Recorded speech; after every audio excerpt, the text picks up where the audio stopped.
help us. And now we thank you for those in authority, in every sphere, in every department, in every area. Grant them wisdom. And deliver us, deliver our nation from wicked people in authority. Deliver us from evil men who will sit in places of authority and do evil things. Deliver us from vampires who will drink the blood of the nation and leave nothing behind. Bless our nation with good leaders.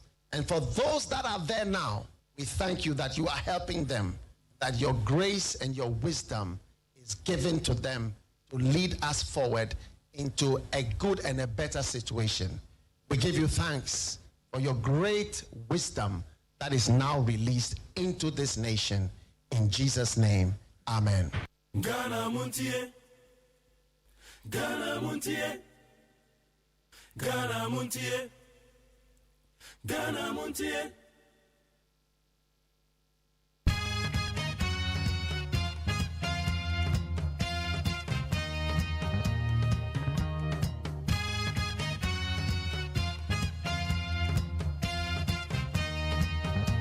Yama Ghana phone you now call better by Ghana Montie, so we need 100.9. Maybe show and yawada and 18th January the year 2024. Get a trade upon your coupon, say what boy your home by the next watch again. Yamo Bibia, so official Pabio, Yamo official Pawate. Get your main moon Samako on the Babeto also, Nane, so Ghana Yajina Kono, Ghana, ne Egypt. And then the AFCON 2024. The Empire is saying a couple of Becca home, now you're on my gun to Makakudin Kudim. And one year,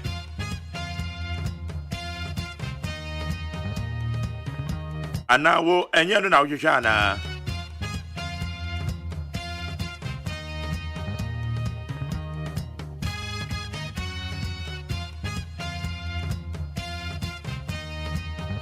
And Mijini said one house of Juja. Yet the Ghana Montie, the Debra will need 100 points in a bond, don't do no pay mo pay. Now yet the Jumedian near the Abanavia. Your one man, your 70 the one crack almost 70 Samako do air cost or your my Ghana Monumo. And the Babets and answer now yet drifted with him. A Jane cost or my Ghana mo. MP before a year, one more parliamentary primaries and so to say Samako do a cost.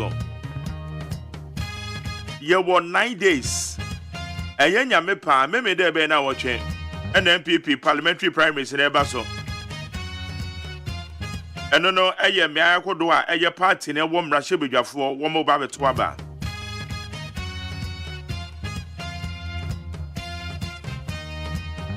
It's a idea Becca says 70 in our ha. Oko Facebook Live, I dem our home. Sarah song and say woko a YouTube channel na needs 100.9.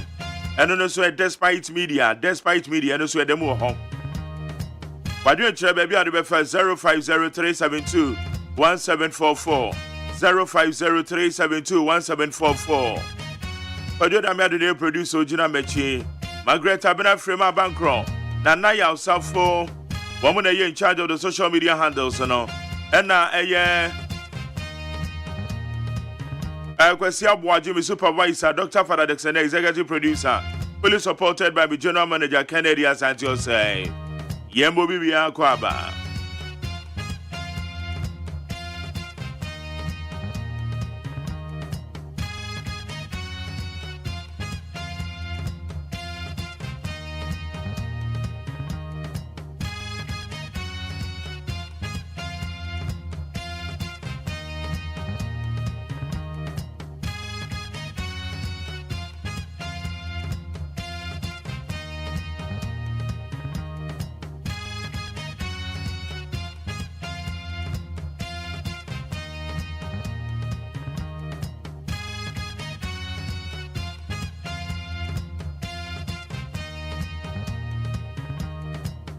Amasa Ponkuma Kuma Jesse Atanasi Amasancha Mekabra Manfo.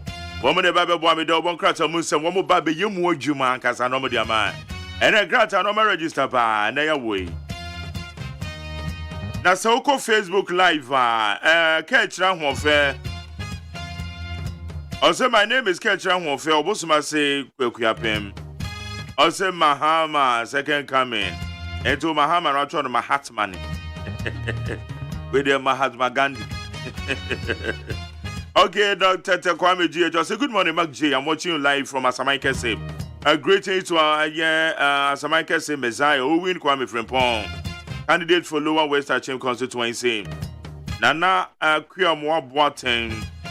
Also, if Dr. Matthew Poko Prempe, partner Dr. Baumia, as running mate in 2024 elections, victory is guaranteed. 2024 elections is not a normal election. No, what's it saying? Okay, so a good running mate can make our agenda simple. Okay, Elvis and Aneja and Pabi, also Mark Jerry, good morning. I like your support for Ghana Black Stars. And then my Jimmy Jesua, Ghana Black Stars, OSEI Black Stars, OSEI Black Stars. Ye jina na iso. Ya bamu mu ye jina na iso.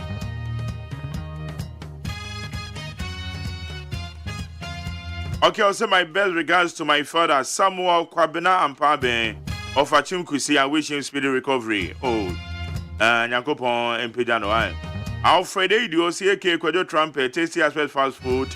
I'll say greetings and blessings this morning to you all. Yeah, that's all. Mephian said, good morning to you, Mark Jerry. I trust you are doing good. A special good morning to my mom, Ekuyakwe Sibia Nyamiche. And wishing my grandmother, Sisi Sikabia. No, Sisi Sechibia Okubi. Ekuyapim Dimpa. Sechibia Okubi. A happy birthday. She is 108 years today. Hey! And I am, 108 years. Aka, okon anymore. 108 years. But one more for him. Ekuyapim Kruben Sunomo. Also, God continue to protect her. I love her so much. Okay, it is Sisi Sechibia Okubi. When you're 108 years, you go bomb and save you. Felix Abe Kuankoma say, Mark Jerry, good morning. So, when the Sky Train will be ready, and as a Sky Train, the Oma catches so many to me, I know say.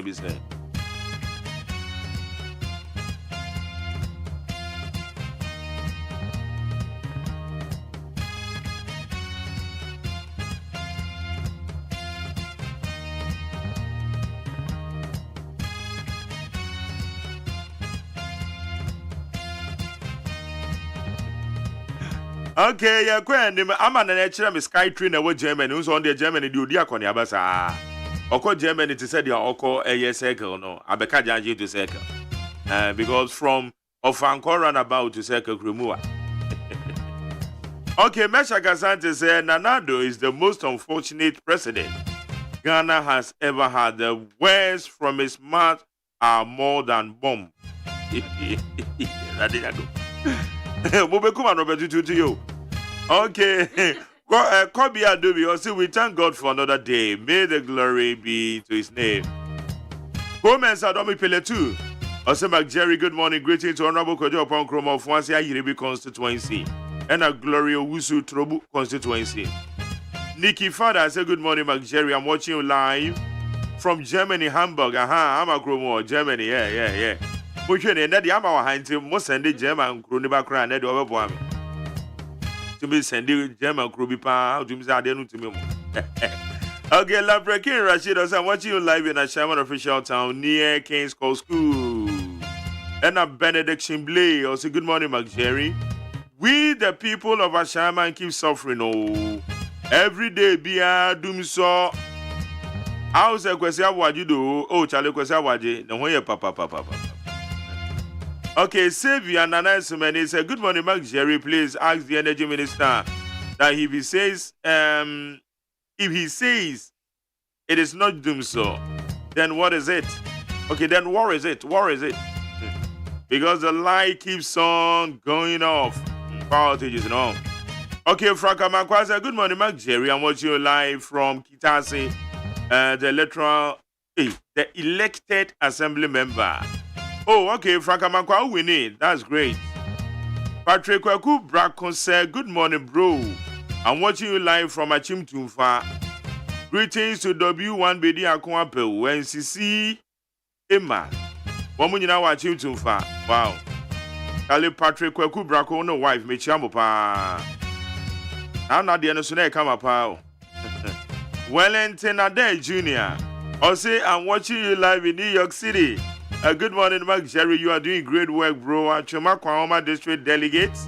Please vote for Honorable Kofi Amankwame, Deputy Minister for Defense. I'm on for. I hear Crown Richmond say I'm watching you live from Bompata. I hear Crown. That's it. Ejabata Putin. Watching you live from Akoti Electric area. Abrante Wepen I hear Guinness Book of Records. Or set because I see all kind of potholes are. Between Koforidia and Isuhum. Or 19 what kind of potholes in Nina. It's all kind of pet, yet in the Dimbeco Guinness Book of Records. It's where Pothole. Okay, pothole. Okay. An accounting ton. Are you? Okay. We have a digale, but Master, I'm better to know. Guinness fine, yeah, pa. I'm telling you, Ghana, you're better to but a bros. Hey,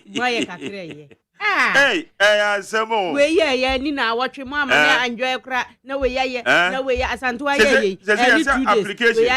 A dawson, as a casa plantation chips and Ghana, the enchant one, casa plantation chips and Abbas will be able to be able to. Pure water bar will be able to because Ghana, the enchant, I had the I'm catching. And Jenny, you better tell my Crawford say, Maza. Okay.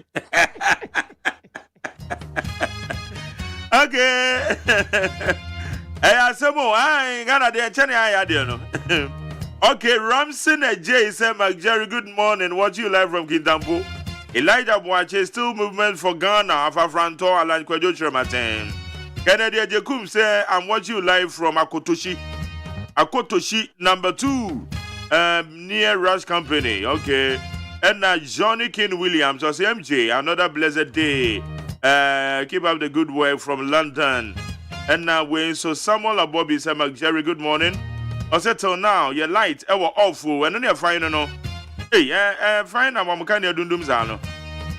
Okay, Kwame Otu Aqua. I said good morning, Daddy. My greetings to Asian Youth Association, PRO Ebokumsen, and Oluwa, Aseneman, Oluwa. Okay, Honorable Oluwa, yeah, Aseneman so across MP no. Okay, yeah, that's it. I need 100.9 and some I could do no, yeah, the air browsers, yeah.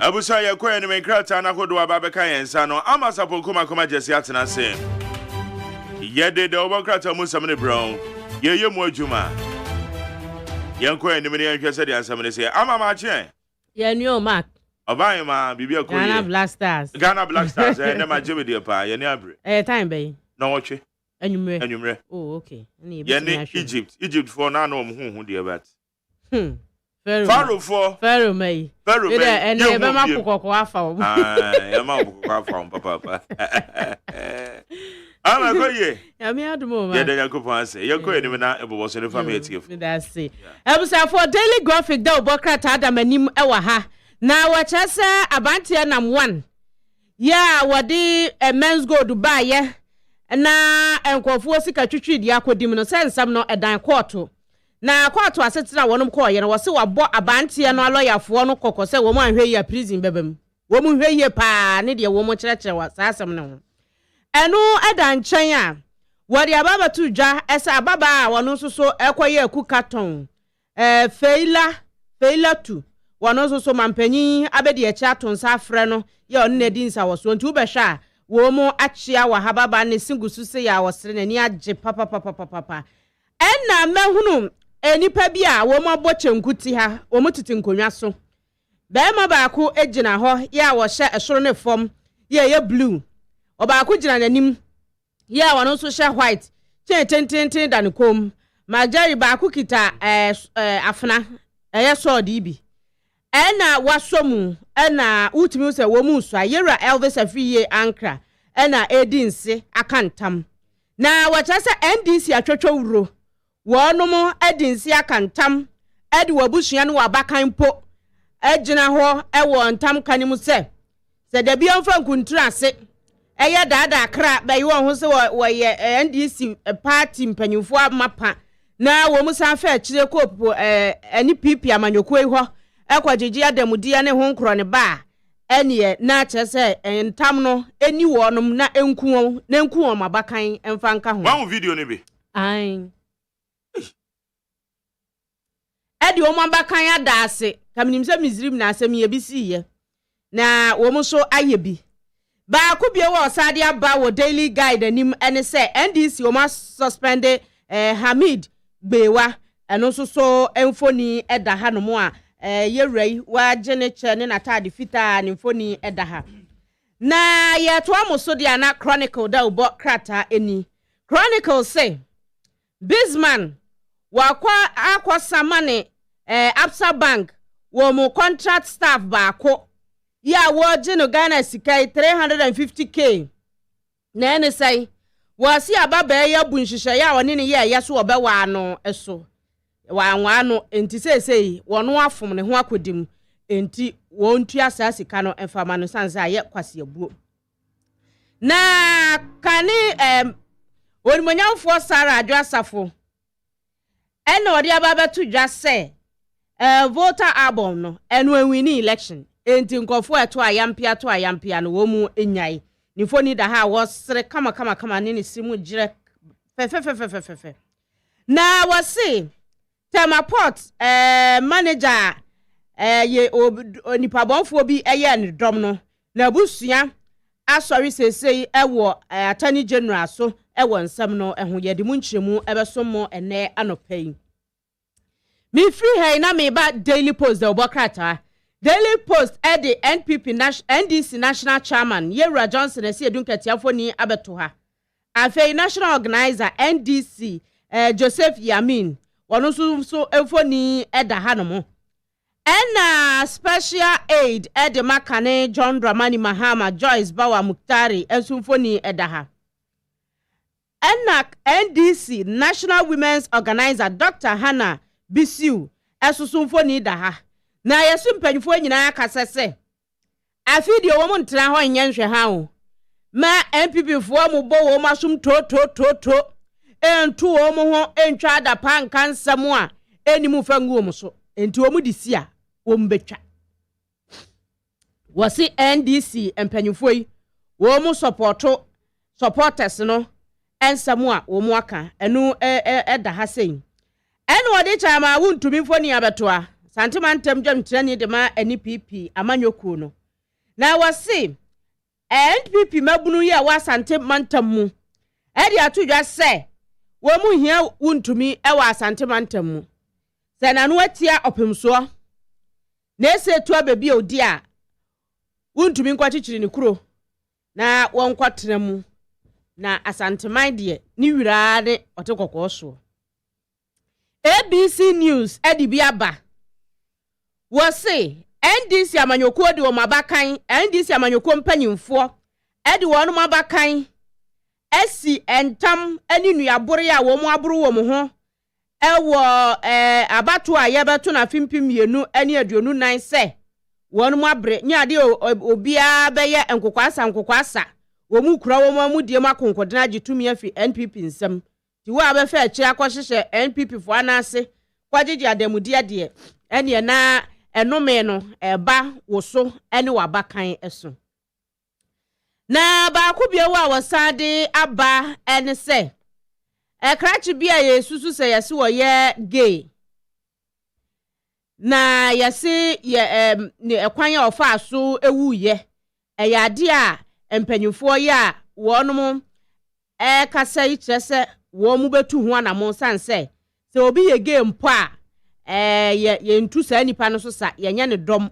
enti obi bia waka ho ma abantie yi wo free mu no ade a wo mu ebetwe na so wei na wo kam na license exams ya magari teacherfo ya ka ho asema aka yes fail teachers no a wo mu etwero ye wo mu antwa no wo mbesa ya retake march bosumi mu nti se we teacher ni asate boabo ahonasua na ye revision because obesa akotwero march bosumi emu enti ese ye January February at least wo na kakra wo anim a wo de be prepare na wo hwe hanom a minhu ada hyen bi wa hanom tentententen na minhu ka akro pasinya ka yi bia magari enipa mpim yenu ene yeso wo mu awu ni nyina nam akwanhia bebrebe ya esi ya wa akwanso afimpim yenu ene ne miensa ewo oman Ghana emu enti atwetwe aso pa na the inside obokrata de abase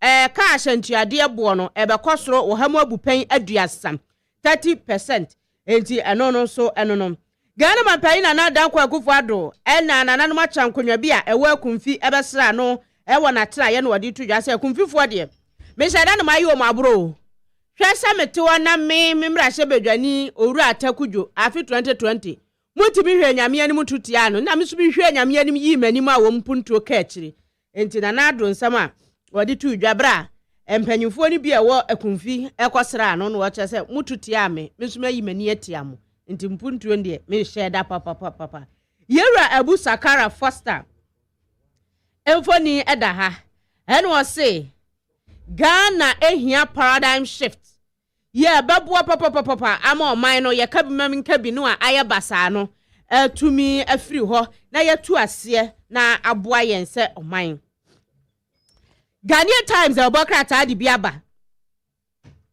and was say Ghana mampanyin na dankwa akufo ado akwa akopiemu ewo World Economic Forum ase nam conference enti de befiri mu ababia so ye de beba eno nanam foni da ha wa hye ne suit abonetai kama ya woko akogina mu de amayem ene wo bo amane se wo ha obi yiniti ewo ye prisons ahodro ni mu nationwide o mamu ni nyina ye jails no aye congested na chese aye ma bo ape so ameneduafo no ye kasai wo mo hu mete papa ye ha adwen wo se enipa 4651 inmates ena ye kasai de chasa dodo na anya ye nyese ye di wasam na magayi ye oda ho ye bia ye di wasam se bia wadi boni wadi for da bi obi wo ha ye ma no ye enu an se ye de na beto ho ye mefa no ni remind time so ye mefa no odidam saa no wadam be remind nkwan nipa na dam be emfie be eduo ama ho abo apeso ye ha adwen papa yie enti omo sre se be ya saa custodial sentencing no ye mfa mra na nye obi ampo na se so oba bedam wo neduafie magai na afedie neduafo no omo brepa bi nan akoakoa ebi mu akoakoa wo ye bone no wabedam de ye twena so esoso obewi ase no na yade a wabenya no wo neduafie ho no enya asenketo akra na NDC amanyokuo na Daily Statement ede abase NDC enchino ahwu bi a ewuwo mu no any treatment bi a ye wo de ma owura hari na adrusu no ye kese afede ye doso Daily Statement na ka ne seye na yewura Sianwa Japan Jospon wasi wo mo target $1 million carbon credit financing ya wo mo ede eba bedi juma enti mark obra so de a na ye nhome so na okoba ni asan esimu so bonus ya peace 104.3 FM suni o my mamwachi anopai kasia yensa kan modaro mebredu ede bremo no ensem fi peace FM so won kran esan nam okay 101.7 afenit FM 100.9 yenyina ye wo ship house abeka junction enkran ena afi hello 101.5 FM eno so kumase dum eno achi radio stations bebre doso ankasa Ghana eni abrochira manya hodo so na omo nyina abo magic kase ye ode pete ye domo enye bitie ensem nyina asan gu peacefmonline.com na kase abodi mu nsamo a edi akotene no ebi ni se Endi sa manyoko video bi apia bonte a wo mu swai edi nsi aka ntamaka se wa wunnim na abakwa gisika eya manyoko na ma no wanga se wu anu abakan so nwu omisi we nyanwanwa Oswafo wo hwensase ene obo ade agapade a etwa ye ho ahia so no wo de atodwa se concession bi a amanfo ewo ye ode ye amanamtu adwuma no enya de aban behwe amafiri wonsa Dr. Ben Ochiri Ankra eyo penyo no so ekasa wa manyosemu wo memu ode atodwa se ensem bi amampani na na dodanko akufu ado eka kira konfi na na mayemfo no omampani ankasa yi wodi akotu dwa wo court dem say nam 1 asam no ayedie no won wa ebokọ edu prosecution frɛ obi so media dance a na nkrofo bi ehunehuna wo mo enne sayo die besi e ball bom Ghana Blasters adi nsaka ntimaka sane wo enkwankwa wo mne Egyptfo hala wakobado o mde be yamso e wo afconim na de ne baje ta no wo kofi ye be sign dia mano ne nsam kakra nso apem so wei ene nsem bi ne aka bom anope yi a ye de ebrem se kase na fe nsam e de brem nyumaku eta ye chi ne de abanso eye Suzy Eba Center no kwari nyame ne yenim ne dada entiense adaje on ho amanfo ati CB men capsules and the women capsules na se JA Binding Company Limited by 20 na man pe bia mfa twitwi fie antwitwi taa so na wante na enka bone na nkwade a wala Levels natural capsules nukre ni nyame ni nie unumbi abebo ye Levels natural capsules eye durankasa kabe osawa America kabe no unya bi bugba na de ye gari so kinsa uni problem ba kokora ilele anga ilele afa New Africa Force awade ye nswai New Africa Force no modi abani JJ New African Congress is there reshaping the destiny and the future of Ghana.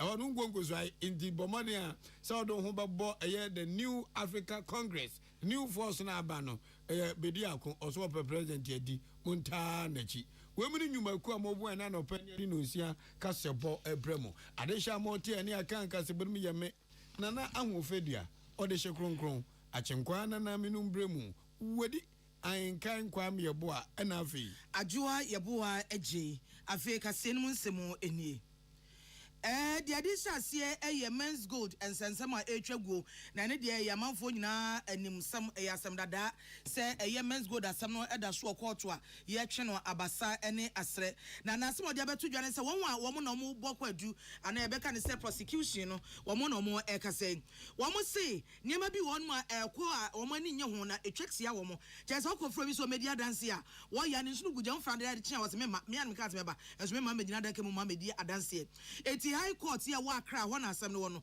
eho na sa asemi ekopie edwa prosecution no modi kotu edwa se men's gold asem no se ye frɛ obi so omra media dance ye wo mo bokɔ adu no afro bi osi o mate meba be kanya minimu nyina na de be kyerɛ frɛ o ya no na no esesa eno nti justice ene so husu dapa ye justice wo court of appeal wo sa tremu setemuafo wo High Court no wono no ti dwam a wodi asem a ye de sa amane we se ekoto danim na pabni ono no da kwa adubofo no ano Director of Public Prosecution Yvonne Atakura Obuobisa ono no kasa ye eno de to court nanim se womo nkrofo anka ebedi adanse aboa womo nam 1 asem no nyina no ayade ama ofin sa wo ye wadwen sa wo ba na nkrofo bi na omo fro ka se hwe no anko hwe no anko wo de anwen ho na teacher se egu ayemja na ehunehuna na oya no yamahye no na wasesa na dwen na no na komo ka asasem no na lawyer kwa meboafo akufu wono so no ogye sa lawyer ni ama na napia mensa aka na 1 ono ogire mu ama no se Sebi on my na oka na wonti ase kire se ehefo na ekeka asam se ye fro bi so my witness na obi ahunahuna no anya mesrew apani a wo na wo bokɔ adu fasafo ni nyina di ma me fi se we kra de enye na mo an mom sabi eni eguna ni mo ase me lawyer ni amegyina mu no ase me mom na ye kete amen na no na otemuafo no oti dwom justice ene so husu dapa edi tu dwa se Womo ya customers a womo akodi adwamu e wo men's gold asem no mu no womo nya abotre ema emra no anya adwuma if you say wanya enkra bi tetefu say womo nyina aye modwe se bi akọọtụ betena se hwe ni apon na so mo hia na mo na abonte womo ne de besi womo beto ahye ne so aye no enya do no sesa de emfa kwan mu asese womo nyina anya abotre ye din ema emra no enya kwan efa ne kwan mu amanfo nyina ate asem we dada se na apia mensa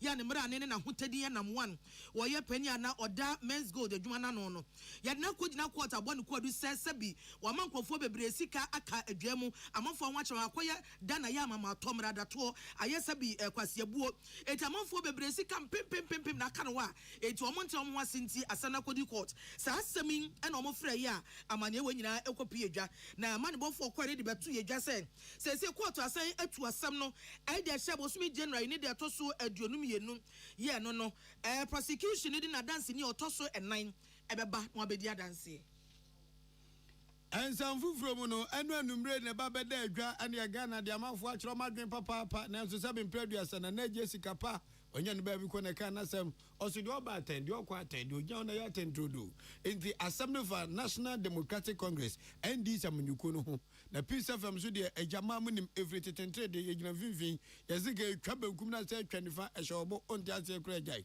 in the Assembly ba ye no ana ni usade taka temper for say na mumu akire na mu hwe na mumu sem asemben ya ye video bi a osofo o si twadi ampon kwami totrobo so to so bo awia Abraham Yankopon na afra no wa pesiga tetintin bi ajanse wo koma yanka adiama NDC mpanfo say monyi nsom na mu bedin si akantam ensi ne ntam amu ka nyina ne say aba ya betu 2024 yi say mu bi nim no ofa kire koda de say Judas ekwakwagi sikia say kabo no okodi ama NDC ekwakodi ntwa abato no ma wa wu gisika no Yankopon wo no wonkun okun wi a mo va won nchaw oba na odika na odo akoma so pa no wabakan enu so wonkun empanifu ebo mode je sa afna so mom se ai yagitum ze aba ya betui si enim ni akwaji sika kuyen ye wu wi a ye bazo ye da ye bakan faneda se kunika ho ama asem no aya wonwran na manfo se abato aye kwa akoto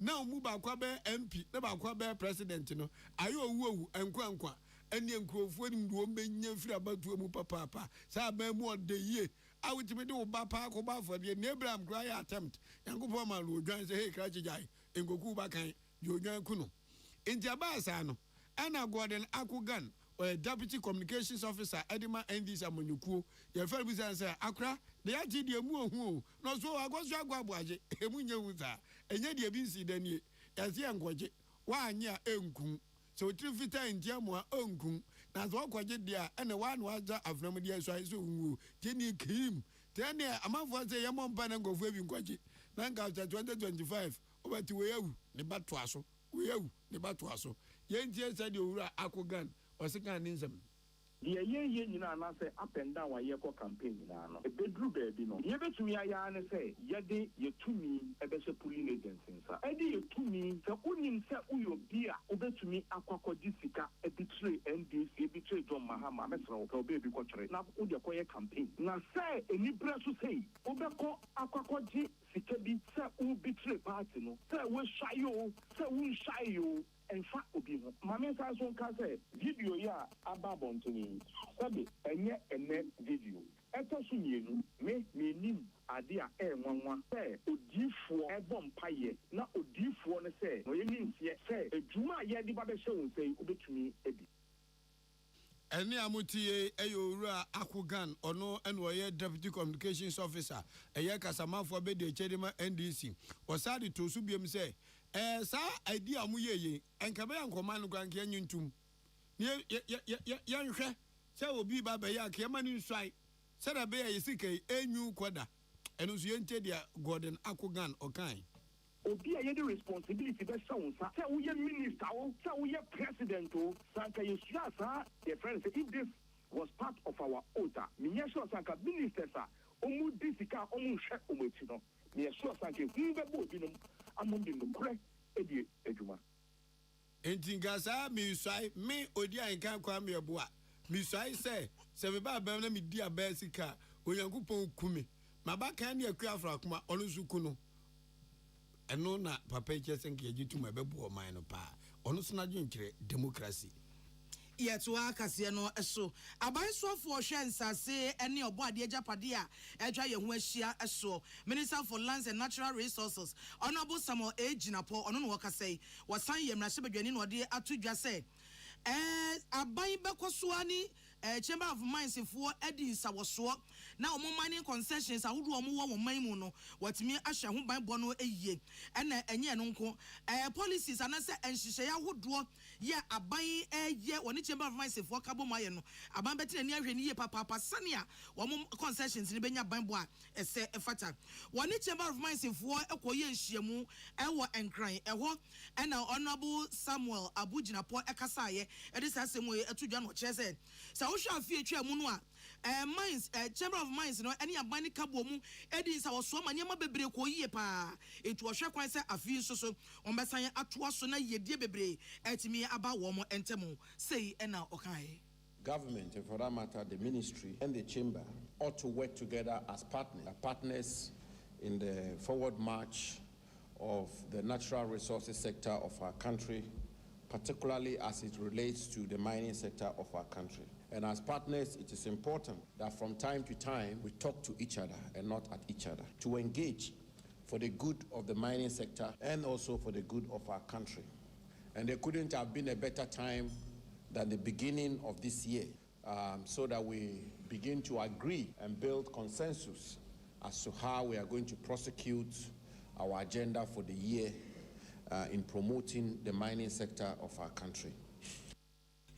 Nipa okasa ye oswafo wasan ye mrahye badwani Honorable Samuel Ejinapo na no achi enna kwanchefo pani oda Ghana Chamber of Mines ano wasan eye pani a wada Gold Fields West Africa adwuma no ano Owura Joshua Mototi ono so kasa no de tudwase o swafo no obo mode pa no kwasem ne oye adwuma yie etu obekamfo no abonaba so ahye ne kran so on tonko so sa free said so wo hwa nkeka woni Chamber of Mines fo ededi nsawoso enye se bia no ya no osase dada nyi obefa de brei wono omadi nsawoso akwani abedie bibia se so ye bia no wo ye owadagie de ma wo mo ne adwuma na wo mo ye no etu obeboa papa no wo hwe kwan se afi so wo mo ntamu nkita hodie ne nsawoso die no ebekoso yie Ghana Chamber of Mines for Jumedie etimi akoso wano.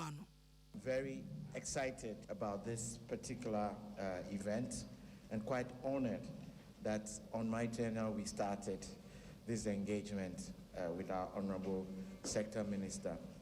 And the way he's engaged with our industry has been remarkable. So I want to re-echo Sule's words and say thank you. The production performance in 2023 was the highest in the last 3 years for the small-scale sector, signaling a near full recovery of the sector from the disruptions that we believe was caused by the withholding tax that prevailed previously.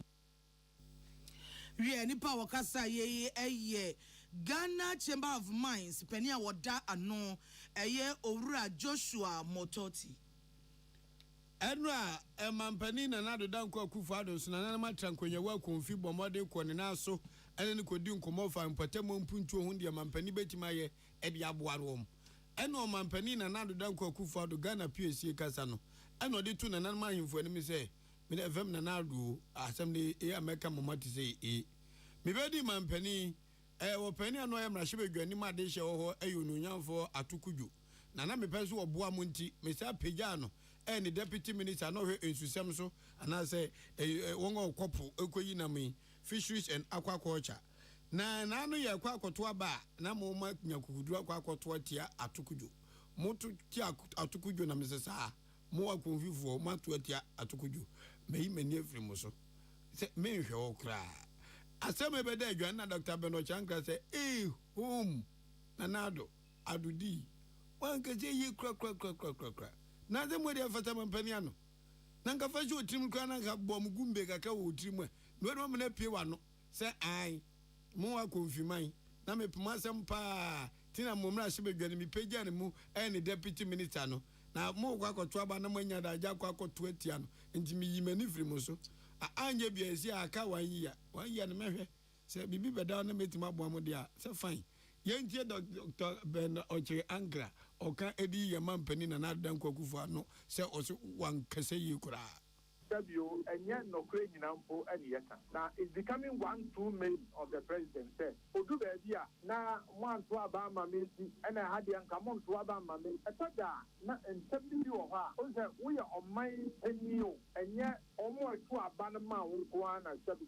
Oba said, Oba the Sumo, you to Obama, my penny said, or many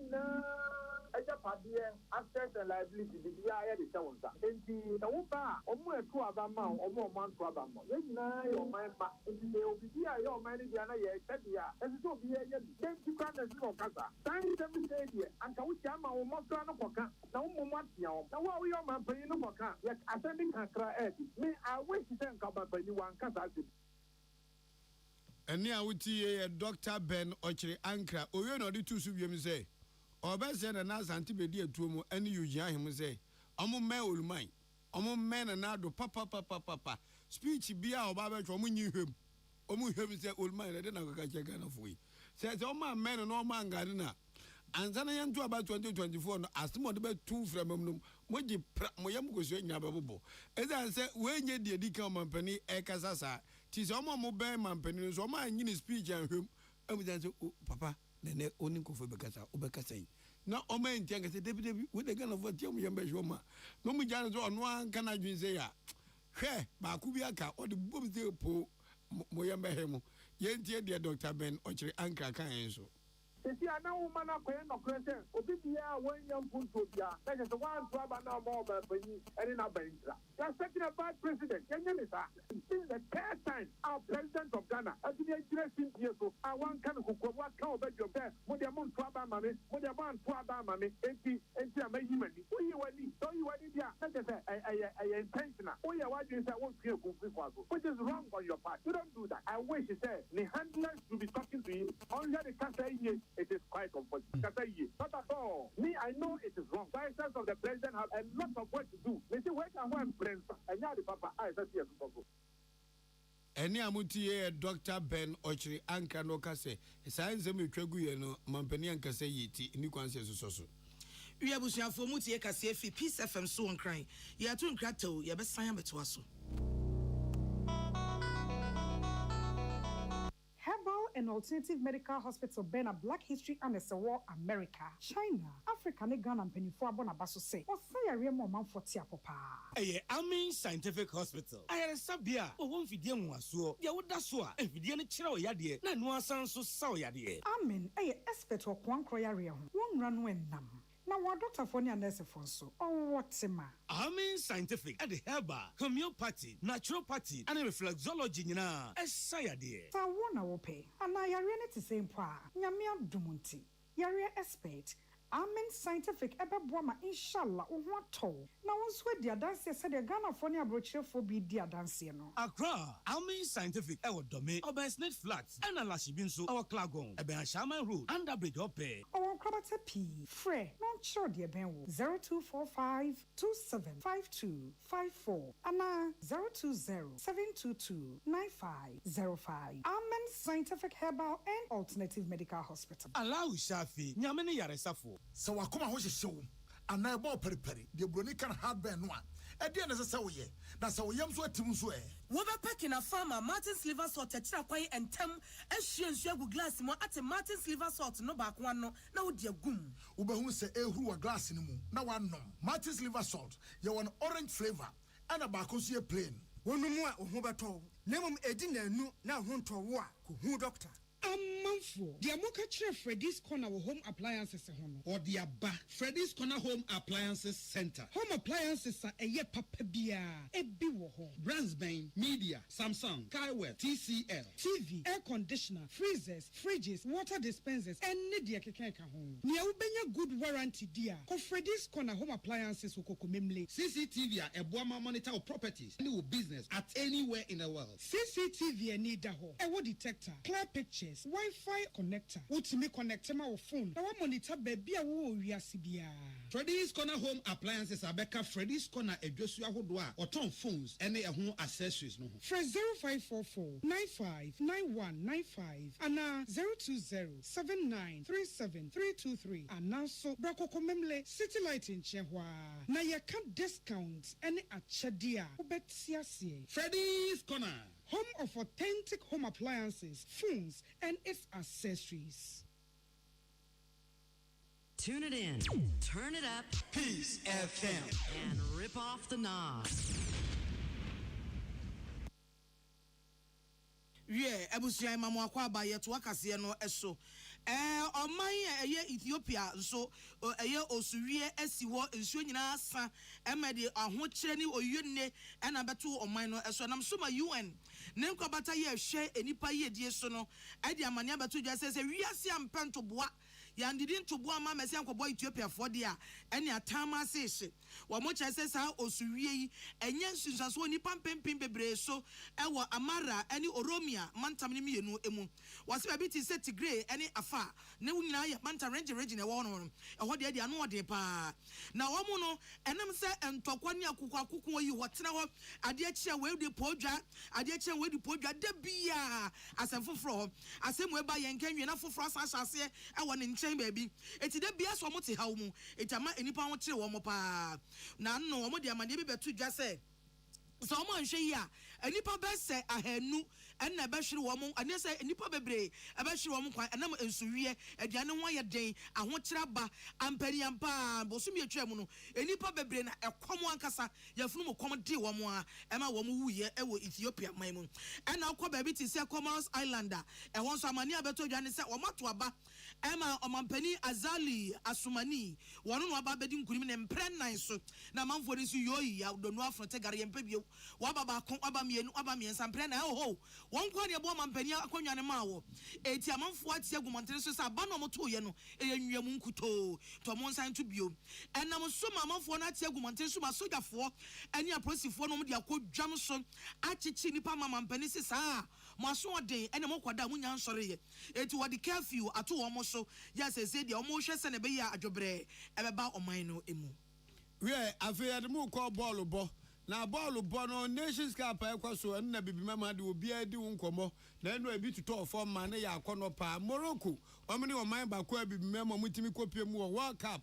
2023 ho na omutimi koto so ma akomako enan agese wiase nyina de dikan ya bibiman oman mu ba ko etima bo bra ewo ball bom akuna ni musa omo so Tanzania mu enra ene ne agya wo mu biri mu omo ankasa omeka makomako enan omuti omantimi antibi mpo bofu enwawu na Dr. Congo DR Congo omo ne Zambia ene de boss na Zambia ne Congo for the yantam so no obi a hyere nyonko eka bako the match of the day ampaye beja Equatorial Guinea ene omni Guinea Bissau ene ne enconfirm ho be kire omo papa Equatorial Guinea omni Guinea Bissau ene ebo Ivory Coast any Nigeria to beto Ivory Coast we omo your host nation omangasa na akokansie no eso obetri so omni Nigeria na ebo ene yanso ya ne yanse wonom osajfo Dr. Kwame Nkrumah da Roma okokware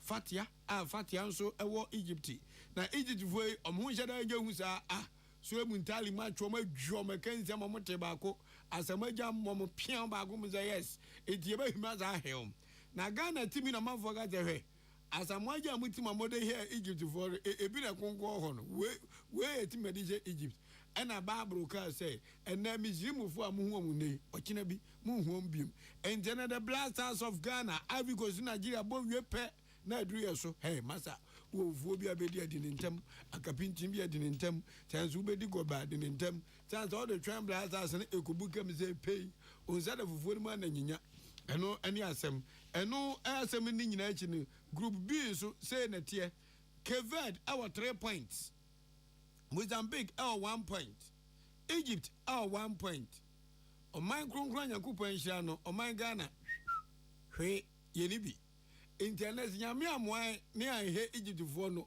mo hye se wi ye pa ye ma ayi epo engoda gumase efia ne yebeba na je ti mi shege for no to say wom yanom atadwufo wa yate dene ebekọ ye di amaye papa aha ene de ball bonsem no esi wi abusuafo kase no esi na yane amote yane anopa yi eye adwoa yeboa agye ena ode hye kronkron na na ho fedua odi ya nkan kwame yeboa achenkwa na me no mbremu yamamu moniti adehye amonhya ne nso senyumaku eta ye che na anopa mi adi kasebo ne bremu no eye Suzy Aba Center ka odi fam ni nyame ne bo Suzy Aba Center eye correct papa CB men capsules and the CB women capsules no kwani nyame anim nie aduro baji wa atrema na aduro no so de timi oni padua madwuma pa eye to paye tini aye CB men capsules and the women capsules no odi ansa odi nom onti se enyu ana ede mane gogu yam se de be yi oni padua no madwuma no ohu besisi ohu so ankasa number near 0247 111671 0246 578 750 JA Binding Company Limited. JA Binding Company Limited. One word they bind 20 disinfectant or the aba. Na bind enya bandi e de binding baby a. Se bibia kika wota so water closet to so asen ana se bi wadwa ye ufie waboboa no nya akondo na apopo bibire agi baby agboso atoto nyan. Bomodin biara se odi JA Binding product what to this bind 20 ni ben ho adwa ebetu ase se hon ama ho ato papa Africa go besie. Levels Natural Capsules Limited. Levels Natural Capsules. Levels Natural Capsules. Miso mi se kwian kama papa sa wonte na de wate 0599 056033 0599 670 402 and 020 8622918.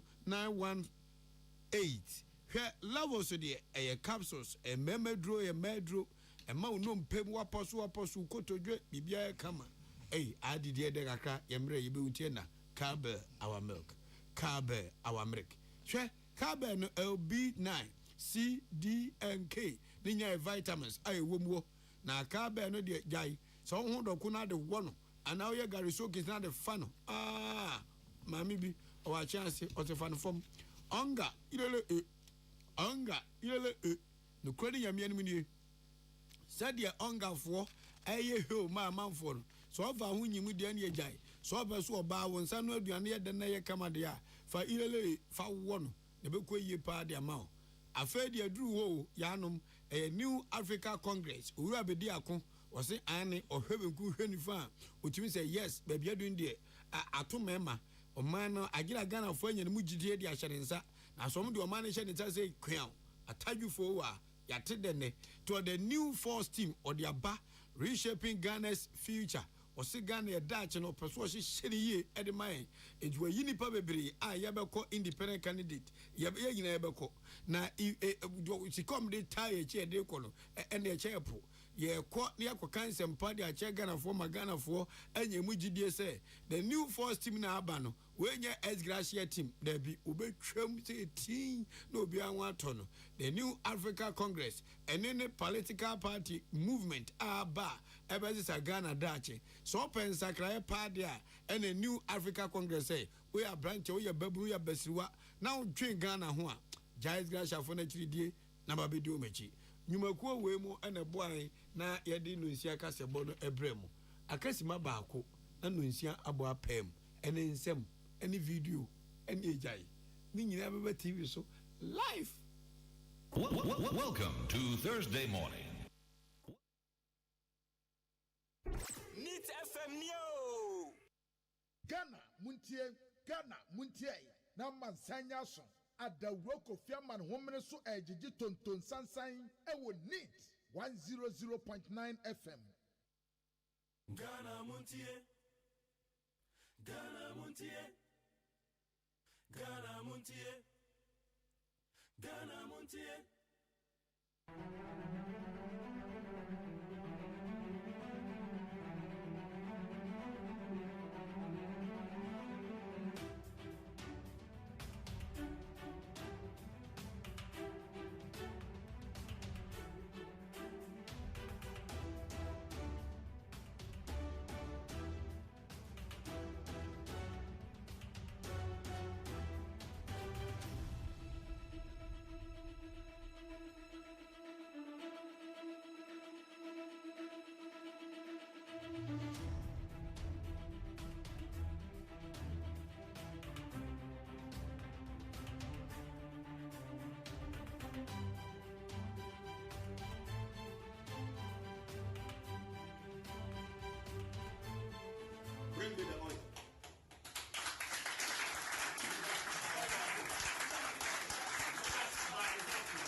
by this sword, I vow, but if I compromise, and sold my party out, for money, for this coming election, may I die, and my firstborn, also die, in my place, so help me God.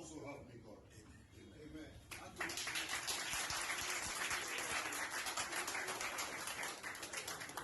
Say, as I held this sword, if I compromise, and sell my party out, in an exchange of money, on this coming election, may I die, and my firstborn, die in my place. So help me God.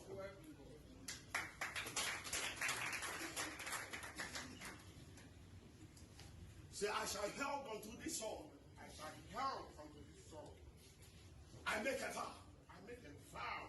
But if I sell my party out, in an exchange of money, on anything,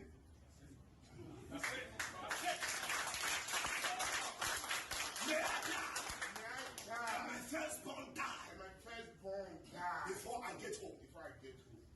So help me God. God bless you.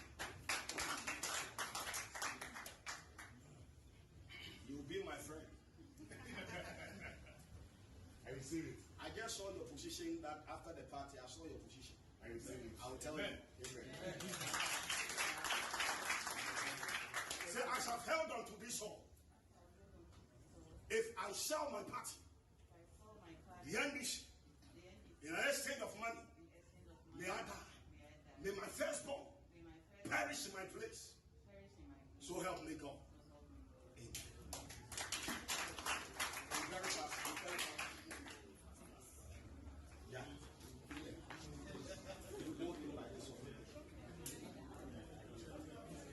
Say, as I've held on to this sword, as I held on this sword, I make a vow. That if I sell my party, the NDC, and the estate,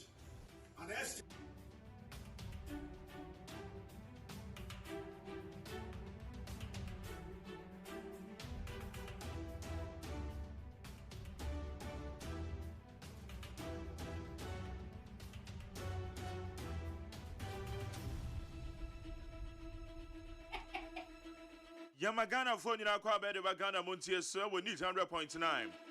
And then Yawada, the 18th day of January, the year 2024. Yet the trade upon your coupon, so Waboy and Oba or Sanya, the Nacha. Then I said, Uncle Tony at the mouth.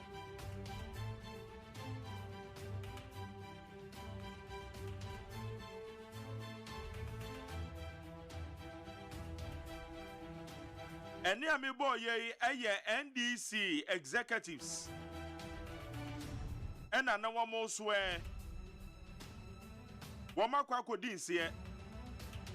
Sese wamu nim na wamu kwako jisika. Na wamu de kwako ton wamu party. Ewa abatu yi mu a. Wamu ngu.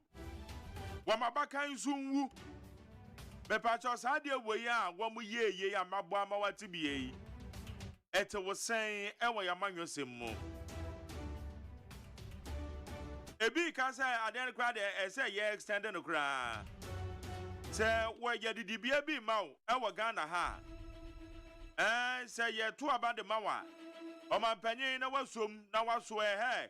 Say bi di Ghana sika mi wu abaka nwu. Ebi so say na manyo say kakra ye ne de abaka nyina e ka hu. Now okay well anyway. Me wo we nyame ya madoma minya sika. Sama bakan mabakan nanama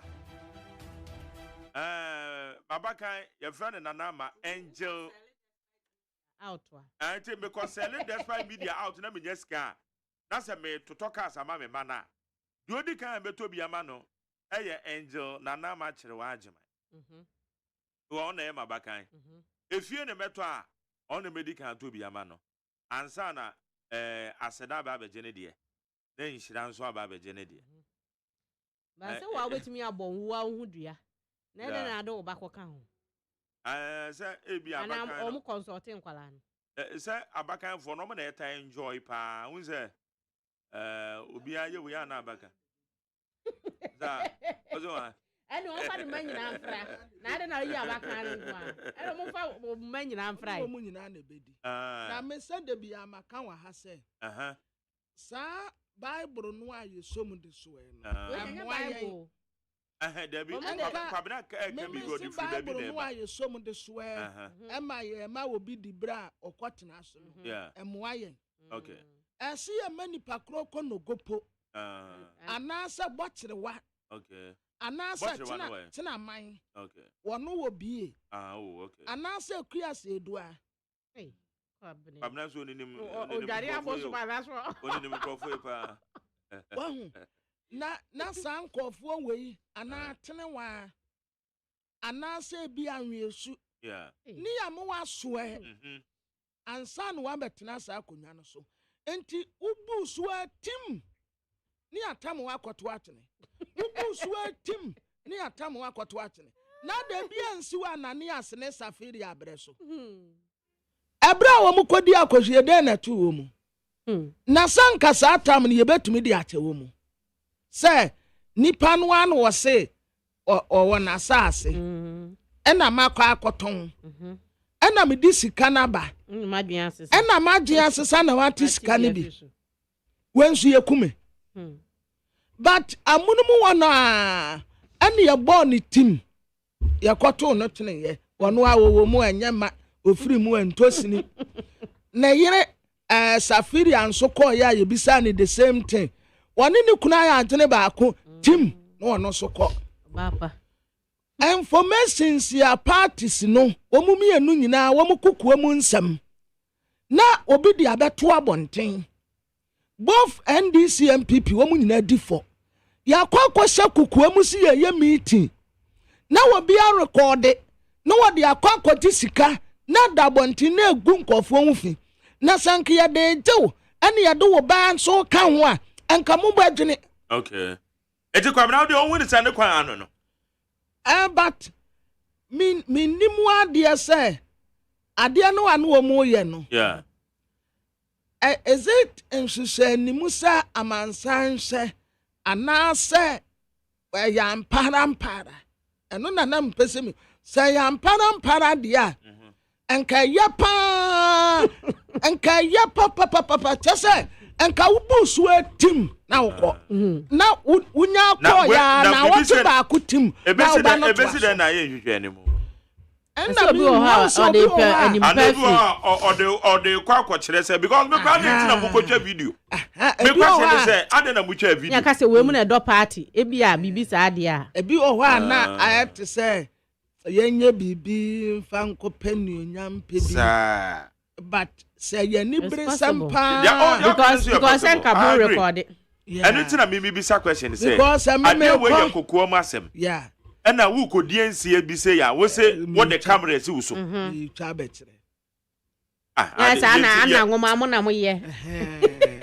Na ye me. Na ama wo so wodwen wo say yanko ni say ya na say ehu hia ubedi no kra di no kra uni a edawo a wo so am before because media nkwala ne kra mo de omu ba mu se mu bi antimu ya ni ese MPP ni NDC nso mo ye namfo wo china bi kra amapon show o chale ade we am party ye de nkamemfo aso we sia memfa we hu ase wano akopa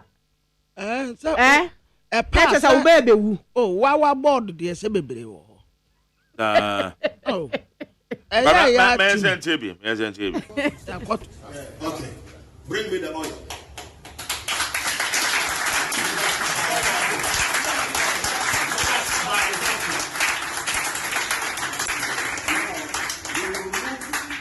Your shoe.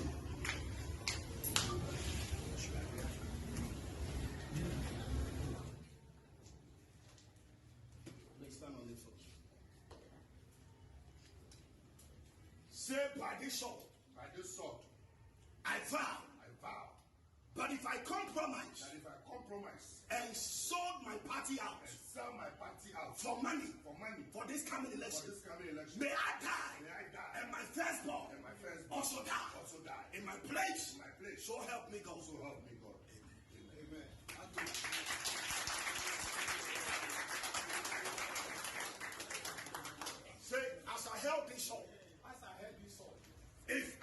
compromise, and sell my party out, in an exchange of money, on this coming election, may I die, and my firstborn die in my place.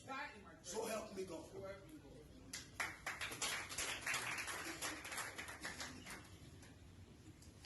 Say, I shall hold unto this sword. I shall hold unto this sword. I make a vow. I make a vow. But if I sell my party out, That if I sell my party out, in an exchange of money, in an exchange of money on anything, that's it. That's it. May I die. And my firstborn die. And my firstborn die. Before I get home. Before I get home. So help me God. So help me God. God bless you. You'll be my friend. I receive it. I just saw your position that after the party, I saw your position. I receive it. I'll tell Amen. you. Amen.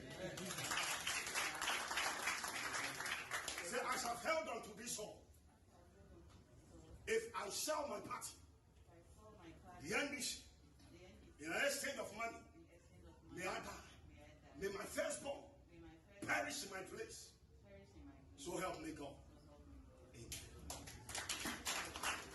Very fast. Very fast. Yeah.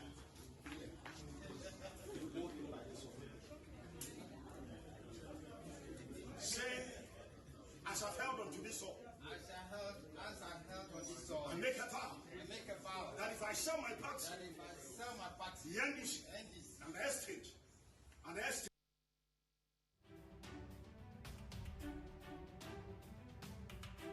Enti abusuan ye bisa se wadwe nkyere wasade we hone sen.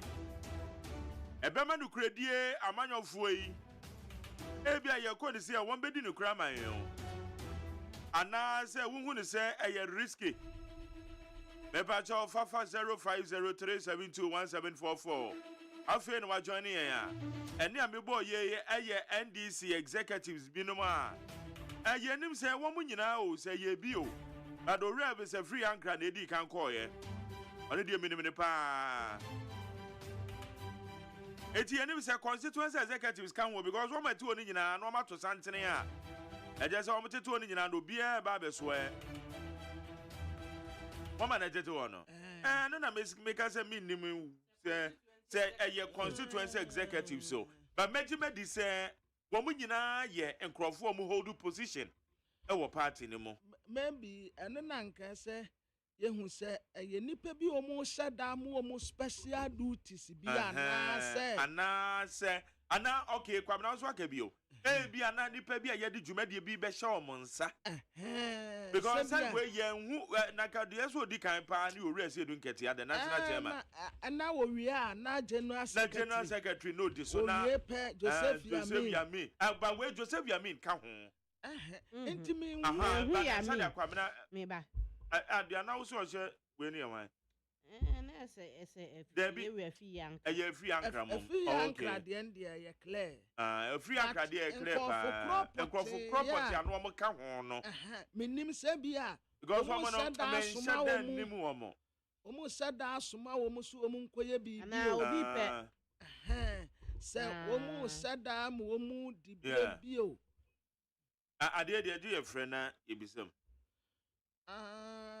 ebem say wo mu say wo mu say de 2020 election no and na wo mu ne election directorate members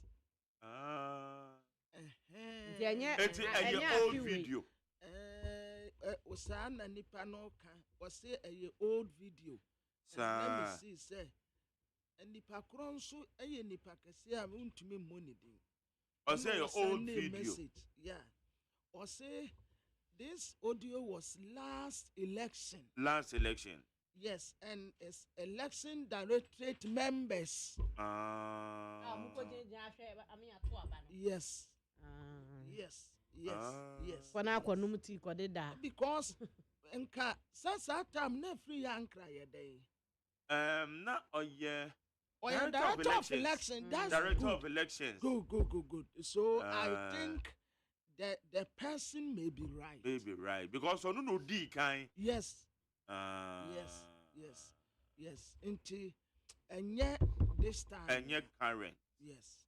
Okay. Okay, yes, mama. Go here now, but last was 2020 elections.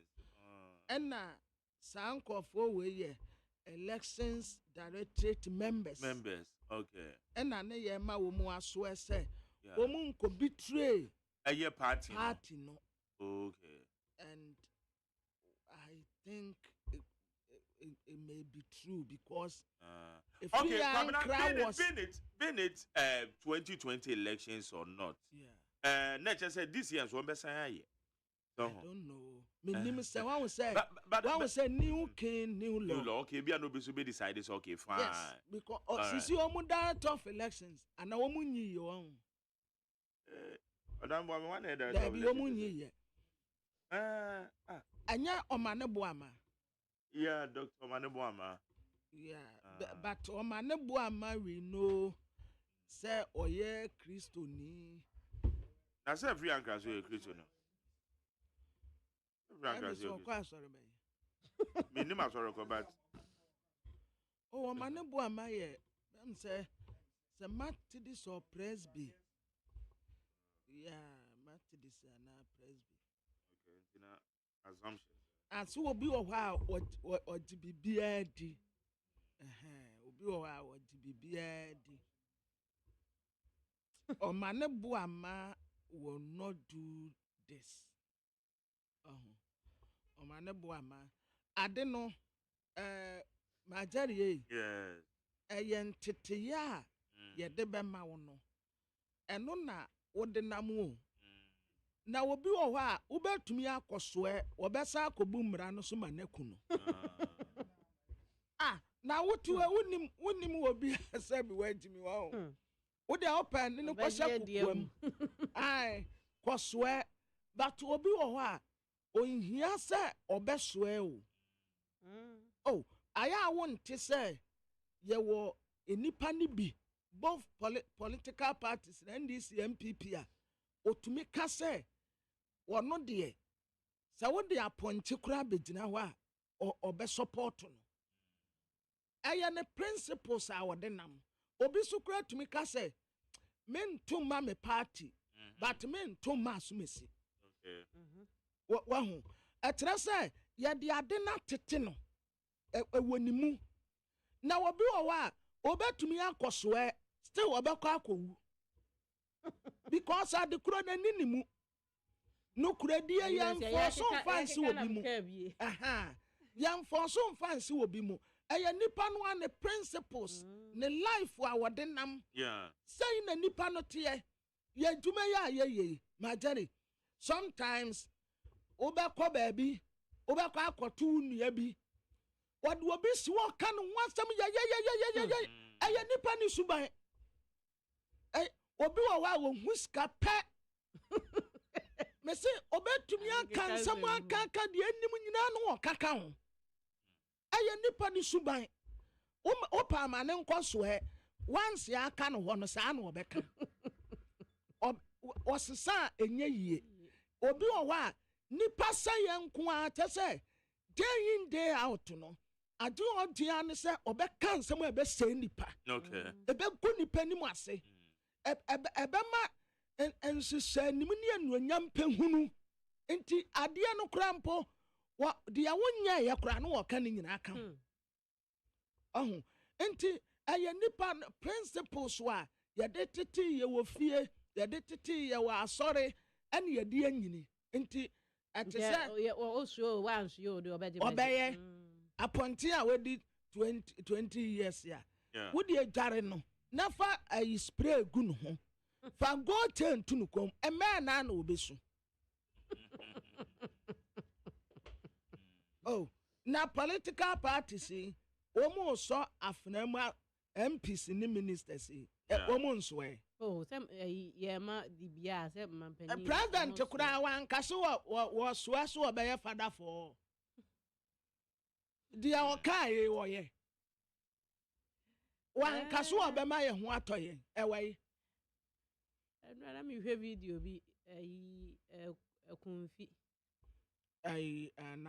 no ba hima no mu ko na no eye ho man panyin si o sheda bu na ni gu mu puntu so wa bra tutia ne parliamentary candidate atakujo wa bra nkofo tuata and anya first time a wa cancer ani o okwa Asante region and wo mu bisa ne say ekwan bi no kwan no a wo mu si o na wa meye and wonim say ye nkofo kasa wo mu ka wa meye ye kwan amaya ye nto aba wo si wo mu nto a wo mu nyaye untumi nkoso wo mu nsem mfa nkotintim oyini mua okay say na wo mepra akonya bi na wo mepra akonya ntirimba no ntirimba no ba no aye ode the yanya de sa and oko voter region so oko kan say no podi ya haya ya form haya ena ye we read the message ya tre ne say na nanom a wo voter region say sa sukuu no wa ma metoa so a wo so na nanu a wesika won koye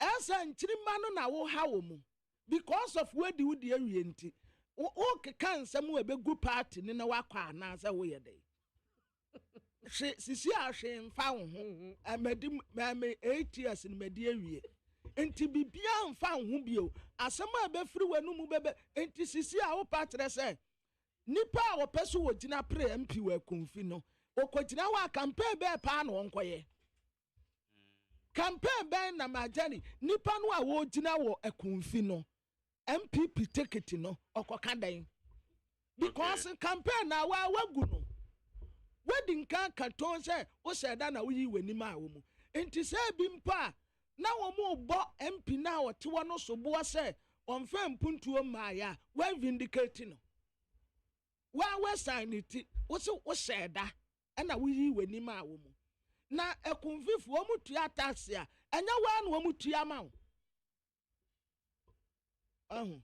okay. All right, how you need 100.9. Kwabna, you betcha who say Ashentuadia so GPRT one more day 20% increment at the aba. And Ministry of Transport, as you say, Ghana your montungu. Say. Ministry. Sadi we maka ho abakwa se match no pen. Wo ministry. Ministry and it is one kwagina stations. Nipa no a wode ne sen etise material rent control for and wa would be my high assessment no ade a de be yo na fie wurafo no so abase okay wo de aban kwasisi bi na farmer rent wo ya wo tu say wa be gina wa say na o men father ma high muro 2 years nipa na dan na si wo so waji 2 years advance obe untia na obetua affordable house ni ade amunti nso enya affordable Ghana for nti wo de wunya aba na wa be kasa keke na akopɛ obe bi atena okay wo ministry no kɔhɛ se driver for ne passenger for nto ko mu de atem no wo wada wo nsɔre wo minister no wada wo nsɔre se wabre wada wo nsɔre ye mo office kura ye mieye ahomate no ntokwa ekoso we station no unni hu idea bia asemo na wa begina wo say memu wo munye driver ni no woje na wa ntua wo mfo ka no na ye nanka Minister of Transport mo wo bus ye fankofo a nanka mo de saa fair no ama mo buses no na mo ti wonu mu ni hwe aya lolompo na guo no mo ebi proi Prankasa. Eguwa na bi pro keke mo nya hwe no aka tra driver for say wo munyise na car no na automan no okay yan to us ye be kan sa statement this here na ye van to us special good morning to Kwabena yawadamfo bi otie pa University of Ghana your friend Miss Barbara wow oye level 400 students. Nkwa no chiam one Our University of Ghana. Also chiam mene kwabena. And I'm a coho. And I'm chia one kwabena. Also chiam mene kwabena. Adeyama. I'm a coho. Na unim no. Me obi wo bank ya. Your friend na your merchant bank. Says you say merchant yes. Merchant bank ya sesa ni. Say ni hobi. Ewo ho ba Universal Bank. Okay, say your friend Universal Merchant Bank. Aha. Oh, ko. I may call. I don't more branch you will look on. I will more branch where they go. Now, managers near Madame. It's over corner. Hey, and I say, and it's right with the come. Oh, and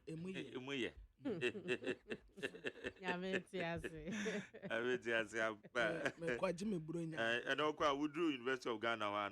I call you. Me nyandru station wa penny me bisa no Miss Barbara. Na Miss Barbara ba ko me kasa de ye bo ni din woni tefe no. Kamera ko. First pa kurase asetna pa. Which I say me hwehwe hwan oh akuya be. Oh Ekuya dansuma unim ekuya dansuma. Dansuma ekuya unim no. Na ye de baby a wotene ne ya. Okay. Problema yemfa in some way. Okay, Ghana Private Road Transport Union of TUC Ghana. One more press release, 20% upward adjustment on the transport fares. At the national management meeting held at the Trades Union House on 16th January 2024, it was resolved that transport fares be adjusted upwards by 20% across all loading points of the union effective 24 January 2024. This has become necessary as a result of excessive taxes on spare parts adversely affecting our operations due to hike in its prices. Further, the recent 10% increase of insurance premium is also having a negative effect on our operations, whilst the condition of our road network remains deplorable. On the foregoing, we cannot break even if the present transport fares is maintained. We are therefore compelled, under the prevailing circumstances, to increase our fares by 20% to mitigate against collapse of our business. We take this opportunity to call on the general public to bear with us. Thank you.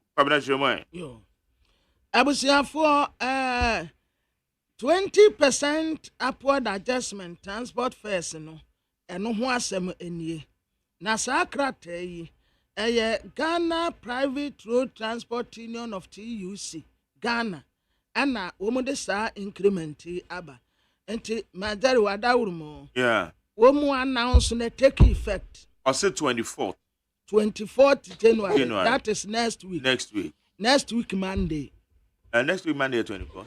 Is it? And them say Tuesday. Okay, Friday 19th, Saturday 20th, Sunday 21st, Monday 22nd, Tuesday 23rd, Wednesday until next week Wednesday. Into me fan is next week Wednesday. That's right. So increment ni take effect, yeah.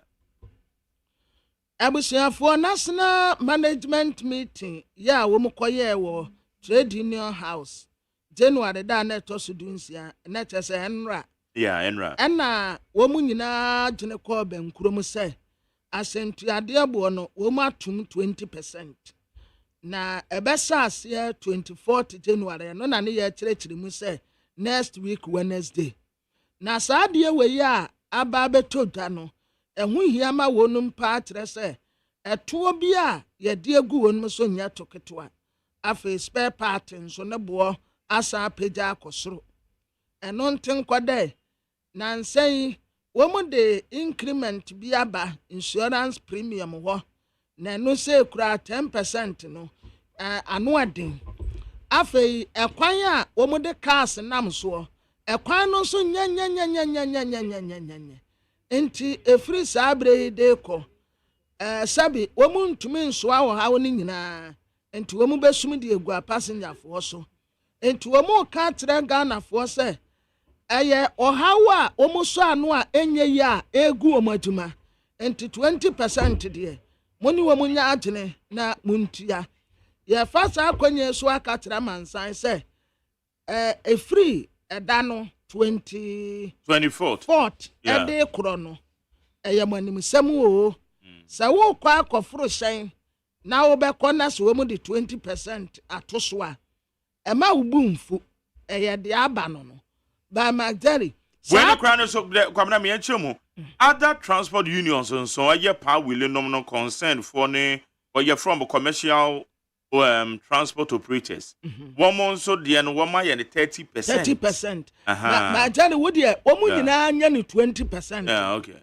Ohu omu nyina anya ne 20% because sisi ano ye ho kyene yen sɛ wo ka sɛ wo di krama abɔ ne achi a wo betu kusifuna hu Magdari sɛ wo kɔ register wo car sisi a sa tax no a ɛyɛ nwusie tax no emission levy wo betua na de ɛyɛ yakora wom ne sɛ roadways insurance emission levy no wo ma activate no ai ɛna ba kokura ka ho a parliament nyin to me ba kokura ka ho a ɛno ɛtrɛ sɛ the emission levy de kwabna parliament nyin to mo sɛ wo ɛyɛ proposed tax ɛwɔ ho it is a parliament due to mo penage e be chance aye Magdari and ya yam finding out to feed DVL ba kokura ka ho ɛtrɛ sɛ wo ni car ɛno so kura ɛda so na ba kokura sisi ha adwene ne sɛ Magdari wo kɔ register car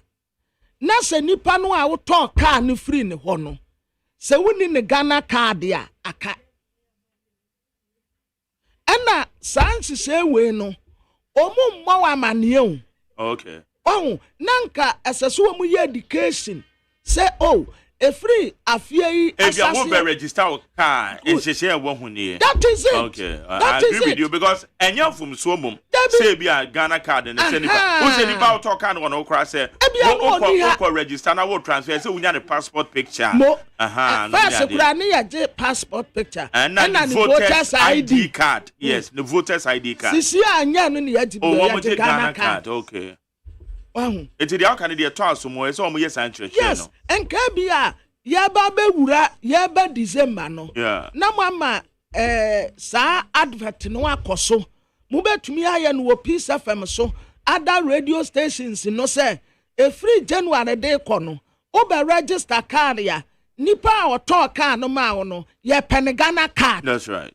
And wo ka but where dey put to prum so ko pie one mo apɛ Ghana card mi wa bi nipa no voters ID kra na ɛwɔ nipa no so kra bia no oni Ghana bi kra nipa no kra no yes sɛ na kira kwan ya yenhu no the ban sa ne de na ji ope DB plate bi bɔ ho ansa na oba okay kwa na me kan gwen but we dey say be ya me de be ma no na ya asɛm na sa ka me ye we but ma me kan free ha ma me kan say wo wa ben UCC abrante.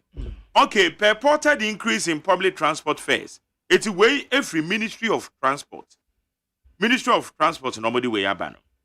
Also, the ministry has cited publications in the media by commercial road transport operators purporting an increase in public transport fares in the country effective Wednesday, January 24, 2024. We wish to inform the general public that there has not been any negotiation with the transport operators for a review of the transport fares.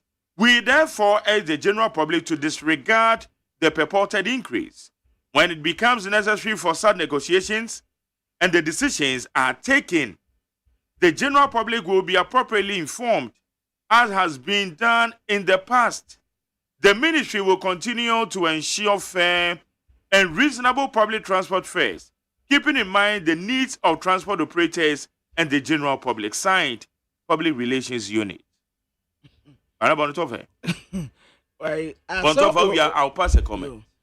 Abusiafo ayi Minister of Transport ana womo so de krate pia bonten na womo asem ne yetiawa womo tere se sa increment no a GPRT fo se womo di aba no womo mfo aso womo ne womo nya meeting bi ansi agina yanka se say no womu ye no enti ase womu anu womu apepere womu say womu di increment ya ba betudwa eno nti womu ka kire Ghana fo nyina say sa increment no aba no mamuntua. Okay. Kwabena sa de we sa tripartite committee no. Tripartite committee no a transport ministry, GPRT, and a Ghana Road Transport Coordinating Council. Woman a form of the tripartite committee. Abedeko miensa. E brano ne sashin to yade ye pese yetu mu a womotenase. Na womo ye negotiation. So say the city no. Womo hu eya shin to yade a eto ansomo a ese raba for ne de breye. Na sa tripartite committee no abakwasem mo no say meka ne year even though I stand to be corrected, but ebra na aban subsidize from go edema driver for eti from go no say gallon na nka obeto the 10 series aban say emu 2 series de mafa.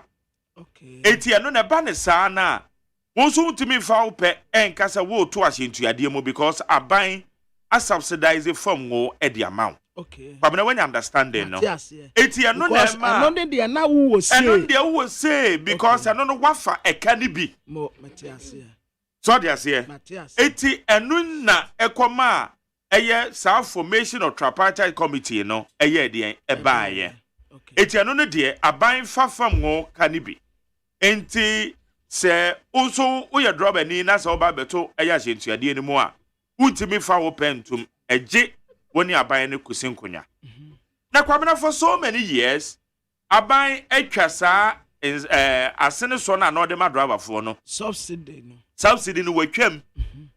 Enti aban atwam dia eye full cost recovery as a kire ne say fam wo no so we drop ani na sa woto a wutua ni nyina. Enti sa wutua ni nyina na ebo na me ana meje. Enti oje ne dia ono na ebesi gina ye no waje ne dia. Enti esiden enna ebia ni nyina no ebia na ya meka no bibi wokwa mi nimu dia. I stand to be corrected. Ebia na conventionally we say convention so etimi wo hwa convention ya de bia ya ye ne da na ada ne mra. We say woko UK kura na wo mu ni mra bia wo mu ni constitution aye wo bi. Eye conventions eno mu di buman. Yeah. Ade ya ye ne saa ekoyie. Na wo mu to aso ye ne saa. Eti ebia na conventionally ababe ye emre bi says ye beto ahyentuade mu a yenkon ye say tripartite committee na say omusi nkonya ansa na womko negotiations na womo de ababonte because say ne de aban no for so many years aban no enso driver for asini biem eti eside na driver ni na wati the sika akoto ne car ama ne say wukoyi car wo porter. And that from what the ABA sprinter buses be. That's a woo coco ye. That's also the baby commercial operation. Our port one. Massa, Bisa was a Tamaport assembly. A sika will bet ya. And a bredo was a say no, a bed and canna get better could be 3 years. And son, what a worker. A young fan says sprinter bus. Sprinter bus and ain't canno. It better take you 3 years and son what a worker. Now so say it take you between 7 to 10 years. I'm gonna say Diana Uba Diana Menone you. It take you 7 to 10 years. And son what to matter worker sprinter no. Yes sprinter bus. Na after 5 years no krasana kana say. And I'm say car no sika yedi ye no kwani ade do boa ye dene and a commercial transport operators in so ebre insurance premium say woma tutum aban ede eye vat ababe toto so aye betua eti amani nyina no akwakoye bibia wo ho a ehye se ha adwen okoto spare parts a enu so ni ye wo port no akosuru nti ama spare parts no so boa ye den kwabra se wo change oil a yenum nyina ye drive oko change oil yenum a ye car se buru baako masa atoda bi anti car ni bi o so we just won na you because also be use na ko change oil a and then ni nyina no ma jade car coupe me sesa oyire. Filter. Oyire. Oil. Filter. And brake bands no. Oyire filter no. Brake bands no. Na me fan say car kakranka ye 3,800. Sa Aye. Mama kwa amando so. Na kwa brasa o cars no so na wani mu kakra. This is we This is kia. Mama kwa amando so na me ne Emmanuel Ohino Yeboa. O General Secretary the Ghana Road Transport Coordinating Council. Yima me mwache. Yenya. Na what is it? When the luxurious AGYEMAN eka say wa wuni. Oni asesa. Mene na asesa o. And e bia na bi bottom awintra. Hey, ayekes. You ma be kumi o what the ma dey be brem nti na wa che da record say won. Na member office. Okay, but ma dey na bra because me here na nkomo bi o dey dey. Why? Okay. Na yima makwa akoshia 20% increment. And about to Jayana. You mean I made us say, who said, Seniana, near man. We him say a choke a cry a buy. Do here, if you do the 30% you can buy, and I actually 20% or so a buy. And the Indian and the misunderstanding, I could be back. In the ministry, on your happy with us. Nti yempese ne yaba so ne no ebeka so bepi o se yem ma itu kwotwe bebi a etwe enyina agya to se yem itu akwotwe bebi etwe na yehia apon na yaka no ya hwe na by next week yes say ni aye and for now the em say bibia is strong. Okay, for now no 20% now. 20% no the ministry no issue statement say money enye ho why fa so implement ASAD nti ombesi e ko kwanda na e fa so na nti o ma use on be free na eni o mohia na ya hekwan be fa so e ansana ya itimi start implementation and for now no e krasi aka enso enyanwe sa okay na ministry no mo simu say o say me ni umienu me yen operators no jamaen sani akwamra se ne hoyire ne ohoyi ujamaen ye bepe entumu a ebia na ne traveling public no so akoye how kaka intia na ministry gire mu ma akwantufo no a omudi omuni ano ba be kan ya o ma se bi abu be ka ma omo no intia na ministry ne epe mu no ene ye no mu so na ti san komoyi efrem bentiti ni na enti no emse ebufu kakra ni ma ye pre ho ye no ena ma we ni na akọ basa the ministry de ye ni mo twa kan say o ma frɛ no iti mi twoma no mo bom ti say ko ne kuti o na ko apọ mo fa so mo bia na yeso ni aye. Okay, na ima say if I'm right and I'm chire bi remo say tripartite committee abejokuo miensa ahyentuade bia na muhia ebra no na matena nkonwa ho na mahu edien enoma amudi begu apono so na editemo eya ahyentuade a yebetua no de entia na aban ne bemu ne ye fuel subsidy na aban no osomasene abakwasem no de entia sa formation we buy no but for so many years I can't even recollect aban no enso driver for asene bi eti eba ne sana aban no say anything say transport ministry ni betim de krata aba say mo moto amade a mo decide am say na mutumu ebeye yie no wo ma twe de awo from how ofa ministry de me magini yi mu free mo eyi isa na bi ka kire wo say there's a stakeholder or a passenger one be hold passenger the interest. You ever see the profit oriented? Yeah, the agri in the so at your kaka. It is a sebu be a shebo, I mean, at your kaka, and I am first. You want to become your passenger. You told me, you know, we bet you any work over yet to say, Terminal, Okumina, don't wanna, I abide there. It is a way you must start so.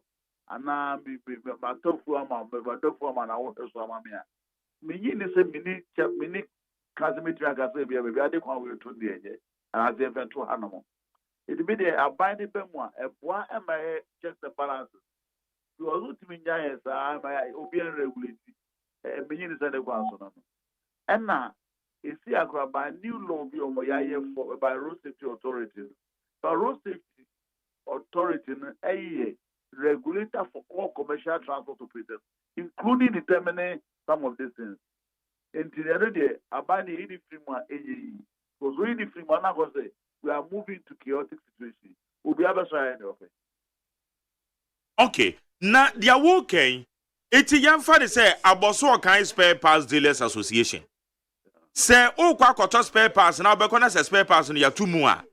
One more mother ministry, a trade and industry. Now, one more no, Ababachon Kata said, Kwa mo faso ato no mamuno. It is a one more che essentiana. I don't get it here. Yeah, you don't get it. Let me try to give you another analogy. Your National Media Commission, your radio station, TV stations, maybe about more content, is not developed by we are developing the content. But so you be na se ko you to from na watching us and now can be I just like to come with me for so. Sensation one will be. Yeah. So in the side in the say system be a several public largely. And there's also an of a year. It's just obeying your power. We have a chaotic situation on our hands. It's immediate regulation, lady. May meeting as any transport the Juma, obeying regulatory obia. A Hana Sabbath of Friday, Janimano, Amanemano, Asayache. Nankasa question in there, and get you more than that. Because but say petrol and then acquiring the menu now, buying the air facility, the imports there. Why end user? No? What do you make us obey any open? Because government man crab on why. It never be on one, a bomb pie.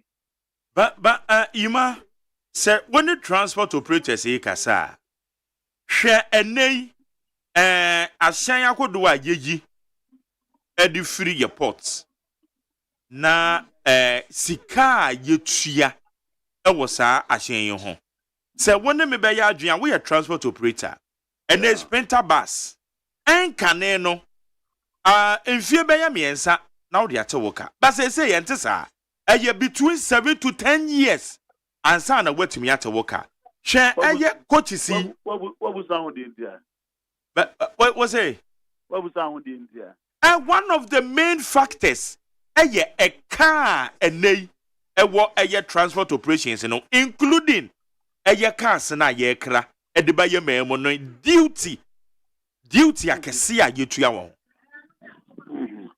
mama nchewa de ba na kan no kwe ye jitum se ne nyina ne maboa edi sa charges ne ade no nyina aboa edi but Jerry wona me ya adwen se enne car se wo krum ha no ma ye adwuma no who say that's the easy way of investment. It will be a yes, car. It can cocoa an hour run which are compared 2 trips or 20 trips a day. And now you can go 2 trips a day. The minimum car will use it. And say, reduce your turnaround time because of Coco interest album and the Canada adults. It said payment in the question. As to Nibo identity, I can't say Nibo was true and answer Nibo depending on who is buying. But it's obvious say a Nema boy or post this animal. But maybe I not mean justification. You're not mean justification say you're not to be a piano piano okay. Debbie Jerry. We still to usher Benjamin. First, say 7 after 41st 8. So we pursue that Uncle Shop, Hokantamanto. Go on of Uzubina, near Nobeso. And then we'll be a development taste. We'll be a party, but we didn't know then now to say, transportation one village via young one system different from all others now.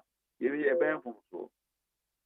Okay, baby back one me per se you draw your attention is say kwa say more driver for more transport operators. More amoye ahye adwuma ewo yema yemo no. Da bia no na aban no de ahoma asomokon.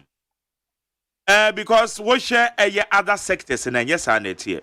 A driver for ka ho pe na aban na bem public no end disregard. Ye kan ye de ntokwa ene ba besi wo cars mo. 80 other all these while. Many G priority umpanyufo edi nkomo. Na womo ka se ehihye de bi ho an womo tia aban no nan so especially emission levy aban yi ba beje driver for. Stakeholder consultations ben na ekoso.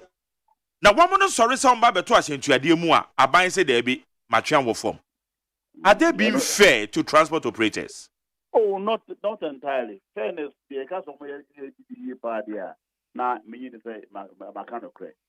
But sending American, me become from the point that me habitat. If I say the system no operate, you know, me digakra. Because Jerry, if call you a can one, and of a Macassa Bay about 10 stations already. In the Sebastian Sabri, 7 o'clock. So, Ubia at the one and a many in a queer. And can have Miss or I much as I think Sanko Moy. That, kind of thing, Eco Levia, I can want them. No question consultation Bianco. And your mommy is not to say we are not happy with it. We want to implement tax a benya effect of operation. So, do a commercial cars and Kwan here, yes, you can hope it. And he will stay away. And they are not so crown bonus to the way it is here. They are modifying now, and they are very unfair tax because local lines typical. Now will be called Languza. The licenses is in Japan. In the other emission tax, only 100 across road. So be a pro rata. It be articulate a bit your bed 10, Miss Mitria bed. But the other issue crump I know every head. But by and large, consultation behind the one across was our I mean, is I truly, they say to me, and almost be she and not the same can be omniaca. And the other day, to be fair, you are not too fair with us. But another point that we need about the same. Yes, sector has not been regulated over the years. And it has not been regulated. And show BR, the job of BR, anyway. And the unknown never sign a man about okay, it is a say no, a bit bang. And na money a transport ministry ne kwakosia. Oh, when they are not paying, be to me, yet me a 60 days, everything we share. And you enter the breeze. The Nanka implementation date in the 24th of this month. And the better now before 24th, everything we share. Now, there's a can be an American. It's a work and G priority you for so at here. Oh, what I say. It is a say no much as in sign. That transcends the answer. Now, more sure say about Montie and nay, a Wabaka recast of videos to say, one would draw and say, my driver fui, and conquer by somebody by your Juma, and conquer Fantin was show. And the Jerry, man, I may know me in our study, if you do so, if you can see near trouble for say, that's wrong. And your communion, you are in assembly, not say, you could see here. A bunny idea, a show, almost science. Then the can bring a song, he implement here on one of it. Because other transport unions, crack, I can say, one would do by 30%. And commercial transport operators, yeah.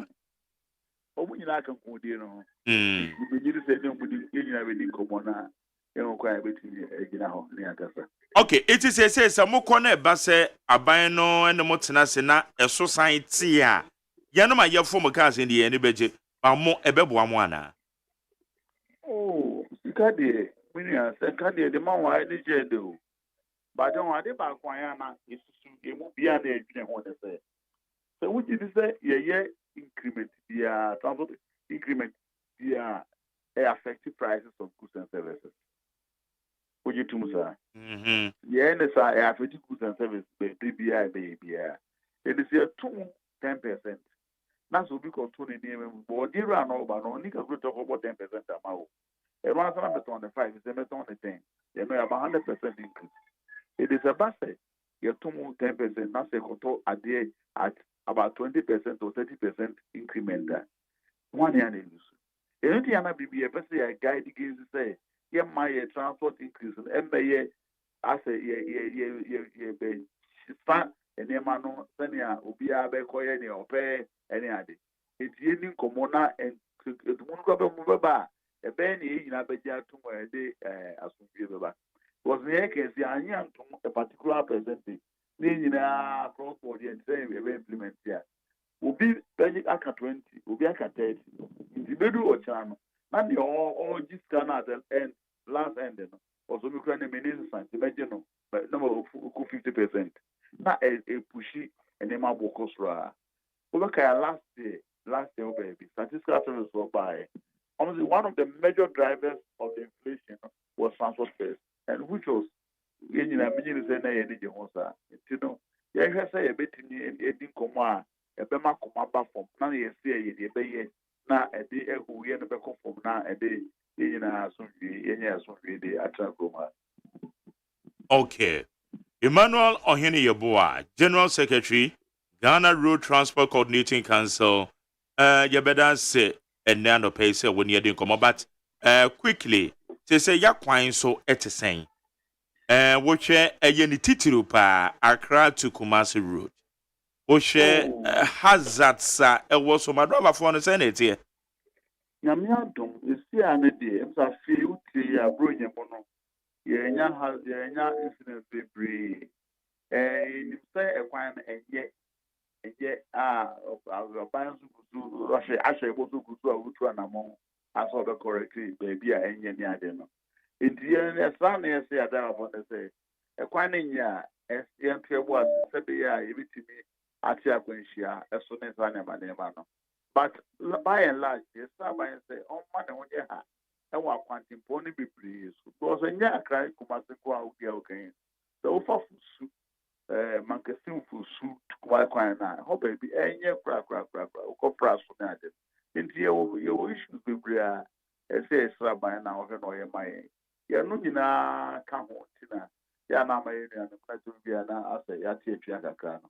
Enti mo buying here no more na o push you ne man dem kakra my because the crime here na say who call banners one call shopper kakra account them who the ku fenye dey meet us with there enti any dey say I dey say okay Emmanuel Ohene Yeboah Yuma tell me sure ni office o why you remember time na remember so we need to after 10:30 we drew at 10 kra na brand is ya ne mo nkomo you need if you come. Why? That's it. All right. Yeni Emmanuel Ohene Yeboah or your General Secretary, Ghana Road Transport Coordinating Council. And you know, it didn't come. Into Kwamina? Ne no to tema so kakra. And then the manager to say, Womuni Yahwamu, Ghana, Ghana Road Transport Coordinating Council.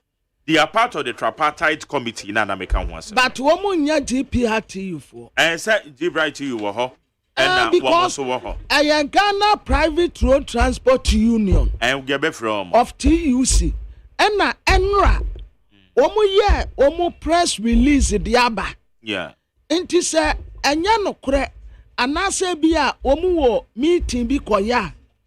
Mende ndi say kuo kase ati say ebe ma obi na abeka wo masama mo. Say press release no kwamna enya say waka wo masama ma omo. Ye situation ye Yimaka say woman nyina ne kohia and womu gitu with the 20%. But about bonten no and a transport ministry no enso abem say womo say womo ene womo babehia. But say womo mother body ni na ya GPRT. Debi Ghana Road Transport Coordinating Council de womo ho and a GPRT of 2 years so de womo ho. Good. But womo ye they are part of the conventional tripartite committee. As in to idea beyond ye bet 2 more, ye bet is wo mushia. Yes, negotiations. But me how wanna say, yeah, so release, yeah, a GPRT for na de buy. We are going to call them ye be from. It's mama corner me ya be or dame e young when you man from aba. Ya be ma ensu ye PR de ma True Drivers Union. Now woman e concern for ne other unions are. Woman ye from a commercial Transport Operators of Ghana. Wamo kabumu, wamo de 30% and a wamo de buy ebabetu janti Commercial Transport Operators of Ghana. A true drivers union yabema ekahombi. Yabema memoache. Mike, me also. Now who says what question? What do we say, Mike? You say what for those now we living now? Yabema year full kakra. Iti ye share kakra near year full kakra. Ye bia kesu ni mango ewo bono. Ewo bono. Abrante. Is a usika mwatre. There be Mike, okay. Me you see ba. Me ma me adwo nya ko me no ka se wo do to si wa komada. Me papa kwa ku se ofri kwabre east. Then so no wa body de tiri wo abofo ye offenso south. Or ye pia wo ho. Ti no ne de tipe me. E na shanka eduma no so abebata ho. Brother Martin big ball no bi. O se o go bata ni ta ye ya meko. O ka sa anyum no. Ninti the editor of full man no say me hwe na me di ho djuma editi ne wo mu a na ma go se bono kakra. Okay. Yabema mode mo statement de betu dwa enam so ma ena no bena de twa mu no me invite o colleagues bi aje pa willi ne Abrante je say me refi nana redu one more by me program so and I'm no mudi nkomo Mose mato mo machine to ade mo 30%. Transport Ministry statement no de aba no mo hu. Ye ne Ghana Road Transport Coordinating Council for Akasama. Wo ma kire se said their Transport Ministry na intervene no. Wo mo a withdraw answer. Mo so Mike, my na say na me de say what say ye commercial transport operators. Not just say GRTVs in the encampment. Ghana for insurance.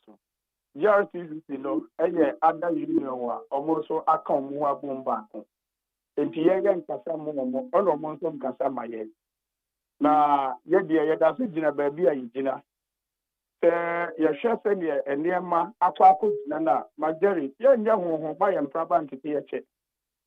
Over here, the no Cassay, car tire, high occupied buses, the Chabas are near 2,200, and then could have 4,000 plus air qua unya. And now they're so big, I show or car massive. And no power battery. A year home use battery, no. The near ton a year 300 Ghana city, and now who have 700, 800 there, yeah, mouth. Majority, the way I have bought in now, a year near ma, where ya, which means you can't import so. The young a higher crown is there.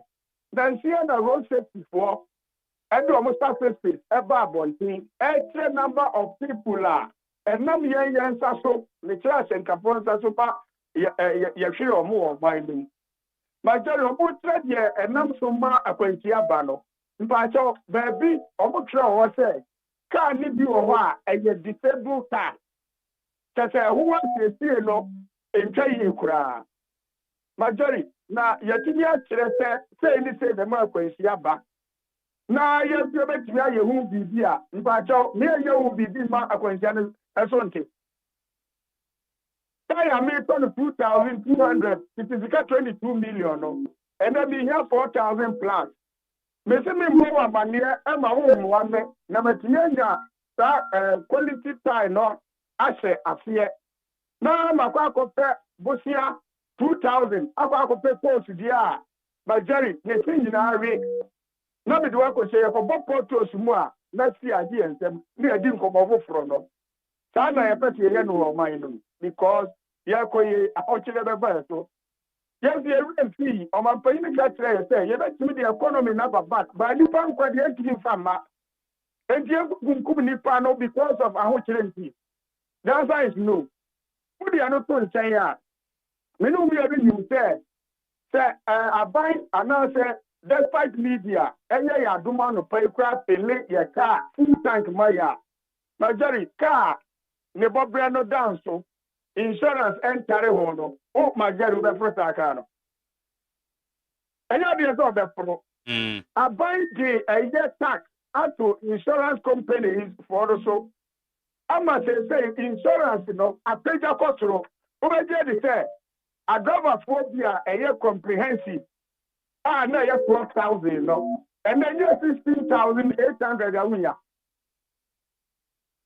4,800 ɛna ɛyɛ difference sɛ aba abɛka ho driver ni kɔfa sɛ sika no wɔ wonya no free hɔ a DVLA ɔmo service charge DVLA nso a ma otumi krataa a yɛfɛ no roadway dia wotumi nante Ghana kwantifoɔ nso baabi a mo ani nye ewura dan pare nkɔfoɔ yi a ɔmo ahyɛ tuntum de white yɛfuto MTTD foɔ Alexander Obemo ɔmo mo ani nye wɔ Ghana ha da nti automatically no wɔafiri road no so majori yɛntra ɔmo yɛ adwuma mu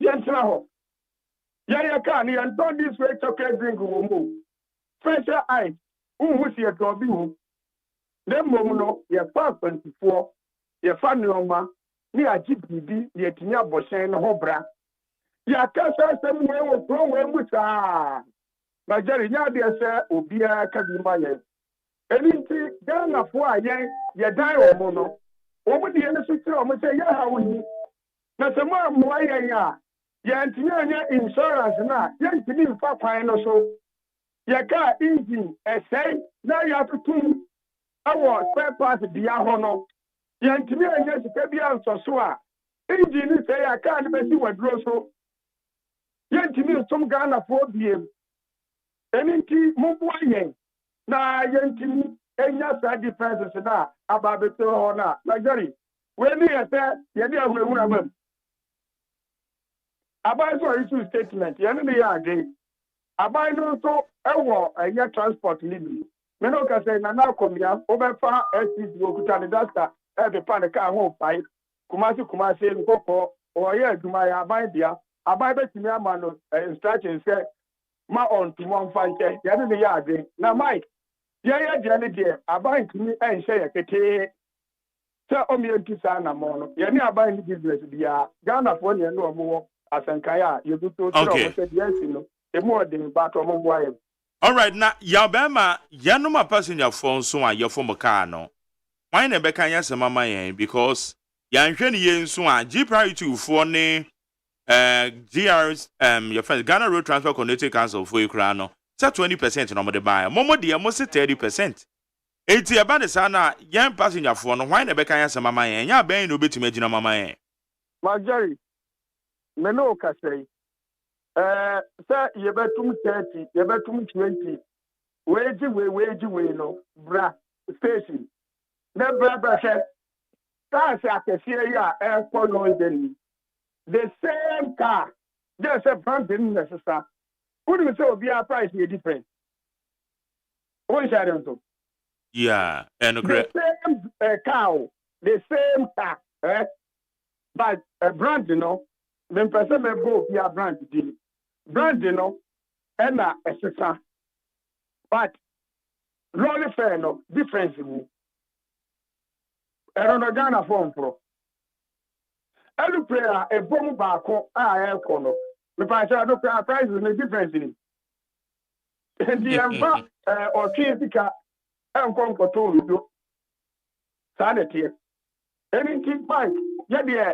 can say yeah musa buy say I no pray I buy the tax to insurance companies so yeah I agree with you yabema ya work yate and I buy the tax I think 20% they are to insurance so na the ye bisa ne say yanom passengers some more commercial transport operators book could take decision why na ebe gina mu ama yen because they him say eba ne sana mu take decision na nanka ban na gina mu de ama yen na bibi ni a akatumi akoso tote eno na bibi say Majari me no ya adwen ana yanom de mo nwen ye ho ya dwe mo say Mike me pa cho me no so na to kinya no na asem na ya so agaba for ya force to be say and a person na we say no anu ye ne de ya asem bu sa ma me pa cho se bu ni akwadro pon kroma a o ye aban ni ama no bofo me pa cho se no pon sa fremon central for say Mumbrada mbebusebusa abansem But Jeremy, you say, I send a whole corner. Also, be a woman who be a line the crowd to say, yes, testing message. And I am frame lab. The wish ya baya, dear Nanka, Ubebusa, dear Kobusama, but now when you be able to meet the president. Yes, I prepare you to me. The last time I'm with oh, there be another sir. Oh, my giant. Oh, my giant, yeah. And the most I drove for when I send me a camber with Sabai. Some will be a camber with Sameboa. Now, more you got the fourth arm of government. Yes, I'm Mamma yet to think I'm not tonight. Move and the Munia Quenya. Now we shall say, Abema was our Queniano. Move for real, myself. The bank and our working after transport organizations for the Omina make over how Musan, Mufred and Musano. Say, ono no nye ya moma kobono pono no wembie. Misi Musano, there be one central for pra, ya damwa, ya better master, ya sama tremo, Nama Hotel Bano, then say ya Busamo assembly. More than ya grava for. Yan Bessia Belcoho, my very emperor for. Then more the air can say. Says the minister issue statement, you know. The insurance here move. Obeka said, I'm parapet. A driver for no, difference is not better no. Or Yan to roll it, which is down or woman and Ghana. Or any time I hear you. The paper move, our GPL, what 27 charge in Muno. I am saying, yes, the beer come only at me, and your side differences, you know, and the Akotosa could chat a panel. And also, I'm never in Ghana free. And also, Minister, no, dear, never must be a Sadiano. Watch it. And you would, dear, is now watch it. Well, really, yeah, proper GPS, baby. I put it in a move on our job. Now, you can't get 30.8 million. I drive a boy and go with me. You're going to put it. And my year said, go. And can then come a very frail. No, one command. And no more than 2 see me one revenue and the one. What you can just say, Timusa, I'm a net. You have to say, no, about your things for former. Now, Jamu, my journey, who did say, agreement, I would say to my question. You had a good translation. Okay, Yabama more a commercial transport operators, more to an amount. Any a year transport ministry, no. Aye, she shares some person Mushiana, Macobo Mopono. My Jerry, okay, for my madam. Why, my papa, when be here. Then, when I tell you myself, I didn't intend to tell you, because when you are ready, when you are willing, when you are driver for baby, the hour, my back. The cap, you can't send your tear. You have the whole and private to see a check. Anything. Say, I said, I drive for you. I buy a was to say, and Canada, now I buy no debro, could be a to a subsidy, no. And I'm not now, or Jim, say, or the cabby. But since they say subsidy bro for the business, there's a that is deregulation automatic adjustment formula. And yes, sir. They didn't know the formula, no, they are got two insurances. So, when we driver no, so insurance group. One go car, damn parade and crop for a mouth as soon no. And it automatically no. Could be a fast or be a Bianubica and she abandoned the Neduma. Where we not the real thing who to say. Germany didn't see a gun and he be our man of our car, which is it's Mike. You ever come with figures to say. A baby driver for what day, eh? See about what we are home was a woman. Can't see a bear, you may giant lollipop. I won't turn to walk. Sir, one person we see a mere the foot from here. A woman drew more Ghana. Sometimes maybe a year more January 6th, you know. Okay, December 6th, 2021. Look, you walk by, you know, because you have my name. You have a parabet. With the tax, I got to talk. Why, whoever you ever say, check the panel. What else is there? And the two cano, near question what was Yassi. That kind is to a positive here. Okay. Now, they say, yeah, can I'm 30% in the one of Mukurum because you say me underestimate Mukono, most Mujinamanaiso. But you say Ghana, a Kubal time pano, ɛyɛ G priority wɔn mo kura ne deɛ wɔn de buy no ɛyɛ 20%. Eti why say mo 30% no mo da so gyina mo. Mike Mbacho sɛ mo nyinaa OKFM P Neat FM ne YouTube mo dan ba ko meboa. Sa pepepe. Advert ya mo bo ni. Ya advert no me pa cho edan so pa obi bebia ne sika obetua. Enti question ya obi say adu ya ne de ama we. Yo, enti na je say momo de commercial transport operators 30% na fata mo. Yeah, fata ye no. Okay. Enti de fata ye mi amodie no, yenti nka bi bongo. The minister so aye ready say aban SCC eye metro mass ayalolo say atipu we so. Obetimi ate the transport fare no so na nka Ghana for nyina akọwa akọkọ. Olubutimi ga ne sa mani ye. Okay. Ka wo tire ni aban ne so a yatifu we so adenti na akọkọ polisi ama honorable ema na akomi ante lole person. Adentia, mo bisa mo ta. Ekabusa wo se oman a ye tipu we so mu no. Na driver for authority say ye ba beto eye ka sikam. What be bringing them da? Magari ebusa e ho sa. Because abanya dane se be previous abotom wacha wade benkuma no de ni fenche. Who could 50% every diesel so now the 20 to 30% go to insurance so. Magari ne Ghana driver for ne be sa hwaya. Ani obi aye di se die ye gu so a ye hwe na mo de beto so amaye. Ti obi anka ho asem. Ya breo. Ya bre emi sa ye nwuro mo ye nko mo hye no. Mike ye pepe ye nya sika ntia. Enti sa ban ni ti ho me ye yi a. Ye be ka ti agawa for the say. Ye ye pepe wo nyina no. Obi am sika nsifie.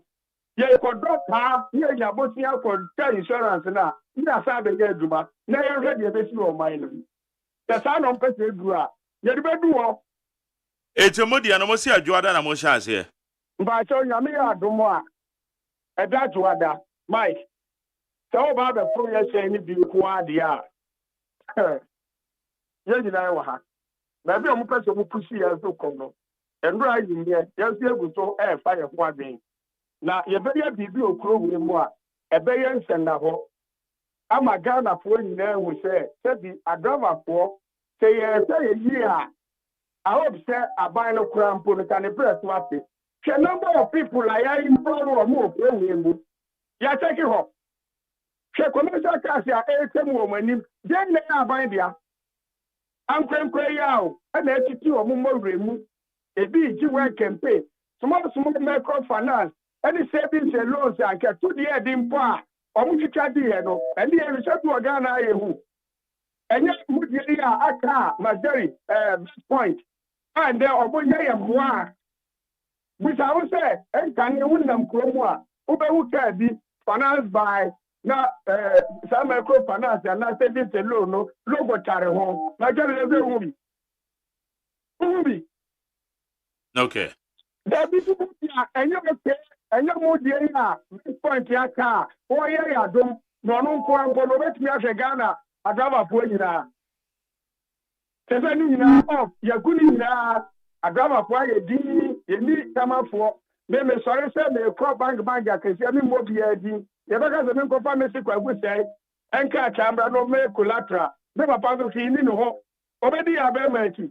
And so got serving a low way, or mobile station.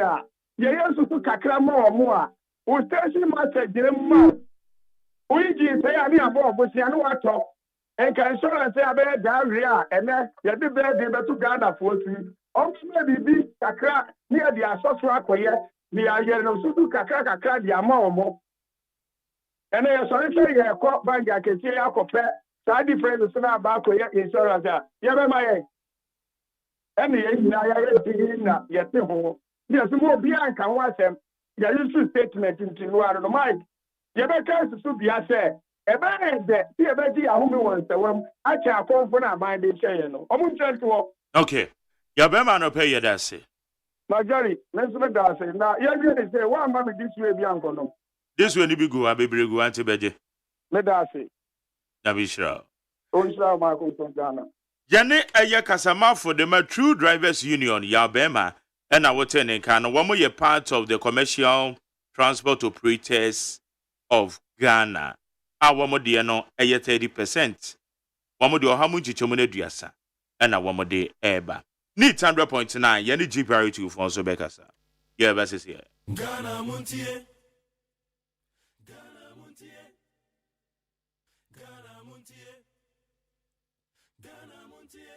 Ghana Montie Sunni, Wadin Chode Befa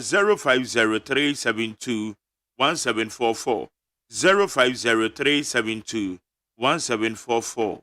Na yakenkan bibiane de ama onit 100.9. Amasacha me kwabena mafo. Amasa ponko makoma Jesse, woman de bomi chidoma. Yede de obon krata mo samne bro. Kwabena yankwai. Majari. Yes sir. Wada ruma. Honorable Samuel Tatia. Yeah.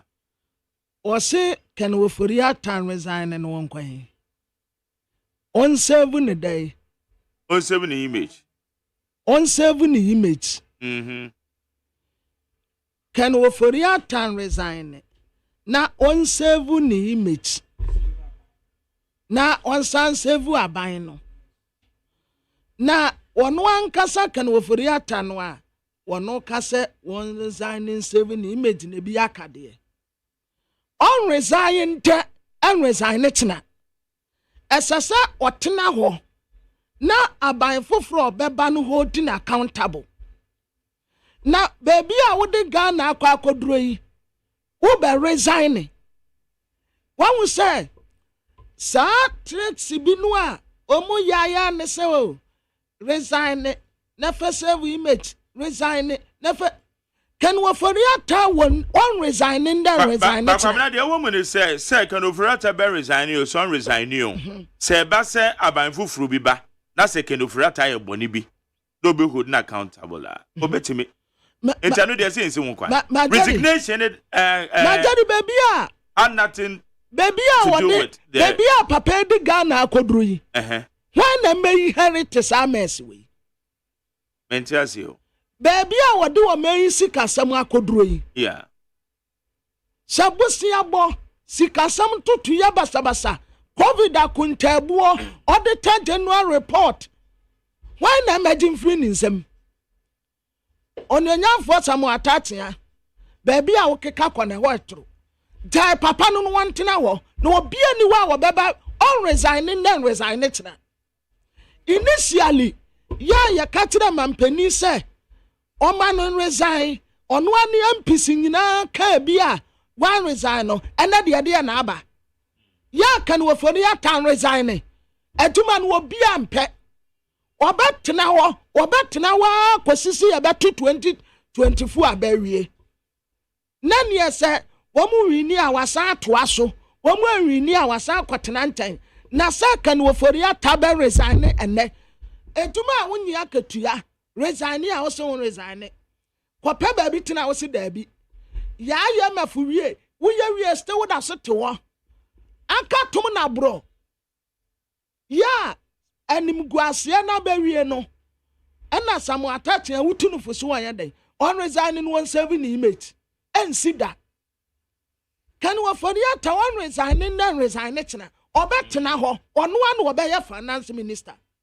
Atetidia so opanimoja dodo ensuo ne yedi frem obi ampa duma no onfa yede aye wola ma no onfa on resigning tina on tina won mo ani finance minister okay kwate a na one resigning one saving image no one save government all right meda say to kwamena de o say can on resigning then resign you Debi finance minister etu ora tatia de atudwa say I be nya say rack and ofurata according to Juma no kra be de ebeto ho eti nyina ye be table here discuss Debi on now aka say onini nyina anko Debi aka say ebosome sempo January nimpo ekona wie esi aka ba ebosome nkuru wo sedu 10 months o se hwan no wo kọ hwan na meye finance minister ye ni obi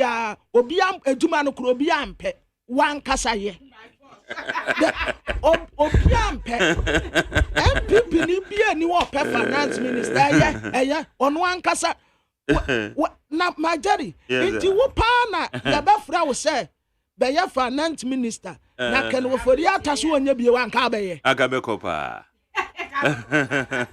majari nka be ko nka be ko papa sa mezo di wo mo ye na mezo mi ko yi be ko to aso be ko me hwe me na ka me ko papa nya meti ase mezo me ko aka me nya ketua sa debe me nya ketua eta se di oye na mezo mi ko ye didi na na mom eti mezo me ko me nya ketua me ko hwe Ghana sika so majari ye ama na ka ba be sram your office agaza ehwani je akura ti be se ehwani je nko a na bi na wo be ko se wo kwa akoto bibi wo ho de ankanya hawo ba be ko na kwa nsidegu kai sika na mu awai tisi a baby a wa majari baby a Ghana Ghana ya ama watumi obi a waburu bisia tumi aka kire nkofo a wakobbo bisia wo mu ntani se untumi ntua na we start year 2025 and 2027 na wa sa time no na wo we kan wo fori ata na wo we aduma no obi ampe mesre yemfa ye wel ni yemfa ma no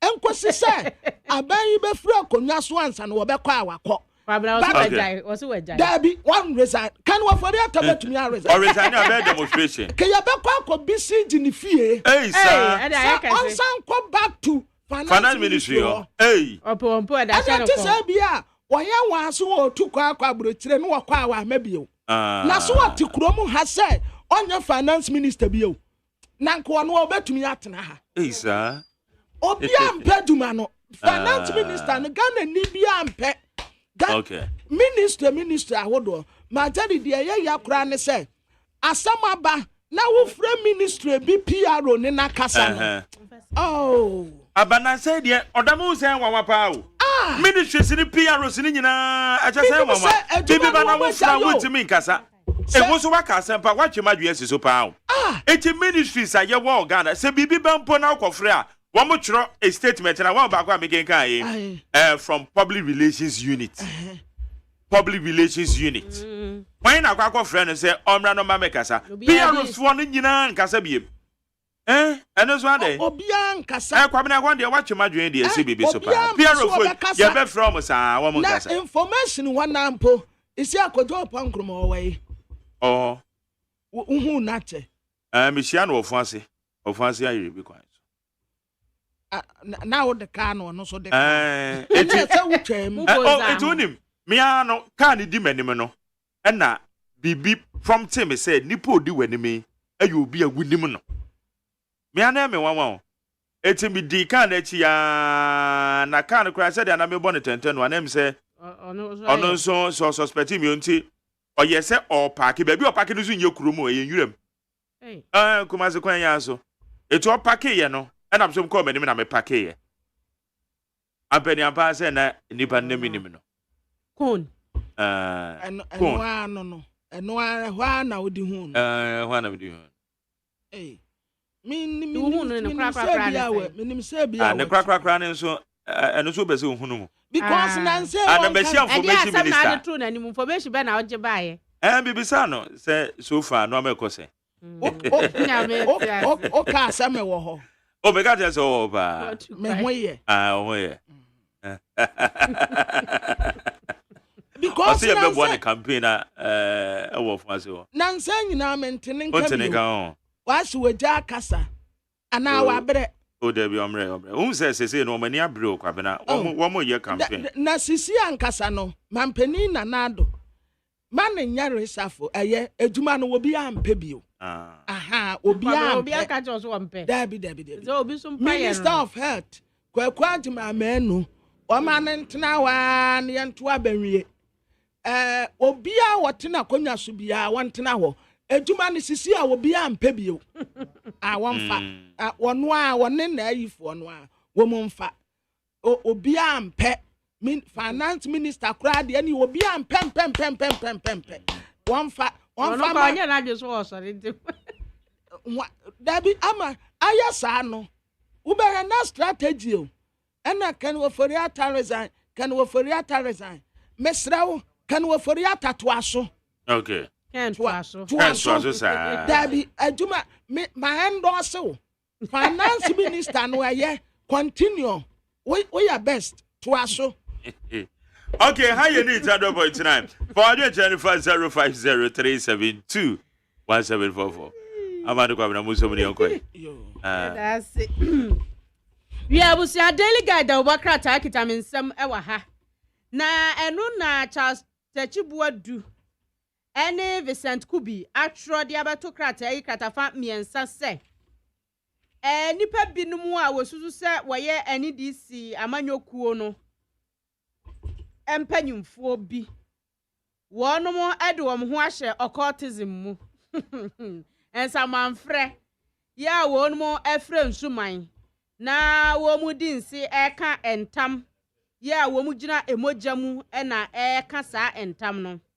Wose se wohwemu a sabre no NDC abreso Director of Elections Ora Elvis Efi Yankra ekoso afena mu suaye se wokokane party mu ehintasam ya se party fo nko na ehunu de kokoma ni opponent ya ene na boja wogina so ne afena wo suamu no enyini fiata asefo asase so na mfa wonum abakan enso so enya aseda empepa wonum ano na no na wo chese se wohwemu a ebra kane soafo a na wo hwe agodie hu nsam so gina moja so eka saa entam yi afoforo nka ye bebre se owura Daniel Amate Mensa Agbasi Nuchu eni chese twotwo wuro binum a ewomu wo mu nyina di nse no a wo chese eyade a wonum behwe se wonum abato ho nsam ensenka ye bia mpanyimfo ni omo ka no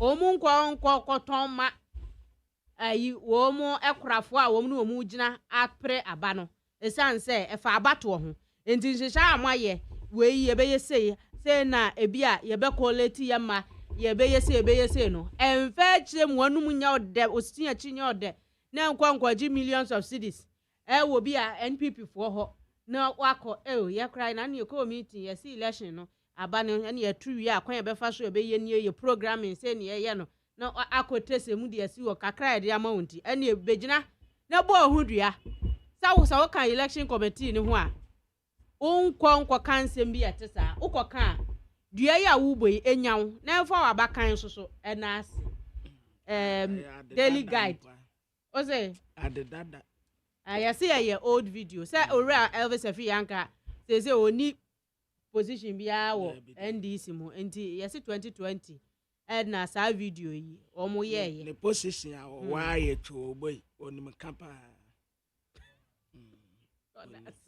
onte ni minimum so ene enya agro anti wonim to boy ka to boy enti oye manager of to boy na abusiafo de bokata de chronicle papa no ye businessman ana wokoka kire awura yi se wo be wa no mercy ejei na ne ma me kura pene so 2017 ho en wo ye se ne sa de ho de ne be ko school no akwakoto ana de so aso nti wo se ne wo school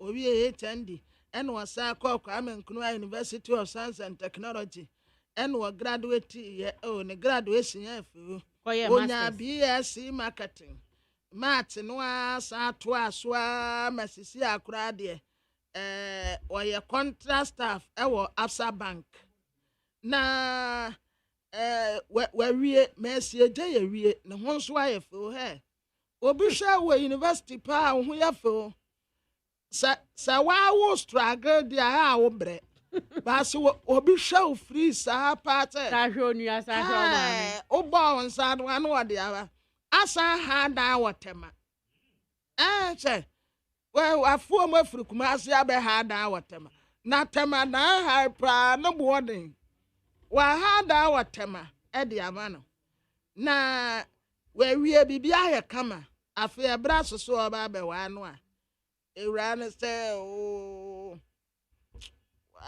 a business man for Usu ko show bi anu wa ho no copy no address ansa na ebi wo ha I say ama so mo kwa school wi a ohun ayi wo mo hu levels na so hu levels so afa wa ko be ma bi out me say yes tripping pinies wa ko be ma bi out say yes be ma ni tripping pinies ya they are 2 years so da wa fu so now to akwesem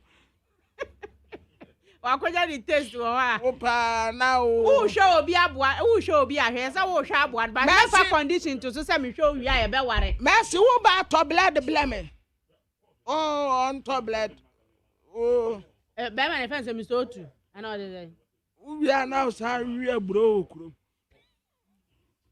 ezi bagay diga na wa papa oh we bro story na anopa na me ne ama oh we bro kuro na nsa se winim o mo pe obi an ono so na ne abie sa yes wo hwe na wie o tie the chances e wo ho ne say obetimi akohia ne dofo yo awa so wunye obi a na wo de value aka no ho no so hu say na wo fom na wo adame wo tripping kwabena etese story say be man de na kokot yeah be man de na kokot be man watimi de oba osusu say wahwe no ahwe ne maame ahwe ne nuanom awa kukuru de na kokot no oba no onye very careful my daddy one say oba no very careful Sani ama say na me papa na ba so say okoko yeah oh so obi wo ho a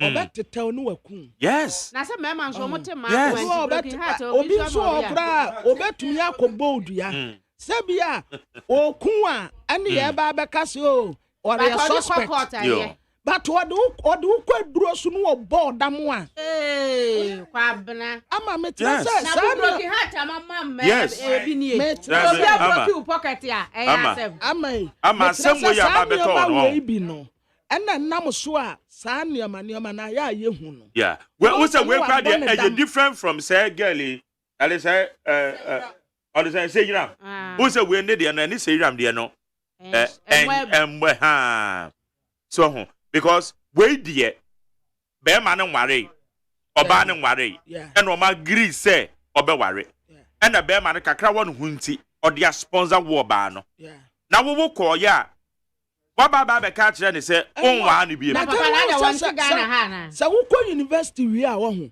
weni bie who thinking level okay but anyway mama yenche bibi so ebi so anu asa ko budam obi okay yenche bibi so bia na oba no so say yente ne side bia na oba no so wo justification tia ware sending the decision ebi kra no onye ni taste onware be man onye ni taste dey nya justify obi uwo yiri bi she ba bi ebi kwa na owo yiri bi wo ba bi wanka no kra nkyere no e na oba ne ho ana ebia nti ebi so a obo no ebi so a treatment even though ebi a wo tre no free 2017 ebi a ohwe no ba what obi so university 4 years pa na obi o ho a ohwe no all right but ebi a enya 4 years was started 2017 ya intimate say ana obi o so a relationship 20 21 22 23 24 8 years yeah relationship wa ho mum ye hwa ade ba ko wo mu say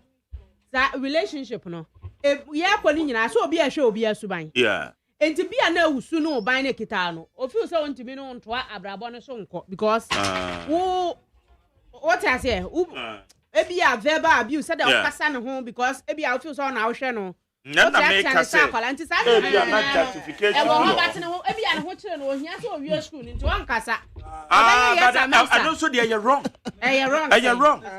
so who na wan kasa dia enya eje oba de timi convince ye say who ye din no wawie be ma no ohun ebe we hu da na mo masa the time a oye adwuma na eche so ne be ma no ye we na late obi hu ye na mo kasa ohun emo kana no tu mu dia very wrong but you option ensu a yen mu nam no yen father want to yen father want to but me bo papa na ba so say no matter what why are there pa say odi asem na kokot enyu obi na odi be chewo Eja fache. Sa ekunkuma kunkum bebrebe no a eya no akotete no kwamna when enyina so be wo mo no ana bia verbal agreement agreement e say papa no so timi prove e kire say abayo no promise no so be wa no for him to take asem way to court no kire say papa no baby ya o nyina so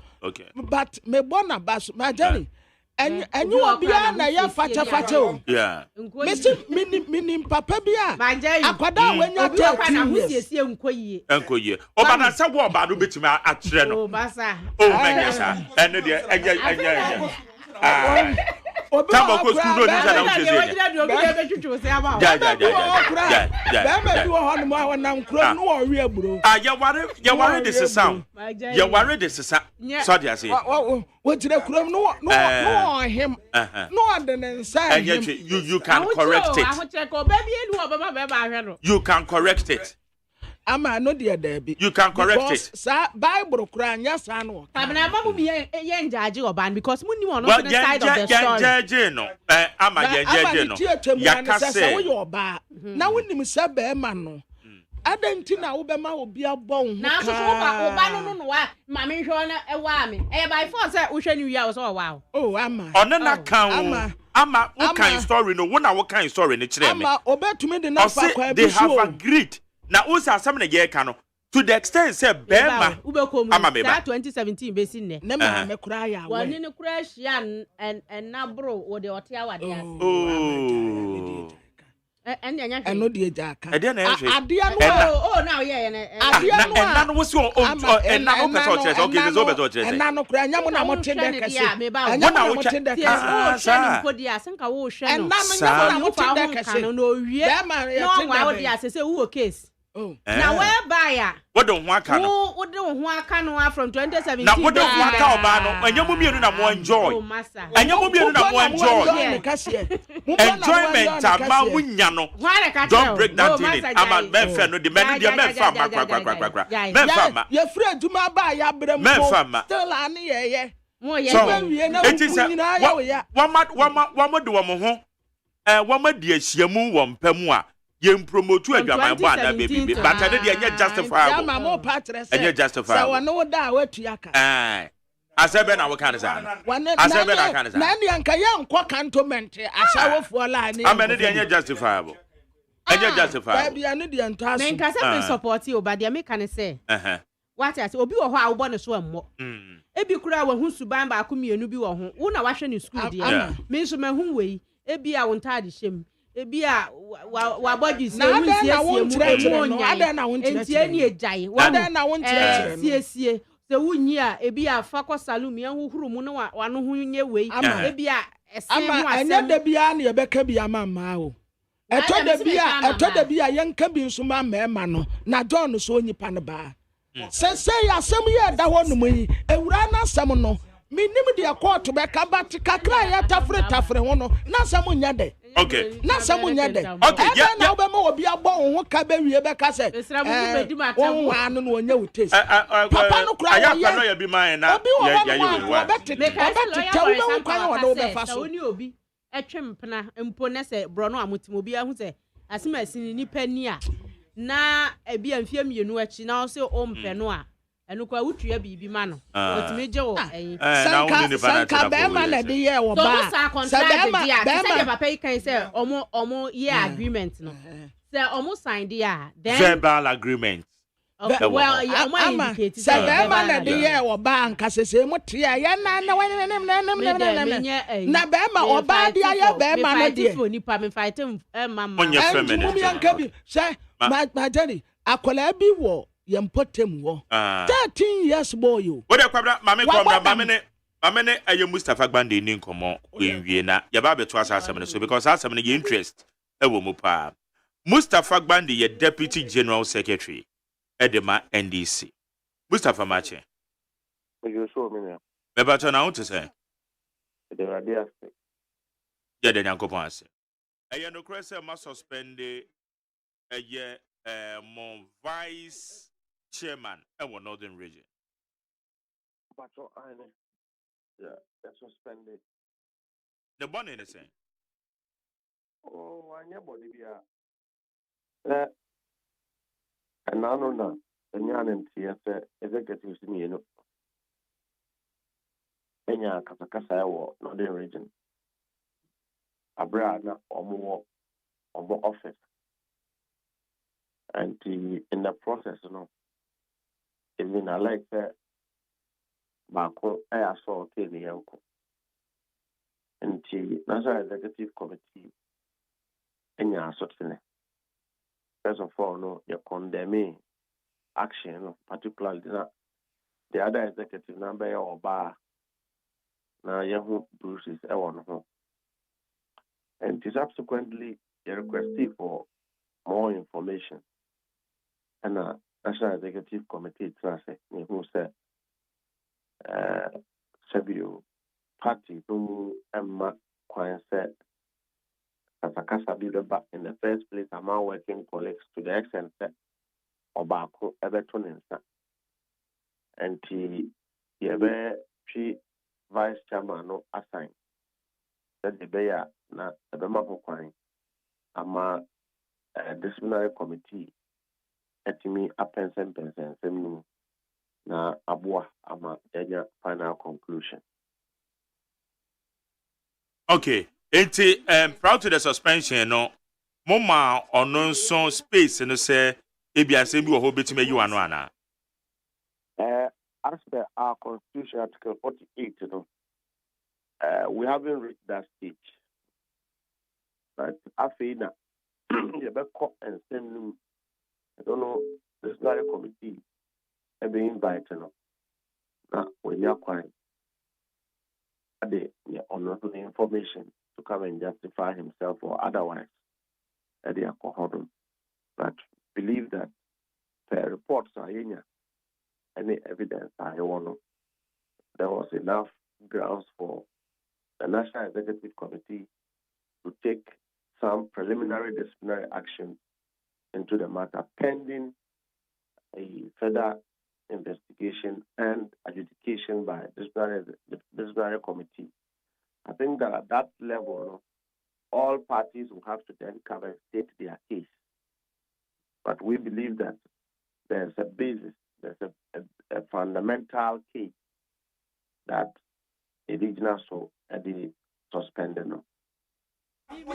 Okay, the ayatene say and the ayati say supporters of NDC ne titiriu machitafo a womo watifi mantam no do no womo eko protest ye de tia mompanyefo eti anumu na vice chair no epie ye ba assaulto mo treasurer na say na assembly sify there wasn't no protest ye ni hontia o bia o party no ne kusi ene se tabwa wa muye sa kasakasa no na national executive die ni ho regional secretary and a couple of executives and now one more office one and a one more regional officer omuye juma ebi ho na ye tiye and a general secretary ono na ye party na no control letter say expressing our feelings on the matter and observation. And we assure general public that we're going to subsequently look at the matter. And one of police for HA regional vice chairman no, on a private action and on free party. Now, you to know fees that according to reports I gather, and Che Biana MPP for call Superdelegates Congress. In that Congress, supporters of His Excellency Mahmoud Bawumia, Vice President, I attack Ura like Semanting agent. The other place is called Japan. The crop were attacking one Obienina as a true. I don't know what if the police force didn't arrest the person, didn't act swiftly. Now the internet, the via and also internal NDC, and then the police force are acting very swiftly. to have arrested the vice chairman, already detaining him. I don't know anything now. Party no na share chiri na omachi vice chairman ti ade ntina ye de yeso de yam protect the vice chairman say the MPP for protect wo de no ena yema police for fa no enti no suspense de buy no another issue no say normally enye nyina na yenti afia in terms of actions within law perfect enti fa ho explaining decision nyina chere the youth no say party no mra aye adwuma you almost here and na ya kasa idea bibia to dia ubia teno ho ase police case no eno so no mo de mo ho kogi mu ana na mbetwe se mra be adwuma NDC enya party a kata bone so enuanom na omo de BBC a na omo kata so we believe that the rule of law and respect for fundamental human rights is very supreme in our democratic discourse. And you go boomra, and running obedi. Sabio, the police watching one and non away, obi a wedi bonnet. It's been alleged a wedi bonnet. So you have to go and prove to the police that wedi bonnet and answer way in the bonnet. I know the one lawyers and a bit in I am wedi. Yeah, as a party here. Yeah, for step party back. Ebebruni enko. Man said in the meeting of executives, na obako are sorted. We feel that whether it is true or not, there's a cost for us to suspend because in the party there are mechanisms that they first they address the issues. Those mechanisms are well stipulated. At the point of any disagreement, you can activate the mechanisms to address your matter. So if you abandon them and take another procedure, then you are breaking the law of the party. In another jurisdiction, you want Crawford, Omukradi, party, Matimi, Court, Jaja, Wanyam, Nayakwako Free Ubia, police for a chet of the court. Running needy. I don't cry there. A buying penny for a shade, actually defending I'm a betrayal. Study you for the cow not for recently. One year super delegate Congress, MPP, Vice President, and also a person will be the president, and supported another contender, a Pahona, a Fronto, Omukote, a Fronto political party. The party didn't condemn it, the party didn't arrest anybody. But we are not the same. Under NDC, the guarantee for human rights is very observed. And in the NDC, you have freedom of association and you have ownership of the party. The Unam party anymore, nobody can take you for granted and nobody can threaten your life.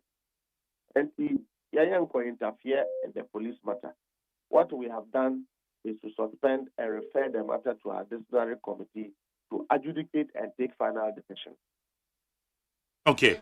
Na mo regional treasurer no mapede chira kwan ahwe na what is it? But a senior leadership Emma National Vice Chairman Ura Professor Joshua Alabi Eddie Chiri Ekoi and then Eko di nkomo and afin so party mpany for bebre no a friend no to associate with the unfortunate situation. Mpany for no we are still in contact with her. And himself by this time there on a busiawa bibia edadin. Okay. Sir, ye free kwa enra yenka bi shemu. Video bi ko viral la. Yenhu eye NDC mpanyfo bi a womo edinsie womo soe se won be protect eye womo party. Say video no ma bi video be ya.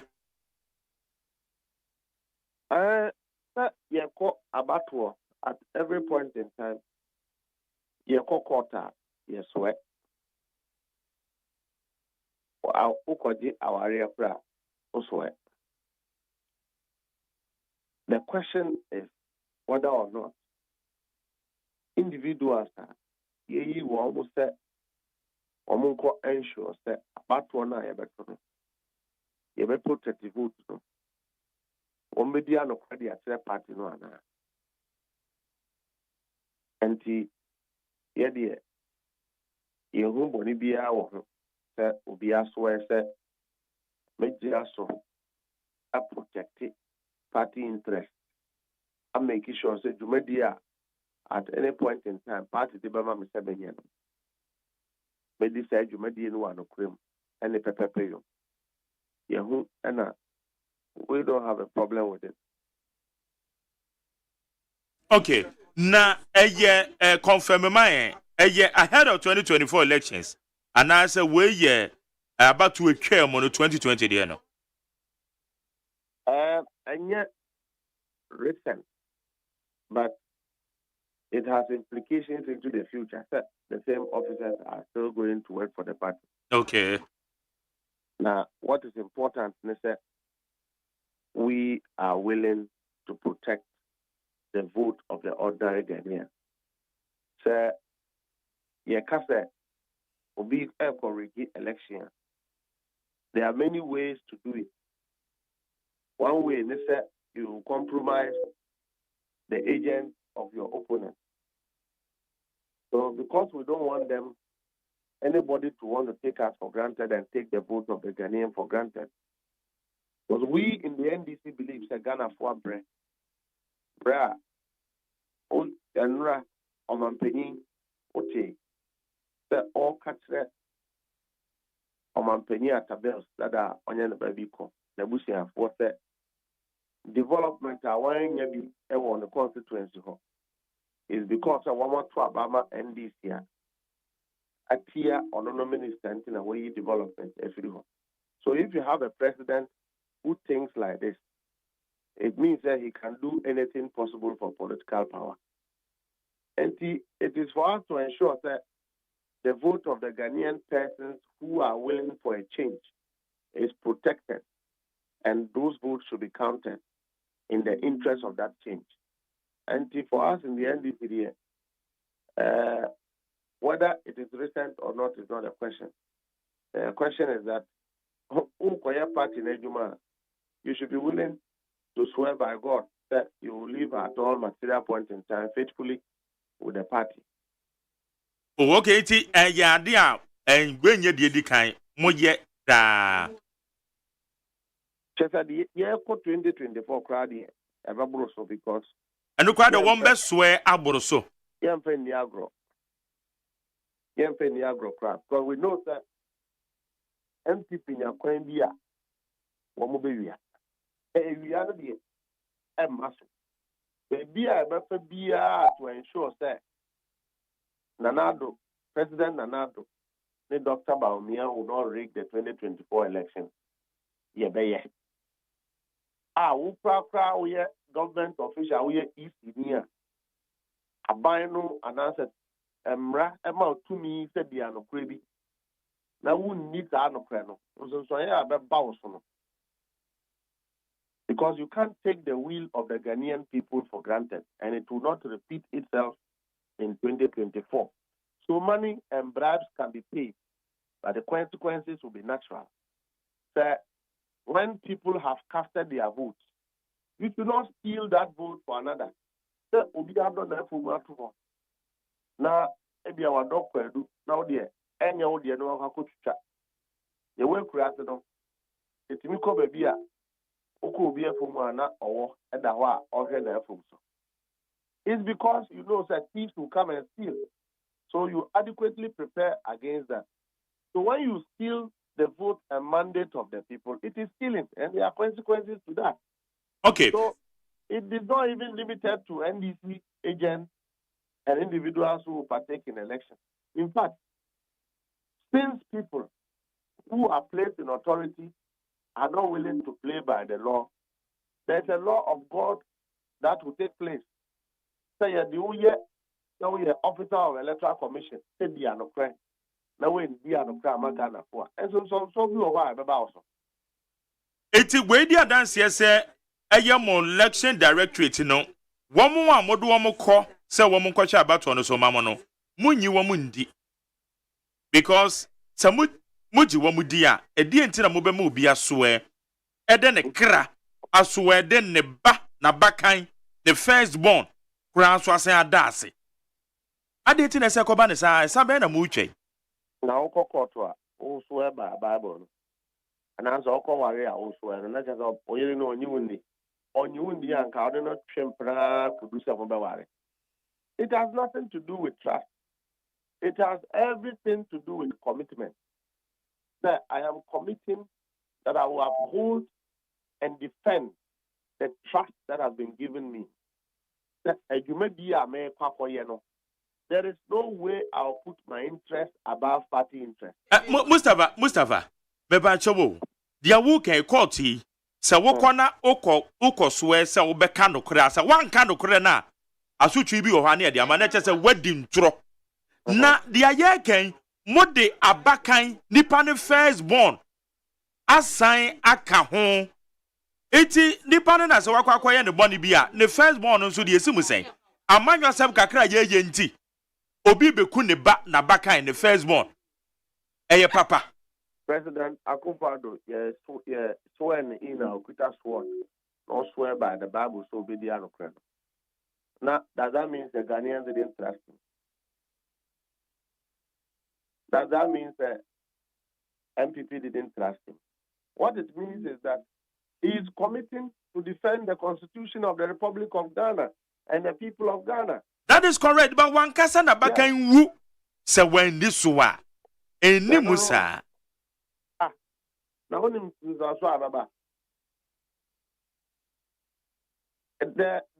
the pronouncement of the consequence by pledge is not a question.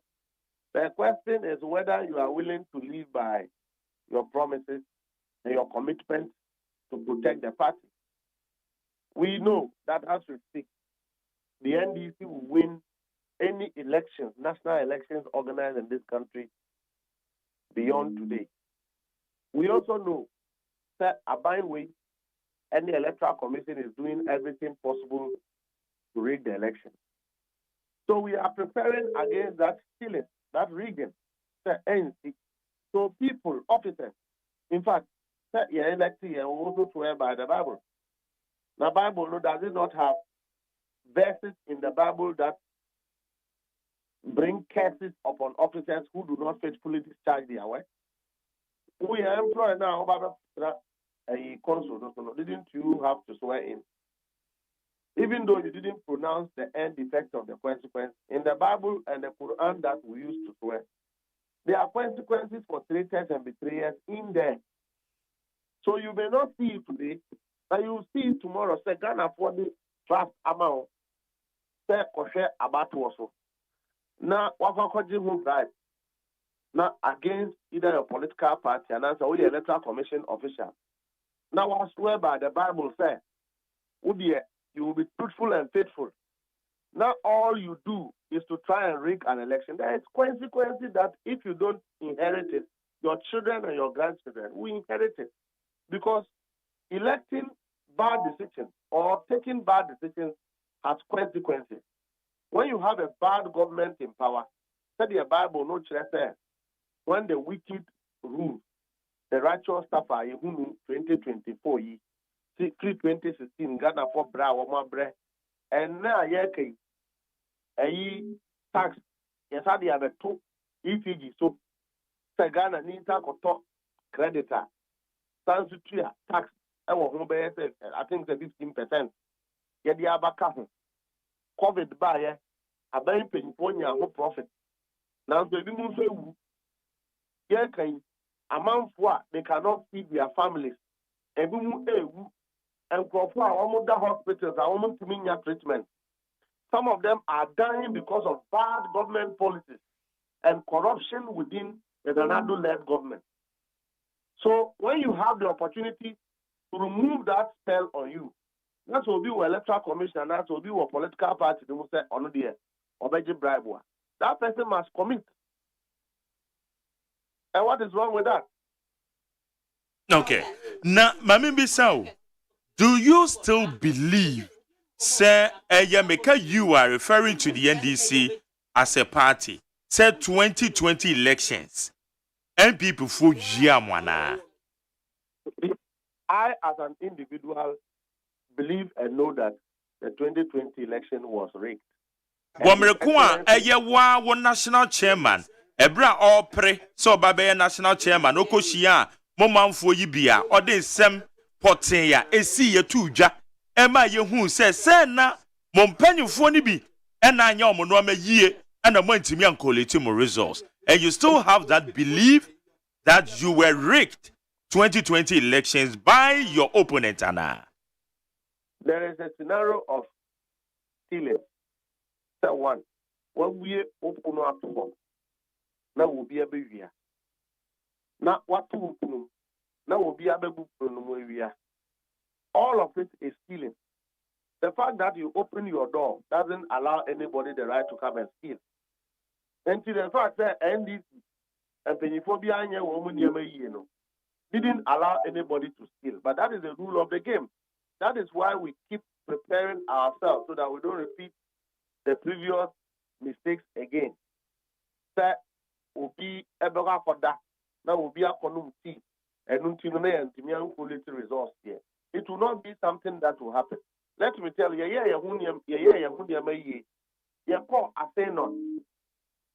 by the time we are about 6:30, na MPP for coalition system crash here. I'm a woman. And so when you prepare yourself very well for an election and you do your work well, you win that election. I believe, sir, the 2020 election, the security services interfered with the election, particularly the military and a section of the police using national security, interfered with the election. Some of the parliamentary seats are winning here. They used the military to intervene, to overturn those decisions, take it to court. You see court there. You saw it. People were killed.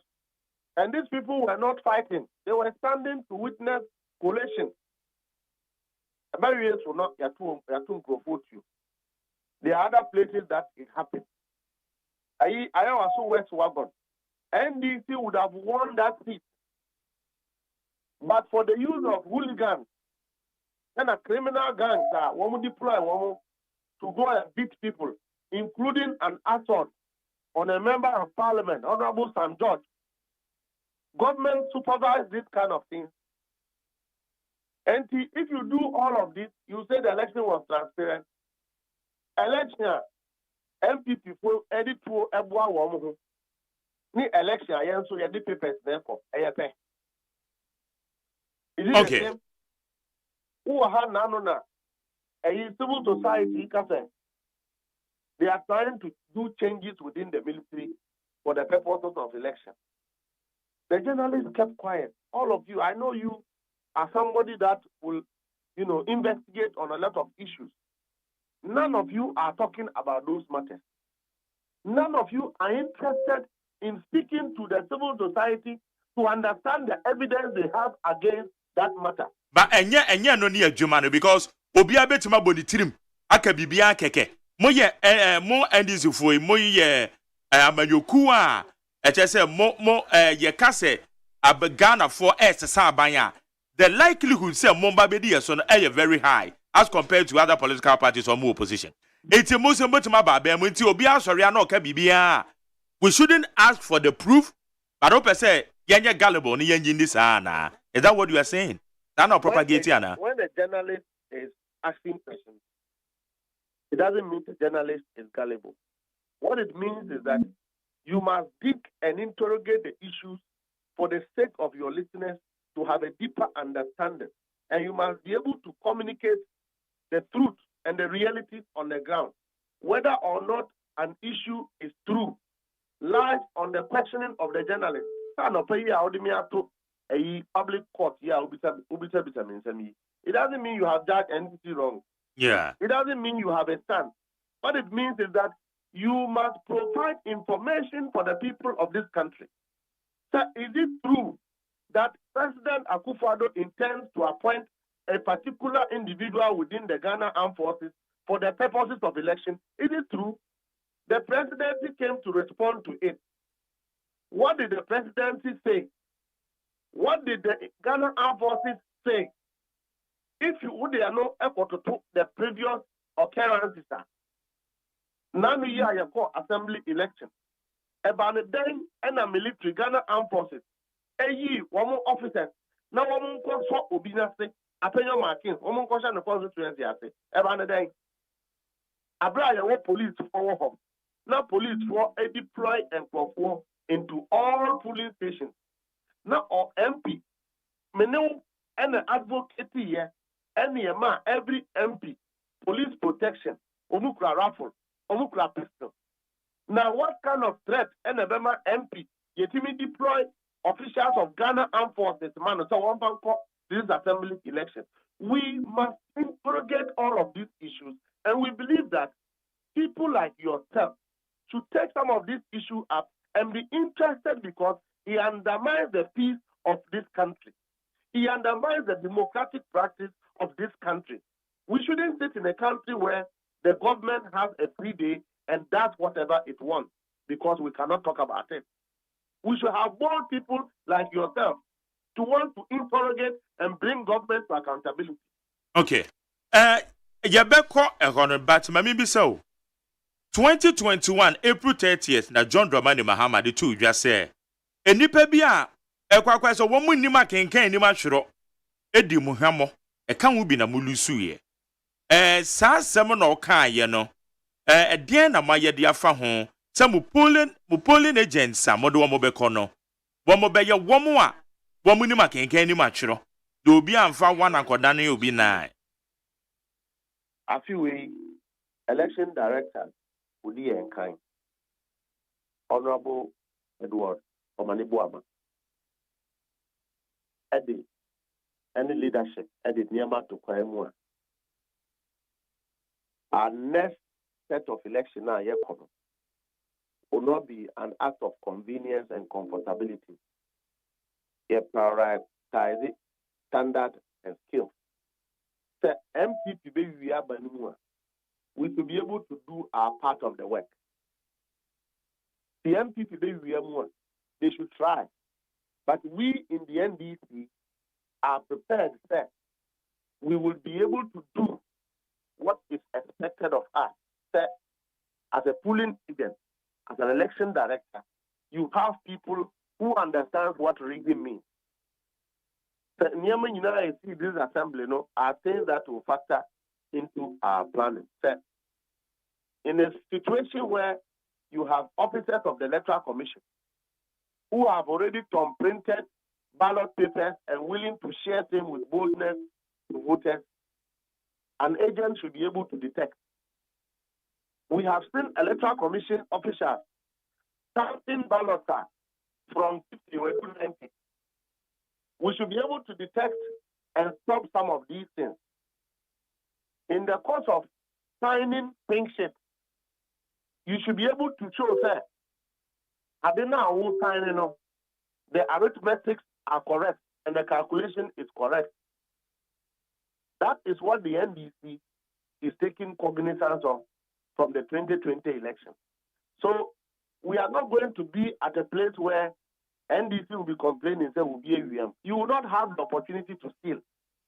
Because any factor of rigging that you manifest on the ground will be resisted squarely at that place. Then Obi na de court. Now apena so I'm a victim, let me go to court. Any form of manifestation of rigging will be confronted at the polling station. It will not be taken to anywhere. And Nano, Vice President said, and I got there, we are the court now. We will not go there. We will settle the issue at the polling station. That is where the stealing will happen, and that is where we will deal with the matter. Crawford 3 we will have 3 people being counted. So we'll be fair. So you must have polling agents who are able to understand serial numbers of ballot papers. You got to about a group here. You do honor voter accounting. Vigilance of our teams. They declare that serial numbers of the ballot papers now is not the same. And when you have those things, you should be able to detect. So that election is flawed. So that is a vigilance on Penny Eka Watemua. Yeah, in the party at NDC, we will go prepared in 2024 on all these counts. We are now almost we are including any force they deploy will be resisted fiercely. Any form of force that MPP or government will be willing to deploy for the purposes of unlawful actions into elections will be resisted fiercely. Anything intellectual they deploy will be resisted. Anything they try to do to rig the election will be resisted. And it is not negotiable that the 2024 election will be transparent. It has to be transparent, and it will and must be transparent for all Ghanaians to be at peace. Me did some more resistance and so for violence biyama. NDC will not do anything untoward, and I can give you the assurance that even leadership of the party does not tolerate violence. But we have told our party people that it won't happen again in the NDC. Violence begets violence. Wouldn't talk on the back, and then talk about would the we must get to a place where we are willing to get political parties to do the right thing. Your election here, police born a fair ban. We must let the police do their job, and they must do their job professionally to the extent that they don't leave ground for any Ghanaian to question say Ubia Buawi, Ubia Muawi.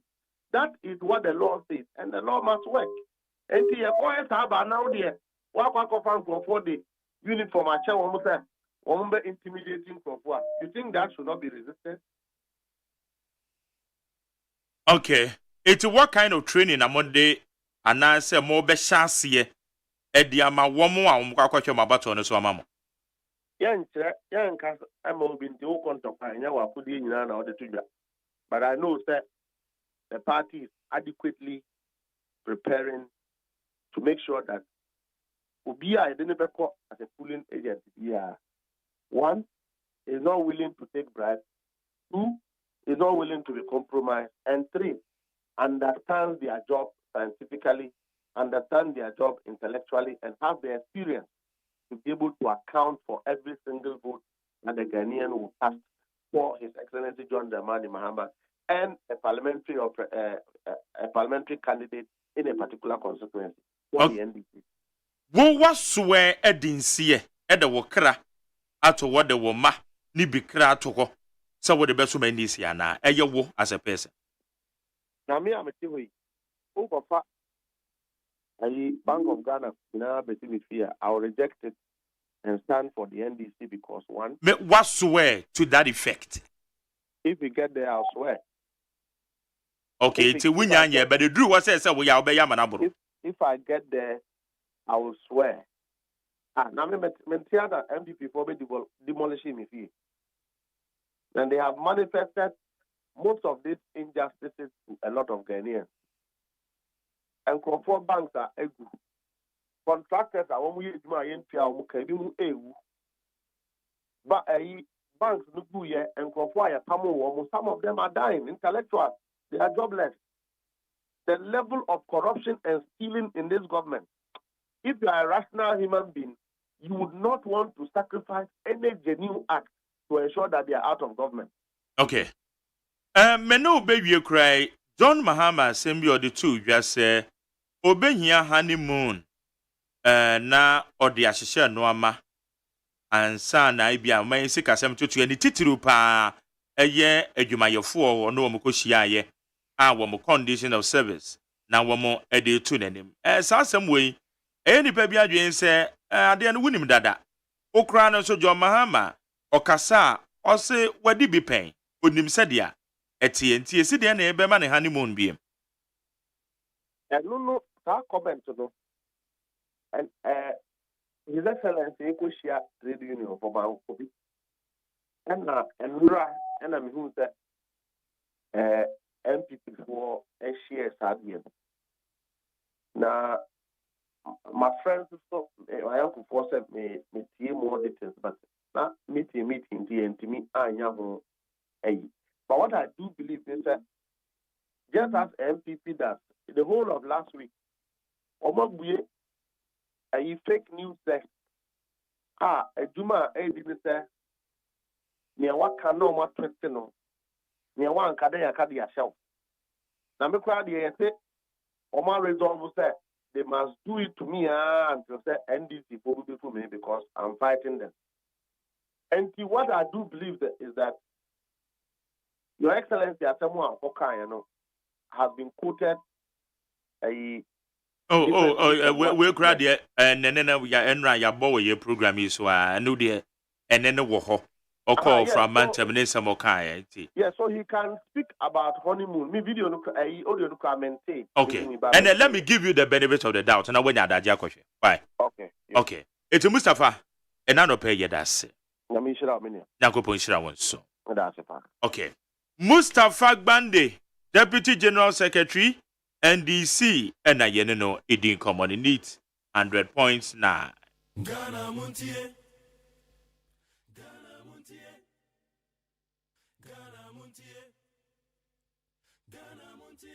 Okay, I didn't know Ewaha, you back in can be now. Yediama. Come now, you can grab it to us now.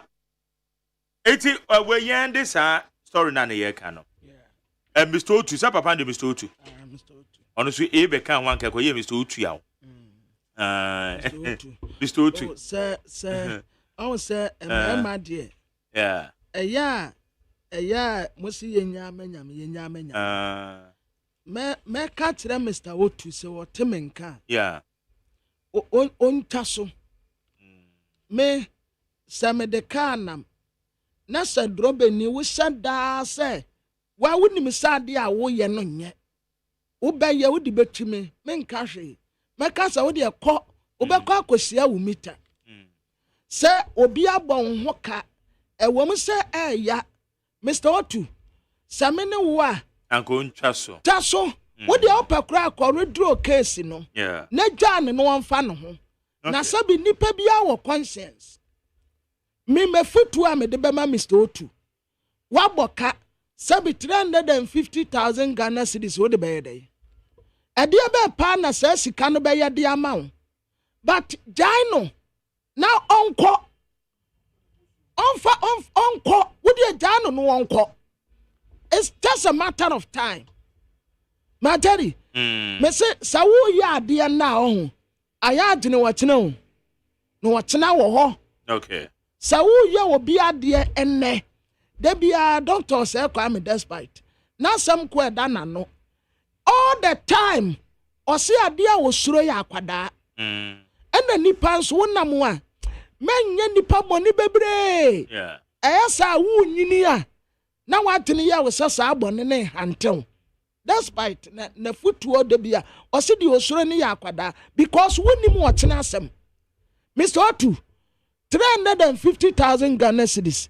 Katra wa lawyer for ni so mu ntaso. Okay. Eye taso na wan fa say at least wo say no free owie secondary school wa say no HND wa say no wa kwaye ni degree wa say no wa ye ni masters eye onfa mo ne bra wo de opakura hira no wonko because eno ye nne but wo bi nim wo tena. Okay. Ja no wonko.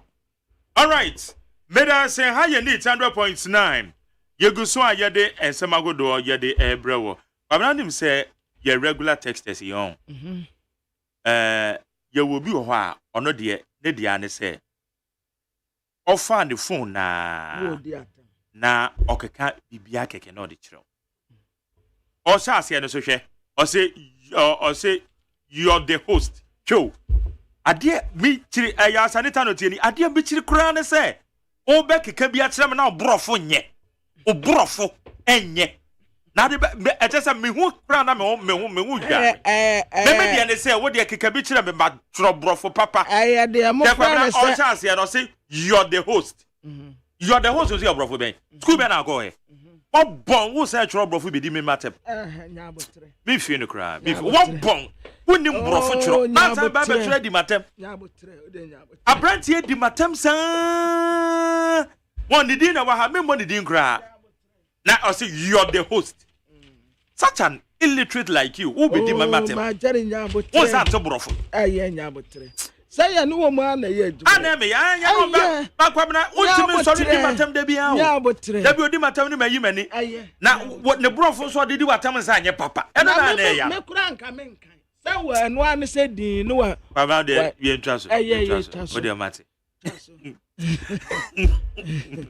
Eddie, oh, David. Now, that's what you know. It was in the uncle. 1 year now for somewhere attaching ya, and now can we for the for say one resign and non pody ya carry one resign and then resign it. Wabeko swat na baby out na baby out the Ghana could one and mefa. Nipa obeko kwaji finance minister there, not just any nipa kromi hu brofu di ha me de be frɛ no na wo de yɛkyɛ asɛm bi akɔwu ana bɛkra wo obi creating mercy say na wo be inherit nipa kro nka wo akokudro enka eka me nko asɛ me na me ye MPP executive national executive ayi ni bia ka wo bia ye di appointment ne be mane bia meka hyɛ ma nenye na ɛna hɔ a omu anra ne omu ade na daily post the Democrat and anima transport first was here cost 30% yo. Afe NDC amanyo kuku dambi daha. Chama untumi Asante Youth Association and womu chase wabudi ye wontumi nwe. Na sabi chama untumi di Asante ma ni mo chichiri form. Entu womba chira no bosumi a ye dua mo aburo ama na huni se ono chama untumi wonso nchan Asante man. Na ora efri ya ankra ena one nkofo bi eso wa he CDS Vice Admiral Muama goes home in March or kwa humejie mu anata eno waye no goes home to say wo maye ne tisu obi a sebi wawu a wo ye kosie no wo kwa humejie mu ebi okọ retirement ede na matri Swag Clubhouse gone is to Danaba ministry and I say wato akoso modern spirit no resettlement center e Topo community Oma handi over Krobia Santi Kotoko hine no waka kire Dr. George Kufudampare say waya ade ne modebo aso ani ya de chada mfoni abetua ena daily statement na chada sa 7 million tax scandal amokin adentina abayi daily statement mu ayamodia dada chada nenam kromu ha monfa sa 7 million tax scandal non kwafo for ni komu nkwaji musika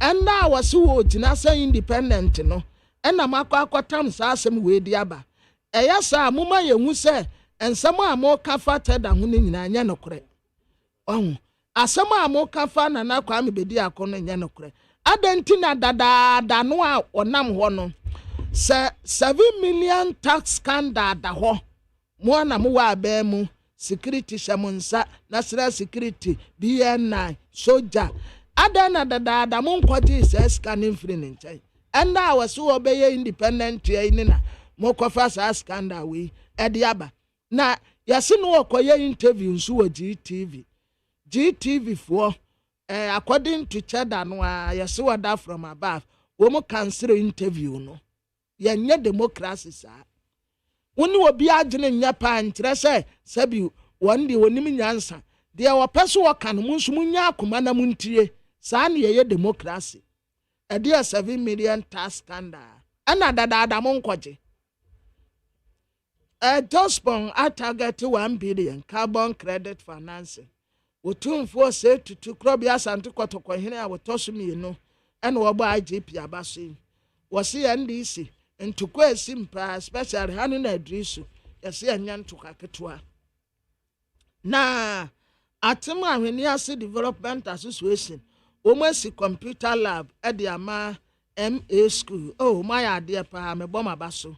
Senior Staff Association University of Ghana indefinite strike no omo declare nti as at now Majari University Senior Staff Association University of Ghana eso my indefinite strike see yenya wo mu tax evasion scandal no tada eno nso ewa ha NDC ya chasa kwesi prat etu wo mu fo sa futuo na kwesi prat etu wo mu no wo ma amfa efutuo no anya hwe no ena ehante wo no mu na the insight Dr. Abu Sakara Foster osi democracy no asasi sakrem kakre sansa nioma bi wo mu a emoa yen mampani na na adedankwa akufuado ene wo kire se akumfi wo ma anto aba ama ne mra se bedwani ntini wo yi nani ema mpuntu obo wo no transport fare wo mu se 30%.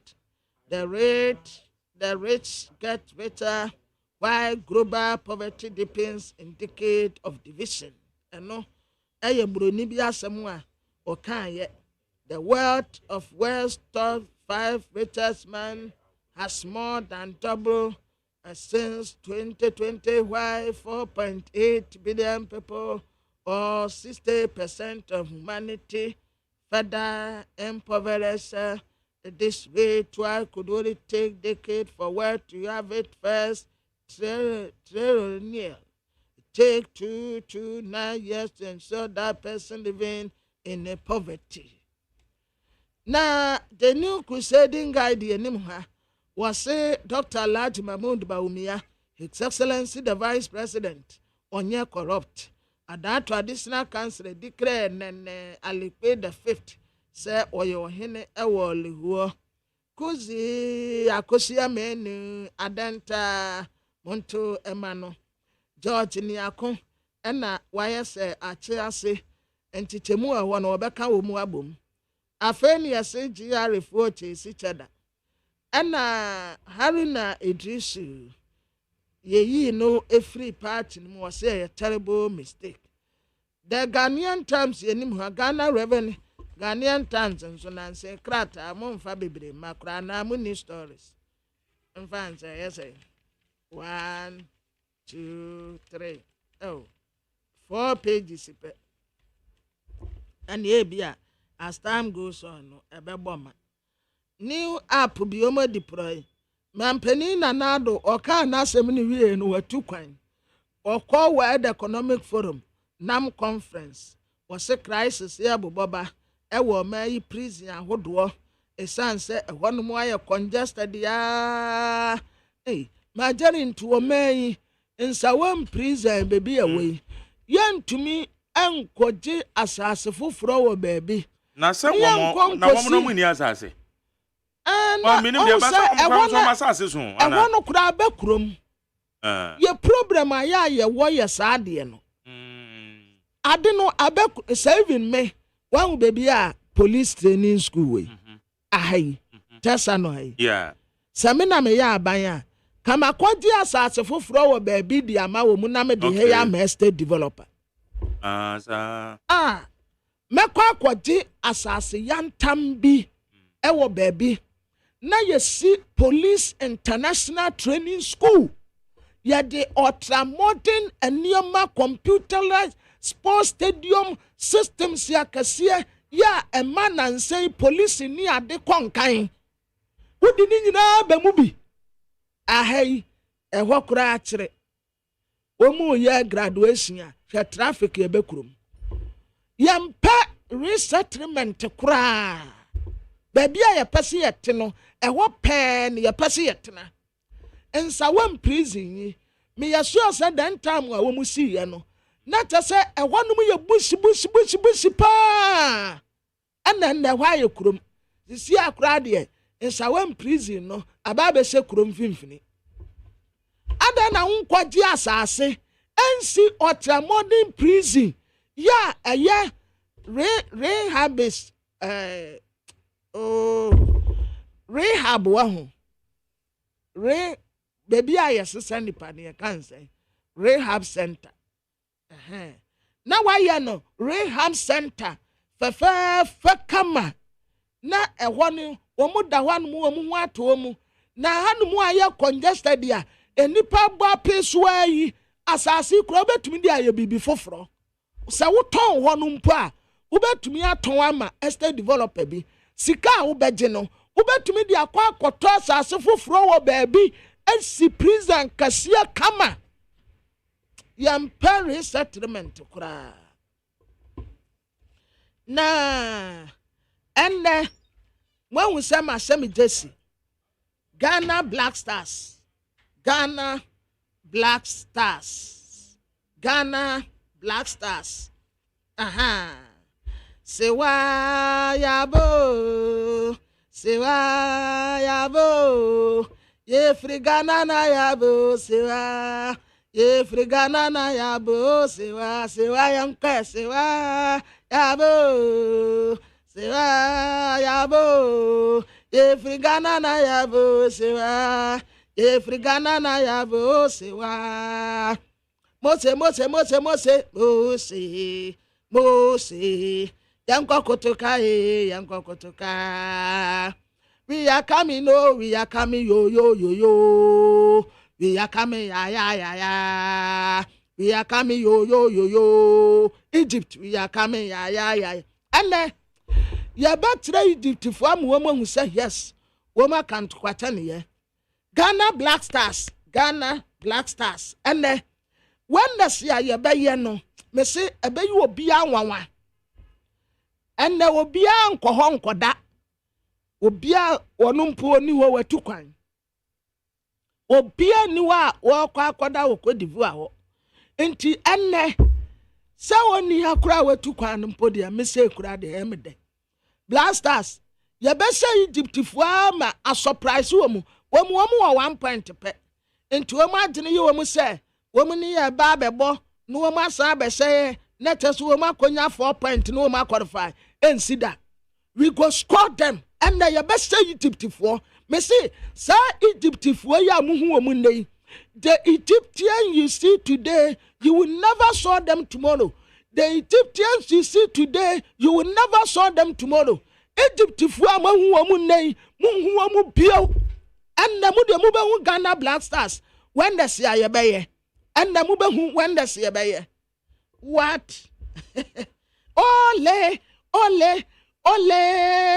Black Stars ye Ghana Black Stars ye Missy ye Ghana Black Stars ye na ye Ghana Black Stars ye na ye and wonders wa mubehu se kudu suaba na mo amubehu ade a ye de be ye Egypt fo na be shock mo ye bogum say ya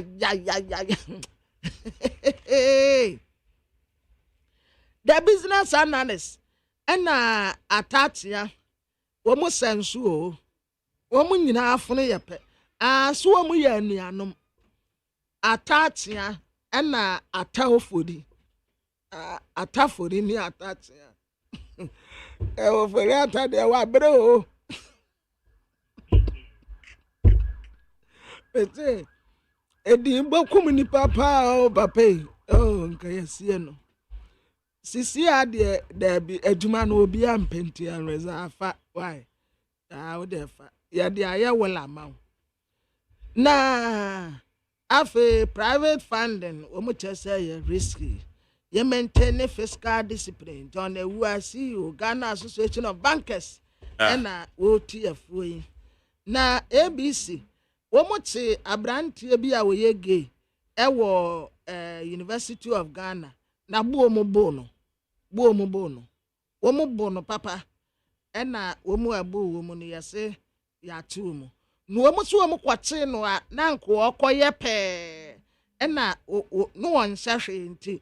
Womu tane tuaban womu di abani bi nso tane be ma no so en womu bu no abu no mfi mu a ebru no bebre huro no so oyege na lansanswa exams no teacher fo na womu feri ye no yeso mbesa retake exams e wo March 2000 en ewu ye 2023 accident see ye NDC leaders in yes we sacrifice we firstborn one na Jafta Bible Wasi Urade Saubu Amina Samekoko Dim Kunimuba. Adia Bia Messian Canibiano, and the Baba for the amount. Nebra after Ebano, Nebaba, in the day Cabesiano. Oh, Ose me bewa brama se papa, me do bewa homi widow. Nanso me bia manu amewura de ntimi nsa meti mu. Majare. Come na me dance. Dear. Ate. Charlie Benwini. And na we say ya na support Black Star so. Me no and they support Black Star. Me no and they support Black Star. Hope ne say we tu kwan woni ha. Nti won ko hwebo ni bi. Eyan hwan. Odio. Kwabna obi the number ma me say me fama wo. O dey afa message ni so.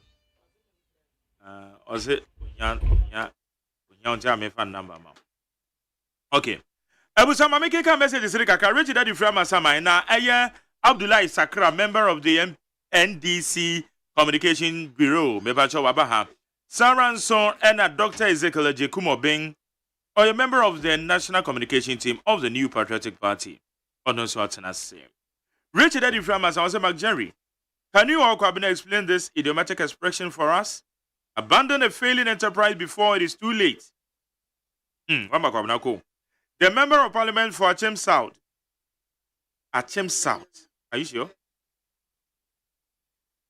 And a member of the Achem Mafia. Ebuakwa South, nya Achem South, Wabudino.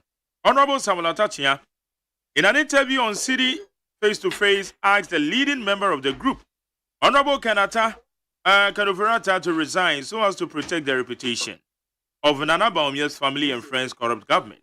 McJerry, Honorable Atachia is really suffering, and Ghanaians are really suffering. Richard Adifria Masamai, thank you. We say, Masa Jerry, I agree to you. What is happening in Ghana politics now? It's unfortunate because of our people are swearing. God have mercy. Go to trumpet tasty aspect fast food and all the other. Lam taking a different Shaman official town. Because if your sister is married to an NDC executive, warn her that her firstborn is in danger of being used as a sacrifice by the husband immediately after the 2024 polls. And if they think they are the potential government in waiting, they are joking because 2024 will shock them. Jerry, please save this my message. Okay, but I say now others also say Dr. Baumia leads, and from the next government Ghana 2024, Jerry, save this. Okay, Mate. Teacher Kujo say, don't present yourself for election if you cannot meet the demand of Ghanaian workers. No honeymoon for anyone. No wonder TUC rejects Mohammed's honeymoon request. The man don't have any vision for the good people of this country. Muhammad, take your honeymoon. Take it away. We don't need it. You're a confused person. Where your teacher Kujo? To Abonama Dentase. Mesha Kasante di Frabosoka. So somebody should remind Anato in case he doesn't know he's our employer. He's not doing Ghanaian any favor. So for him to say he denied Ekunfi people from giving them the development because they voted against his party is the most unfortunate comment any normal elected president can make. He needs to come and apologize and even go ahead to resign as the president. We Mesha Kasante Abosoka. Mesha Kasante. Someone said I make a message, you know. Said the Antokro woman menya daddy I edit. I kind of ye no. I know about my basso sa pepe. Don't I measure no. Thank you. For message, you know, said the outro and yes, I make kind of. Me and me edit. Editor in chief, Jerry. What had you? What had you, Papa? Say, oh, to from back one. You man would be doing no. But oh, the way I know the show. Yeah. It's a name I said on a maca. Maca the public. Mesha Kasanto message now to mama no.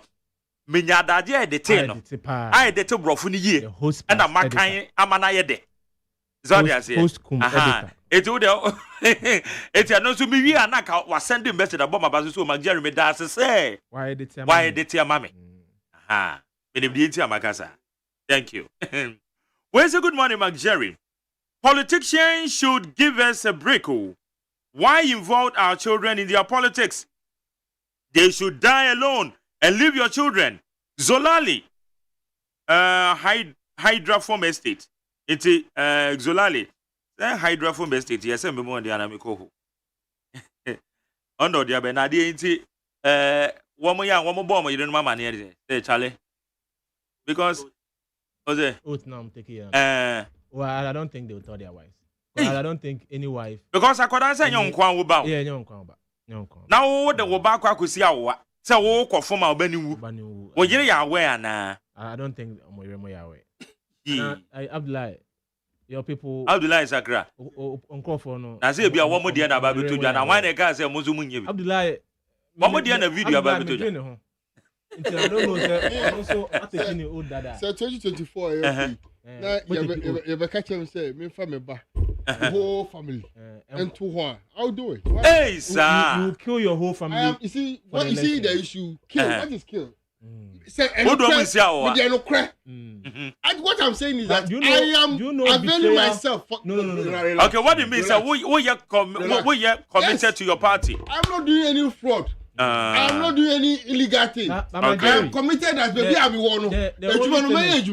Okay. So the party.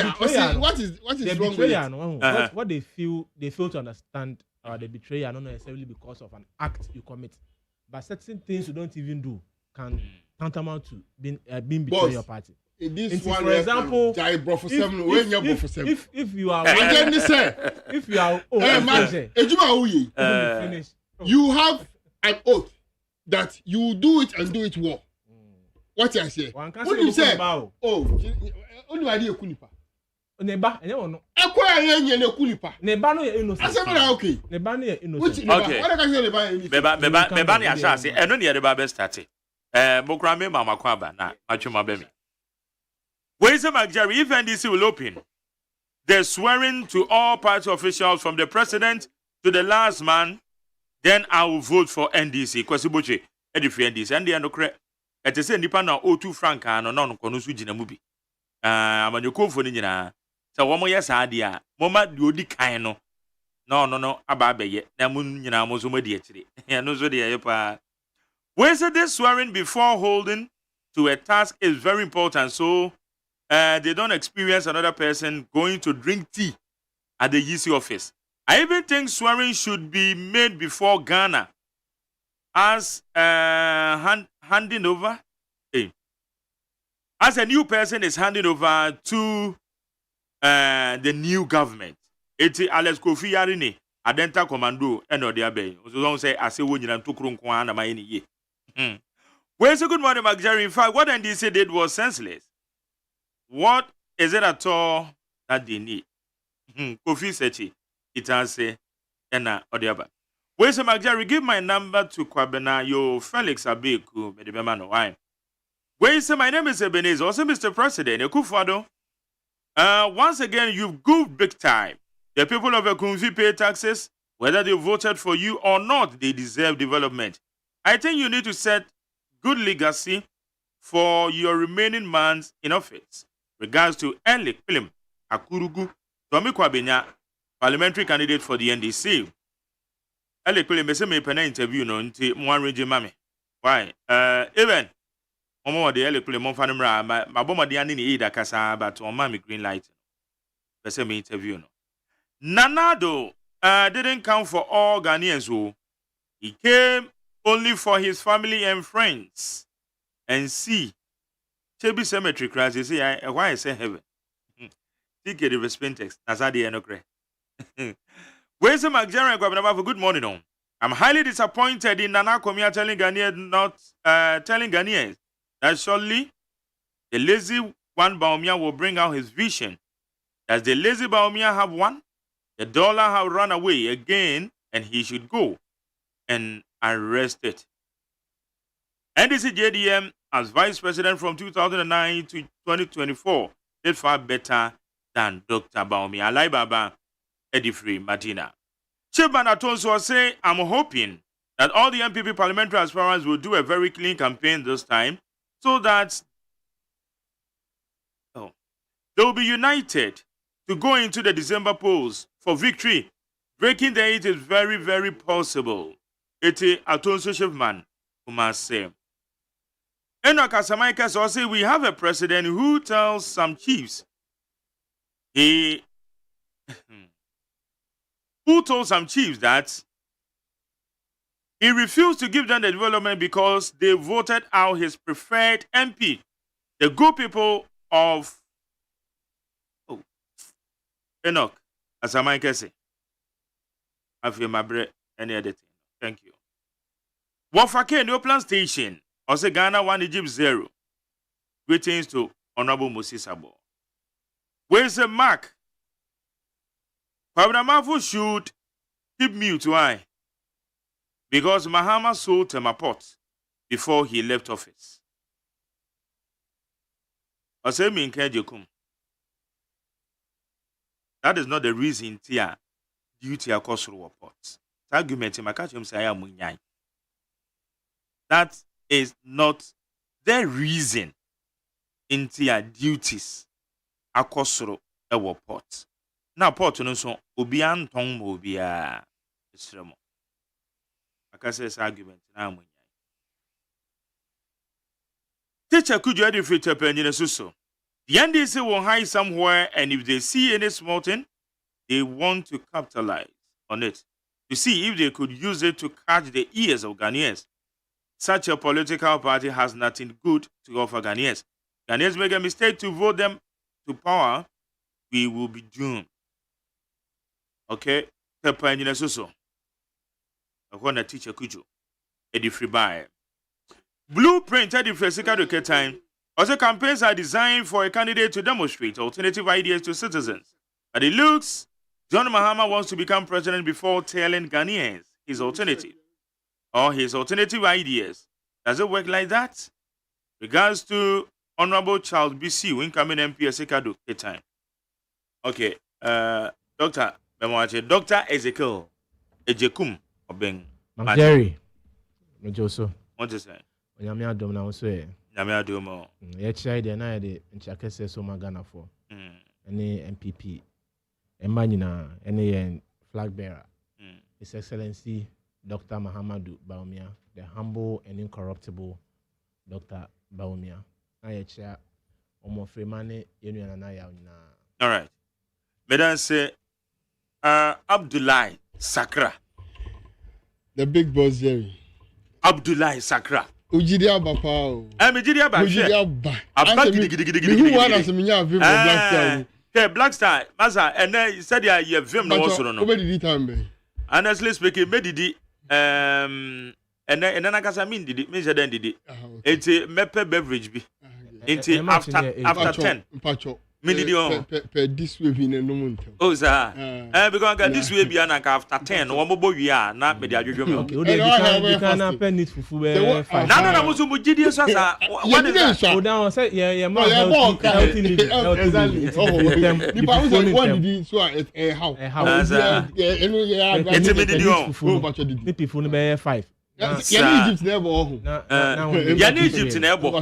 Yeah, be show woman. Amen. Chana yes on kwasi yeah show one go. Amen. Asa show woman. Yeah show mu two ngaze 1. Amen. Amen. Amasa we me we di munyu du. Now sana. Dr. Gwade wan yiso. O say oh yeah. You na jidie nya ho. Tell them they are black say nya. Wo so kro mu duobo. No, I say Black Star you can't African pride. Trust me, you can't take Black Star out of it. But in the air but you bomb pie. You stakeholder. Meba, say your team no man be say we answer we ya be ya man yourself. They say what is wrong? Your team na ka say dey na koso. You need technical head. Sound. I don't affect you. I don't affect you, trust me. You're good players. Very good players. But you need good technical team. And then I hire. We don't have technical team. Can I say even African Cup boy 2 or 3 changes it's like changes about the system. Match boy just imagine players are not come hold you defense ni year and come hold you front ni year. All of a sudden one year system. What pressure no buy so. Because we have some players there. Hey, me say Ghanaians no home. We underestimate Jordan Ayew performance. Or you're so lazy. Sani Ehunu. Or you're too butty. Sani Ehunu. But trust me, so called English Premiership no. The statistics now. The most foul player. Dribbles, the most dribble player. If you share that those statistics, that it just say Emma hold you the defense of your opponent. So if you have that player, the only thing you need is good wingers. That's all you need. And that's why we can utilize the player. So if you have a good technical team, then they will realize the weakness, no. Then they will use that one as the strength. Okay. And that's what we are facing. But trust me, this team now can no home.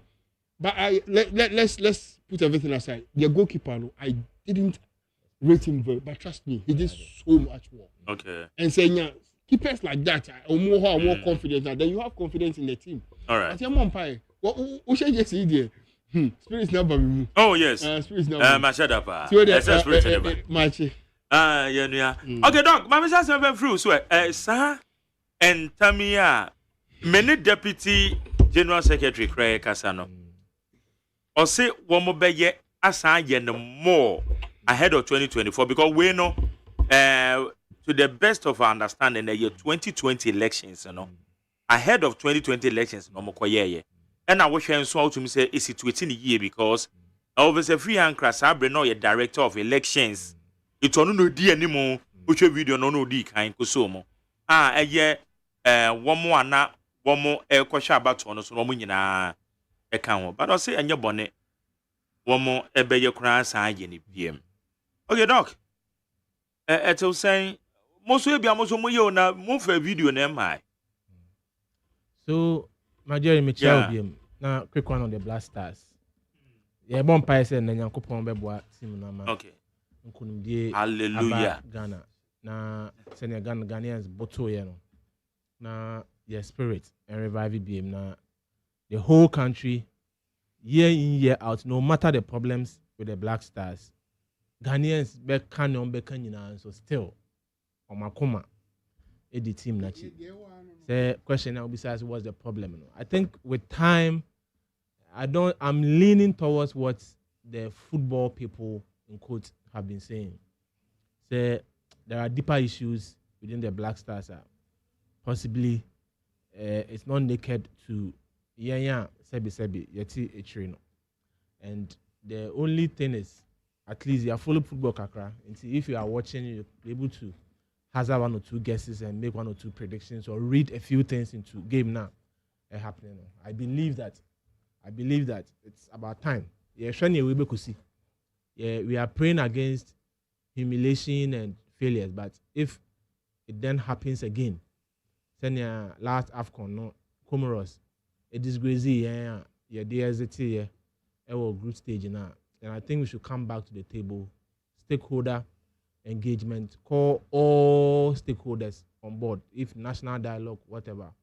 Now, even if government has to step in to the displeasure of CAF and FIFA, I think it's better. Because continuing, say, pour water on the sand there, on the stone there. Nanka, ye drigu ye ne sand build there, and kabe better. To have a new and holistic approach towards your football and what has been lacking over the years. So that's my little bit on the Black Stars. Coming to win, I thought say Bianca, you knew Sakra and Kabe started, but chairman host said the host plus editor Mark Jerry. It's a say editor of messages. The editor in chief and host. So frankly speaking, when I watched the video, already, Majeri. Yeah, for me, election committee na ebeshe abanesono. Don't forget, they will swear an oath to the party. Don't forget. Ya throw mudia makeke. I say, Mr. Elvis Efri Yankra, so. Ebeye election committee leadership or members keke. Whatever thing the common practice say party could do maybe now I can say we're forming committee we're forming and crofo so share and supervise whatever is being done. What we normally see, and they say at the party office, they swear allegiance and loyalty and commitment toward the party. And it's a normal oath people take, including oath of secrecy. The one they did is not the usual oath we take when we assume a position or a function in a political office or any office. This is a step further. Now, what's now share what's transpired. There are 2-3 things here standing out that are very unfortunate. First of all, the mark of desperation on people's part. I see people have become so desperate. I see in their lives, it's about political power or nothing else. In their lives, it's about political power or nothing else. To the extent, I see the oath you take, do we really understand the oath? And like I was trying to say now, as a crime man can. The betrayal of someone can be by action or inaction. So me betina ha na ebia host I can be texter I can be me other person I will feel the other political side I can be. Now I was unable to properly defend my party. I have betrayed my party. If I have information made to me, I give it to rebut whatever is being thrown at my party, it marks betrayal. And sometimes you do it unknowingly. Sometimes you do it or you don't do it, not because but circumstances sometimes prevent you from doing it. And it's mass betrayal. And the mere fact that okoton o party information ama opponent ajihusika. And now I could leak vital or sensitive information to your opponent alone. And now a trust will betray your party. You can betray your party so many avenues. I bet my betray your party. And if indeed there are those spirits, now I swear to know. Now the spirits go a step further to properly understand the forms of betrayal.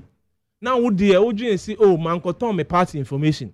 Man ko jipska amfi opponent ho. Now man ko ye bibia directly affecting my party, but indirectly my actions or inactions affect my party no, and it marks betrayal. Ono wakoyo wadio. Nanso ne ye ya wo mu no say ode omma oyefumu ma abesi ho. It is a me corner making me mistake. I shouldn't just die. Sebi. Na me ba watini baby. Like the question you asked. Esi enti omo kanfo eya where someone could take such otana. I can imagine the fear abeshe ne mamu, the fear abeshe omoiremu, the fear abeshe omabusuyamu. Because sometimes who could take you out now, the effect is far-reaching. The effect is far-reaching. Ebia omadi na wakobo, but the effect could be far-reaching. So you've put your nuclear family and your standard family at risk simply because you want political power. Now, Oman and Barbie. Now, unfortunately, God forbid, something happens. Now, hey. Ajabi, ako kantam because of a political power. And politics are idea. It's about ideas. Say ujidi, say ideas. Ujidi, esi ye mam o tumi no. Mu ye ejuma enka wani munti. Ujidi, say wo ye ejuma. Cain, wa for ba okobo ye. Ujidi, say afore na obo ye no. Uye ni ye a enka wani munti. Ujidi say wa ye ejuma, and you believe you've been trumpeting, and our government here is saying ampara ujidi. Say this government has not performed that. If NDC believes that the government has not performed, and they rather performed with Mr. Mahama when they had opportunity, then they should go and sleep. To the extent that you want to commit people's lives, sacrifice people's blood, and not just the people, sacrifice their innocent family, simply because you want political power. It needs to be condemned. But I'm not surprised. It's black and white. Into Deputy Secretary now will interview no. He would not have any defense. He won't have any defense. Because how will you defend this? Into the Takashi.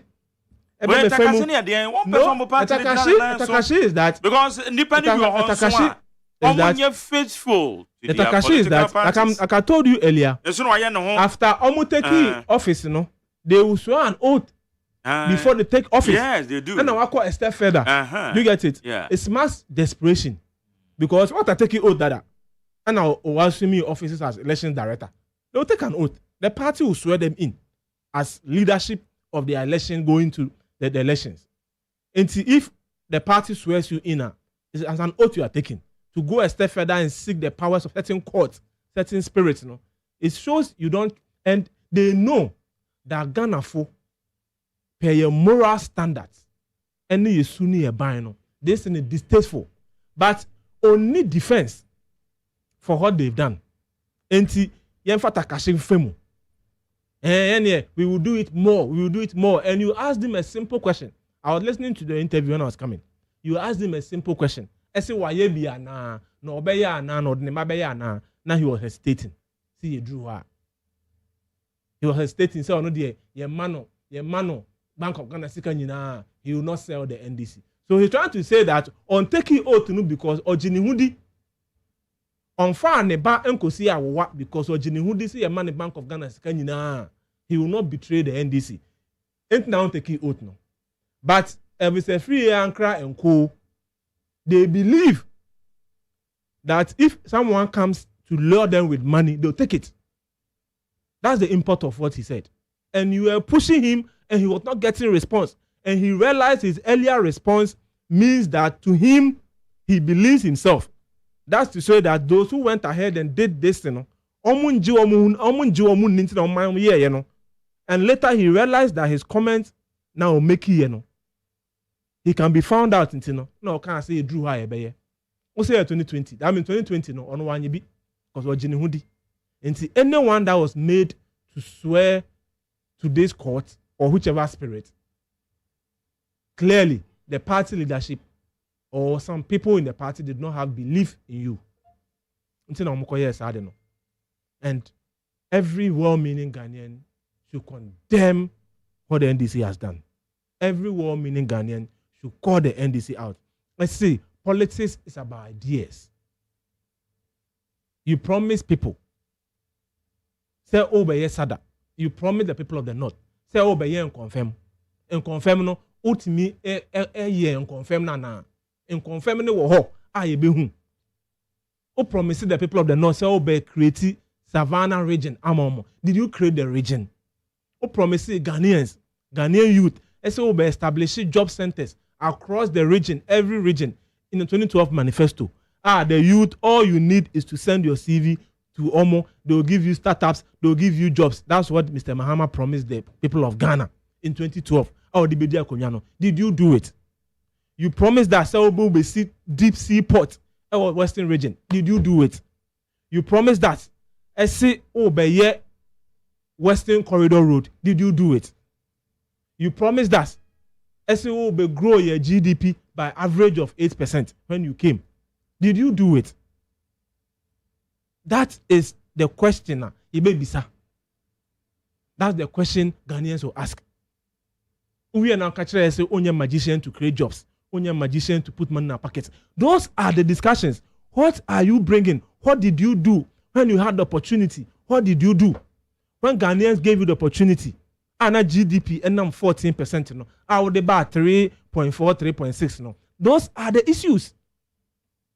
So come and tell Ghanaians what you did when you got the opportunity to be president.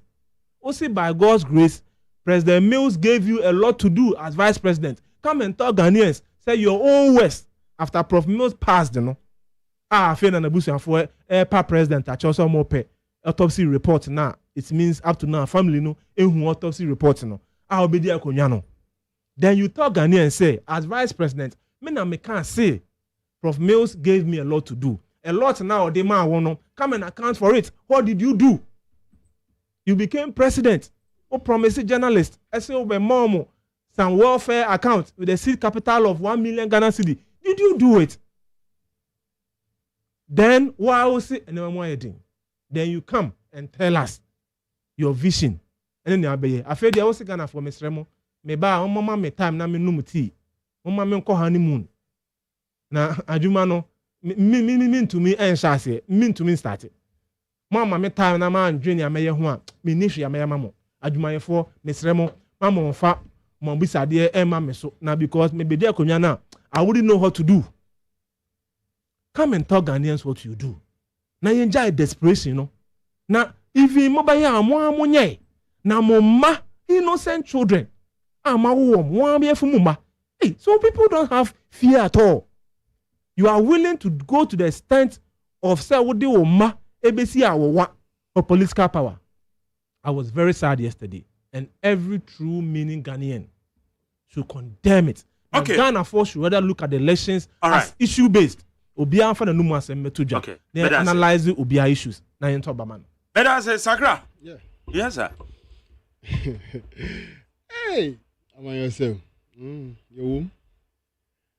Make sure we here for you now. Now, was asking me. I'm putting it on record. Jerry.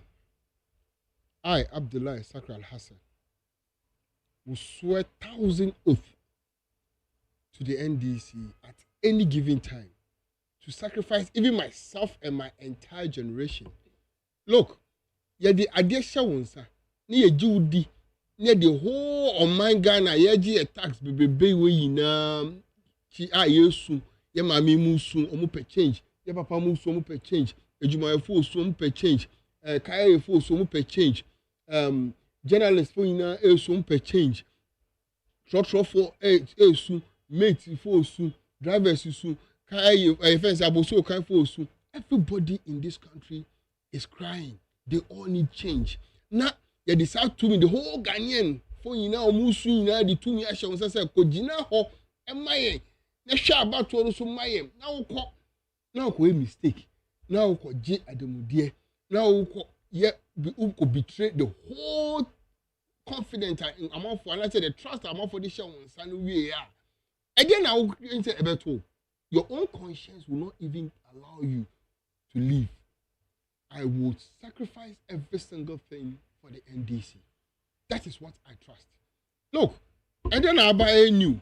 Yeah, you see, in that Mark, say, let's go to Exodus 22. And then I can. And then I am a can. Abraham, Exodus 22:1. Or say, Abraham takes his own son up on a mountain and build an altar upon which to burn him. One commanded Abraham for the whole son. See, the act not to kill the son, but to test and make sure you have confidence in the person. That is the act. It was public. The headquarters. Headquarters.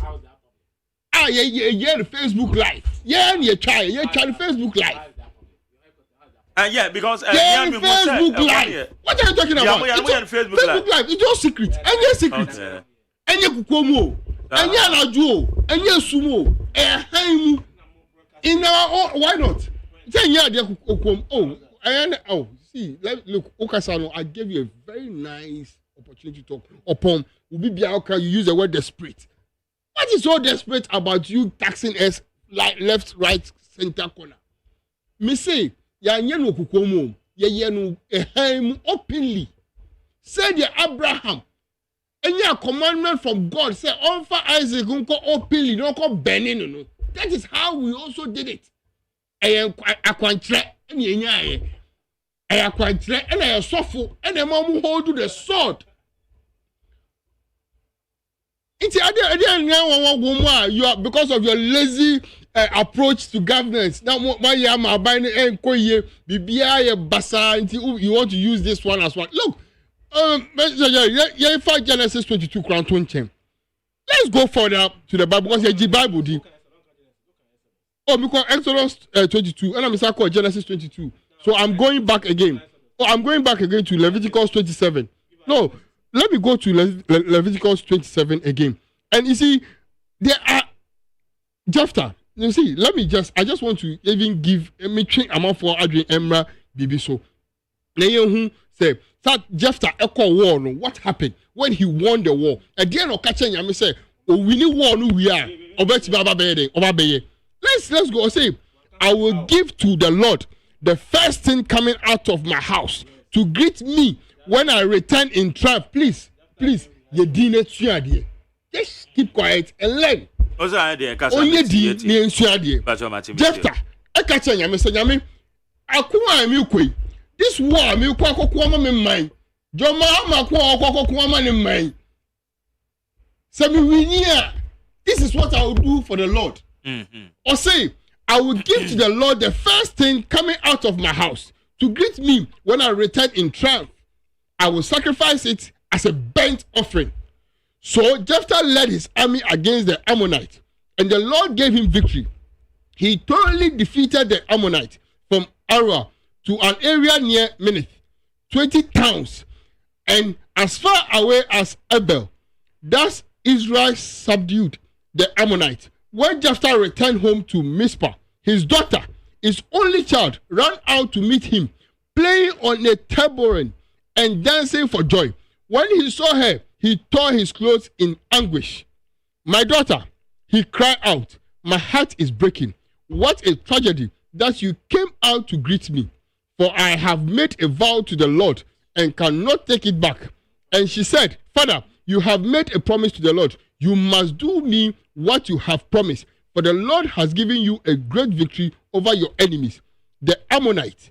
But first, let me go up and roam in the hill and weep with my friends for 2 months, because I will die a virgin. You may go, Jephthah said, and he let her go away for 2 months. She and her friend went into the hills and wept because she would never have children. When she returned home, her father kept his vow, and she died a virgin. So it has become a custom in Israel for young Israelite women to go away for days each year to lament the fate of Jephthah's daughter. That is Judges 11:29-40. We are just making sure, say, Master, say, unya ready. Say, obedinem akano kwe. I hear everything possible to protect the party or the institution that you belong to. Now, obekoko ji edemudie, ana obekoko ton suffering na Ghanaians air suffer. A prayer ni tax bebrebe ye dia to yeso aye suffer day in day out. Yesu ye mami mu su hwe ene trotro su GPRT su eden what a body ben ya na ye for we na 8 years amani hu aye hu ni eyawa ewe mu ni esu yesu say ye hia the president John Dramani Mahama ama waba be GF fisa hawe ina mu na okrobane one single person wako say okonum ti wako say oda wako say okoton say hawe ina mu dia ma the lazy people who are governing us, the lazy people who are on the approach of taxation. Every single almost sorry no more dape tax, almost sorry no more dape tax, almost sorry no more nyani tax, and you have left all these things. Now ujawe ina mu 8 years abraya bre eni yesu ye kotodwe ya ko ye kotodwe ni mu aye bompa ye nya min sakra papa we adwin papa adwin moni woni tim a ye fenom na akufu ado a ni tim odin ni tim osu a vice president Baumia otwan troche obia wo ewiase a ye wo mu otwan tro ina chi nya na ade we ina aba ni ye say koginem na hwese ya to aba fan aba kan a na wakoje edemudie wakoton yina tie message we Felix Mante is a san ko ba ha no pay. Okay, so nim no mpachwani and director of communications at the Progressive People's Party na ose mamenkan wa I'll say good morning, Mark Jerry.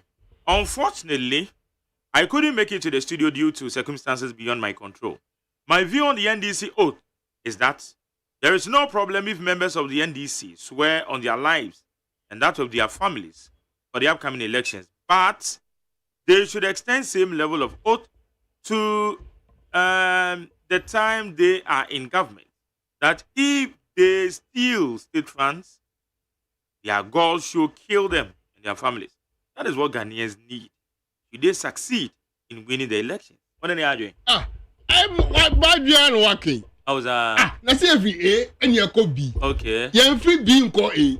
You're free A and your B. Me say, Sakasadi and Nanado. Yeah. Yeah. Kabana no there. I go Canada. Oh, the only about the One Obi Minister NGP. President Akowie or Messi. Oh. Okowiane he. Why the kwasa man so wi. Me say anka. Yeah. Paying o say obi first on bob play on bob bia who refi quality. Paying papa na. Uncle, yes, I do. Yeah, Uncle, by now, you bear 740. See, politicians home. This is the only thing we can take them to account.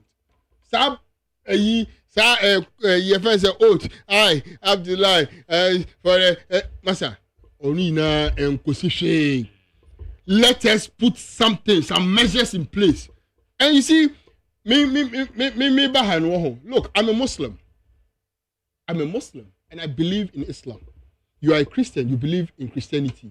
Someone is a traditionalist, he believes in traditionalism. But the issue is say Oba beye oman as a word the faithful mindset in your mind. As a who say yes, I dare me beye. Everything that may be affected millions of Ghanaians out there. So let me do it and be fair. Anka ye fair, anka oman peyi ote akunyaso. Eba sorry bien anu catch am say me kind of play am mati ase man to am independent man to me nhwemo. Hey, if we were in a serious nation by now and ke tu na de so accept to an okay na ke tu na de so, but we are not serious as a nation. So be it me can accept no ko enya nko ni su eni ni ban okọ voter no okọ catch am say mon to ma me anka me ma ha na bibi why lucky. Why lucky bibi nti na me ba ha nkan yesa ka me ma me be hwese mo wu nkran nti na me ba yesa me ba be hwe mo me be hwese mo wu abgo bo ahokra wa mo wanga na ti. Not even a single dime and or the call honum no.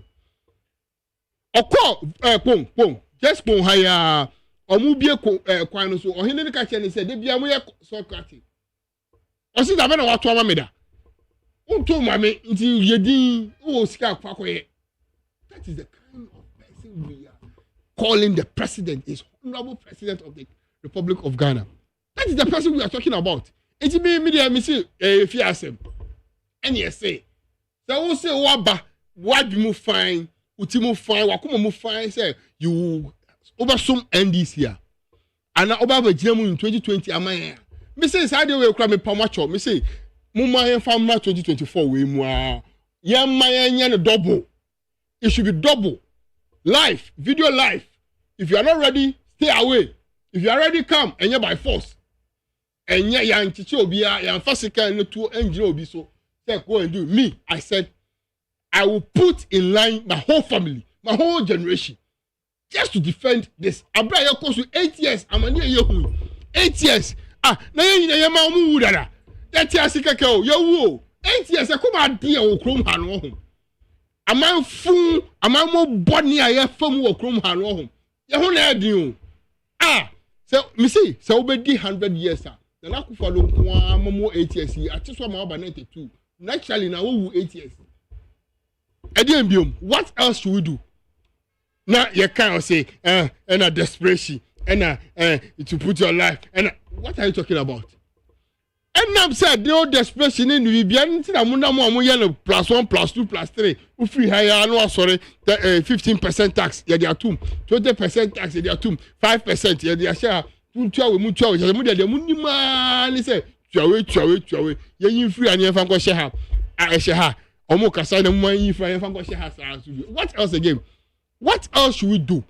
Now, and are desperate. Master, in the Bible alone, God commandment to people to sacrifice their children, to sacrifice their life, just to gain their convictions, or just to gain their trust, or to see or to test them and see how best they are alone. I don't know what saying. I'm a fiasem. Yanyan wo kukum. Yanyan wo efense sumu. Yayon wo bedwam. And I suffer.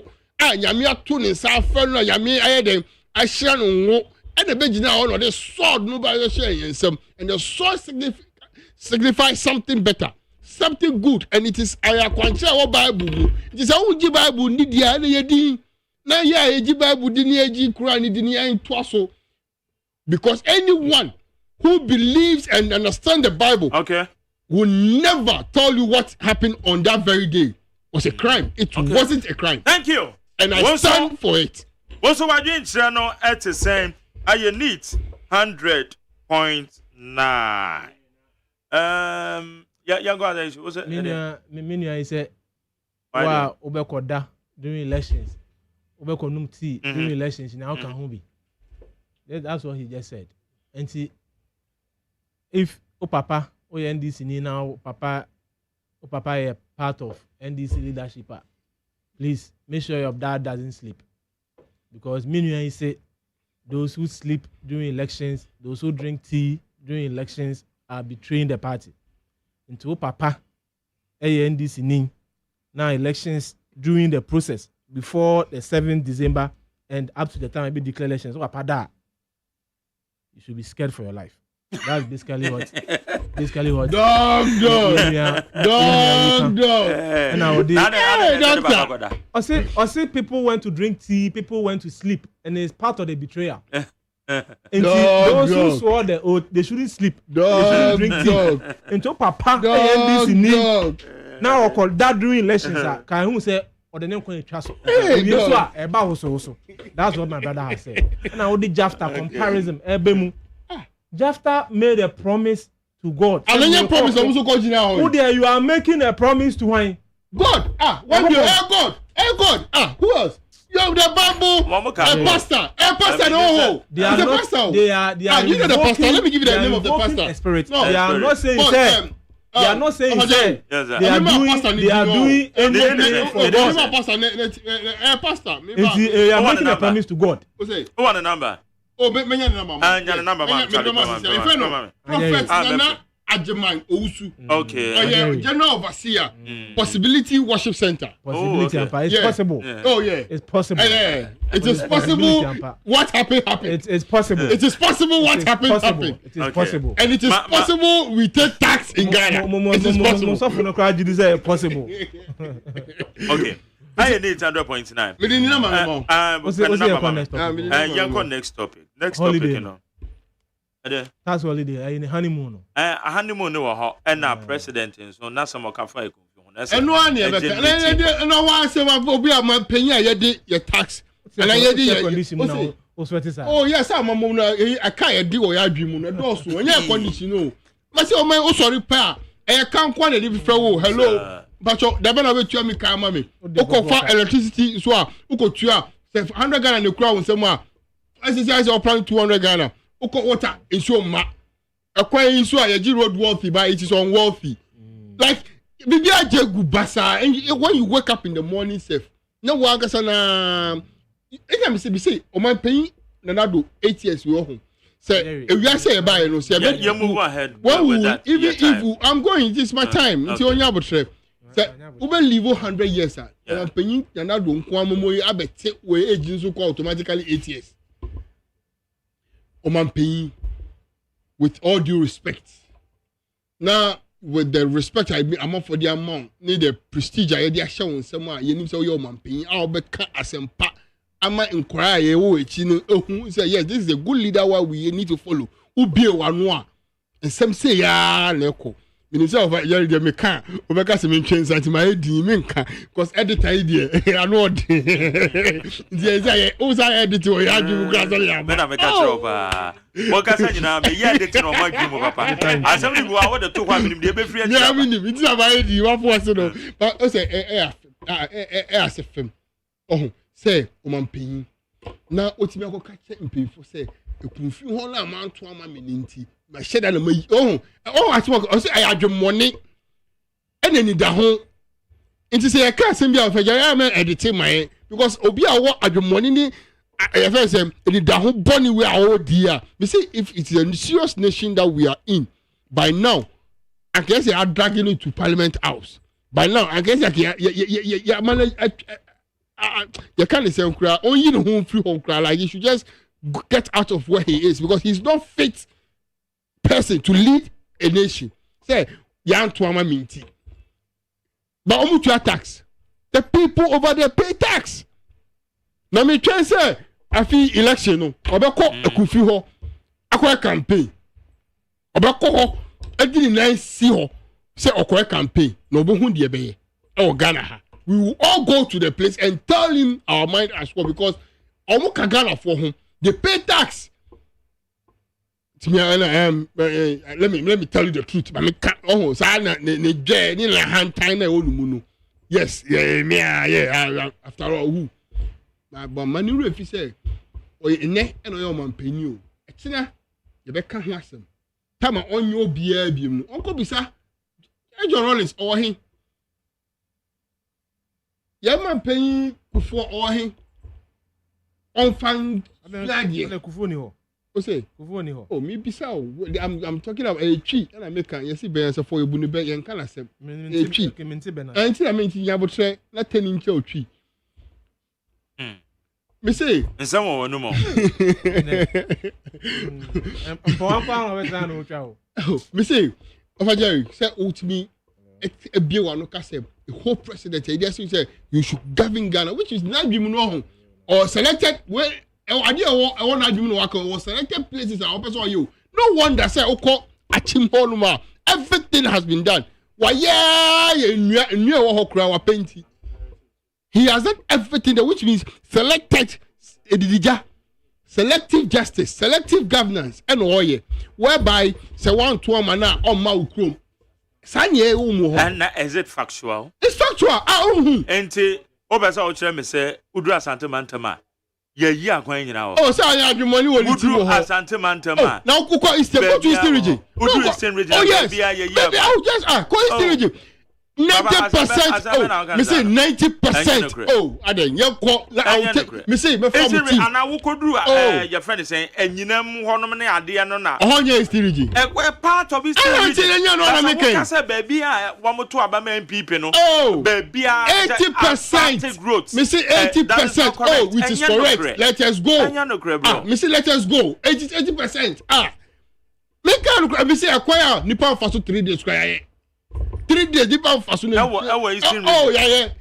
Oh, me say, I didn't want to do no catch. Oh, what is our vote? I want to talk at the moment to me. I come in my heart. One day, I had any student in the bank. I do money, near hand tiny woman. Yakayo.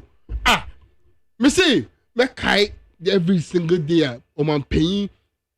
Don't go for kai. I say, Moko to a banner.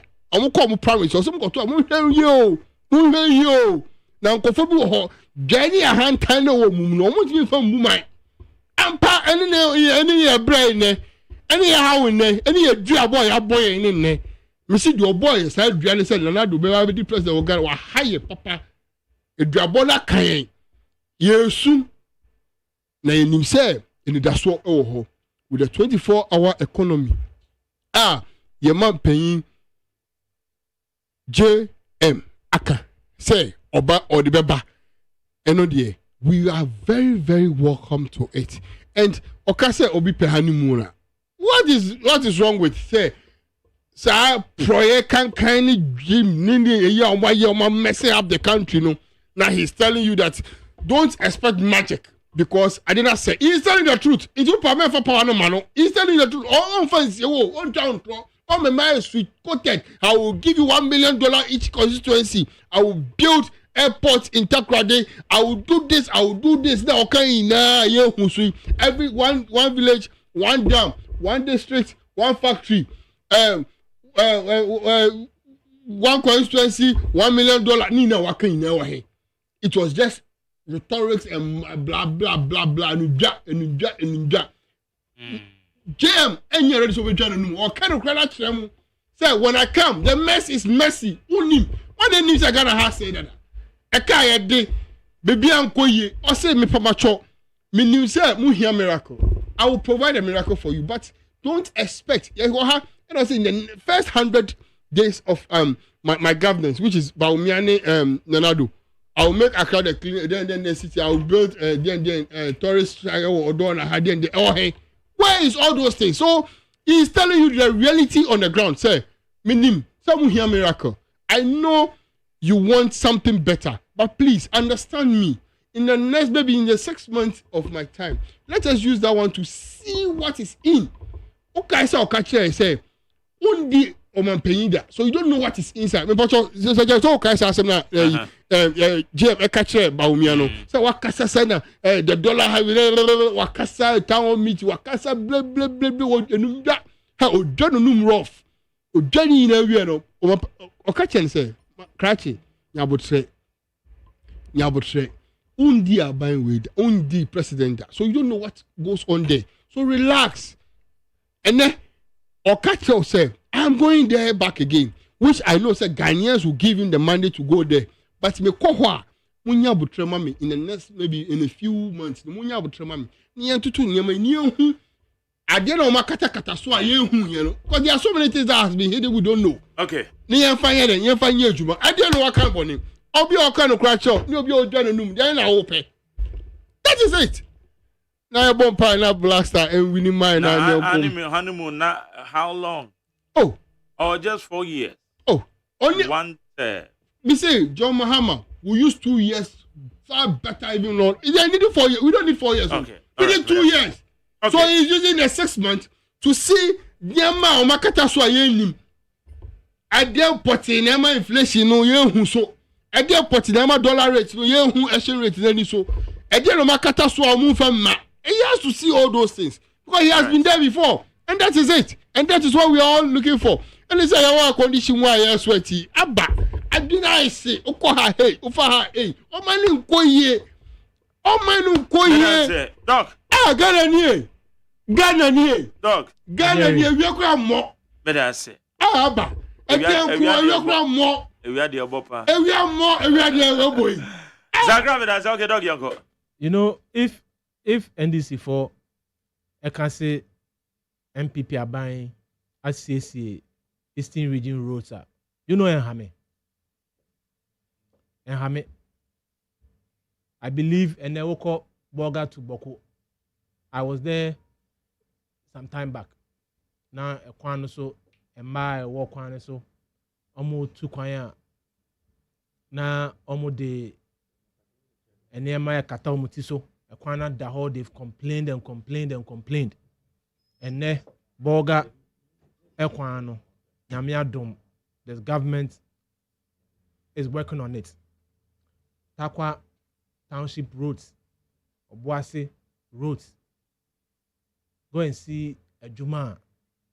Yeah, in terms of roads across the country. There is still a lot to be done.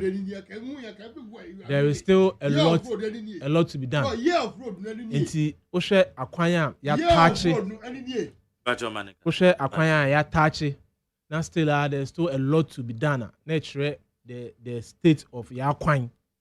Akwanya you draw green book mo de brain. Then we are doing it on the grounds. I will be young book mo. Inti if once again, a green book and no crest of fine be woman anyhow. Oh, something mean country. Me see ya kwano green book mu. Echo ye sky then green book. Omo ye sky train one. Omo nye train. Omo ye bridges bia. Omo ye bridges bia omo samo be ye afa nsuo so na de ade omo ye book mu ana any form.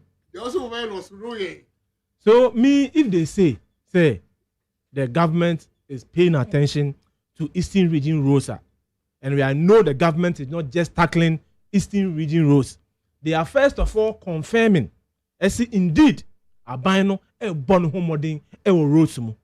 Oh, so bien so they are first of all confirming. I say abano e bon ho modern e wo roads mu except say to omo no ebia Eastern region there no adoso. Ne ye ya. Ne ye ya. Oh me kwa ni me kwa ni. Me kwa ni. Me Ghana ni me kwa ni. Christmas. Or we call ho ko chele mi kakra. Na ye call ho no ho. Eh oh, we see. Fine, I'll go fine. You refuse. My Jerry. Ne ya, and say, on Mampania Sebi, Ofri Northern Ghana. Ebeka see. That's a Kufado every Eastern region. Into all Eastern region ye. That's what the NDC is saying. Ne ya, and yes, a Kufado, His Excellency, Eastern region ye. Ne ya, ne say, Mr. Mahama. From the north, first of all, promise the people. I see Messi, Memamu region. Now I'm Maomo. Oh, yeah, region. Savannah region. Who created it? Oh, now I started. Who created it? Oh, please. Now you created the region. Now you created the region. Now you created the region. Let me speak.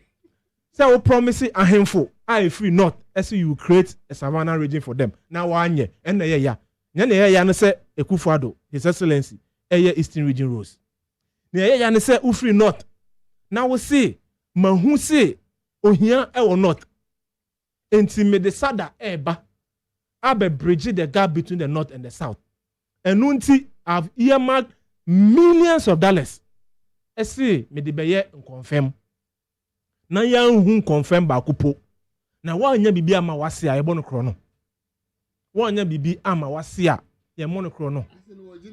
And once na nishi krampo no papa nsem Ekufo-Addo His Excellency enishi pono uti ha agye atum see he is helping the roads across the country nanso oye Eastern region more wanya hwe ama wase ayemo kro no wanya hwe ama the people of the north no and now create ye now loot ye now share created SADA invested millions of dollars.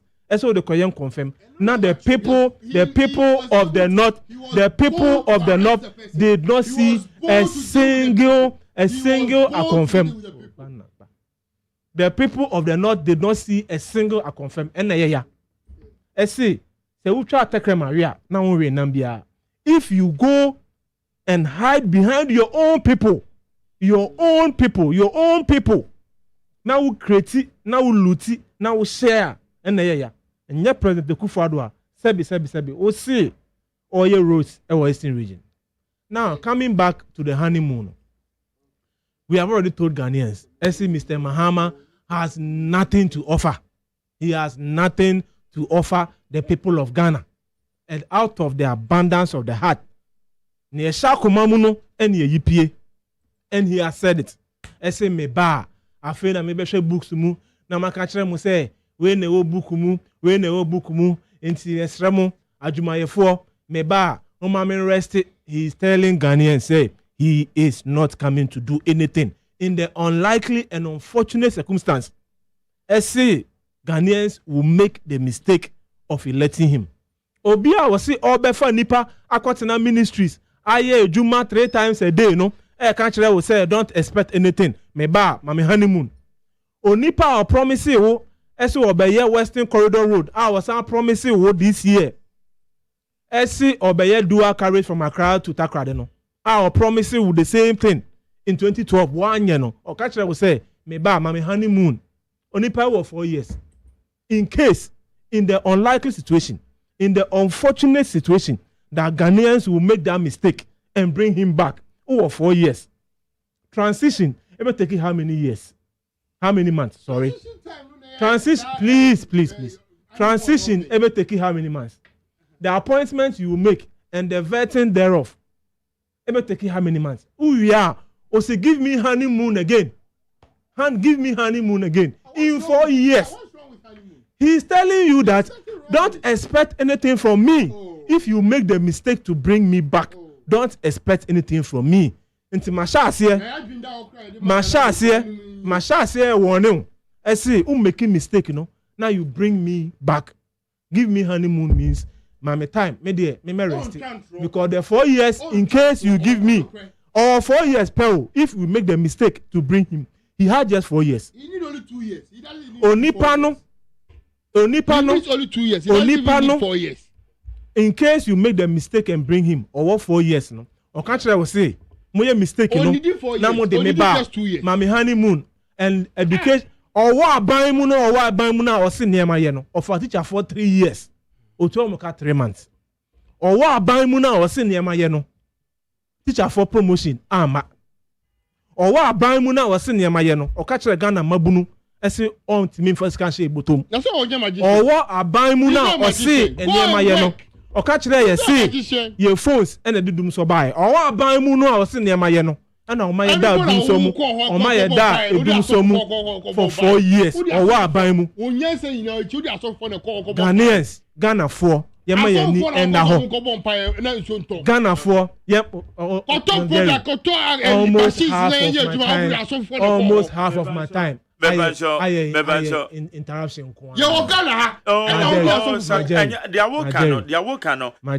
Entirely true. You see, I'll not even or they are so glorified. And oh yeah, I cause some more retrofitting. I'll not even. I don't know there be a more kind of retrofitting every. We brought any all the things for the. I'll not even glorify.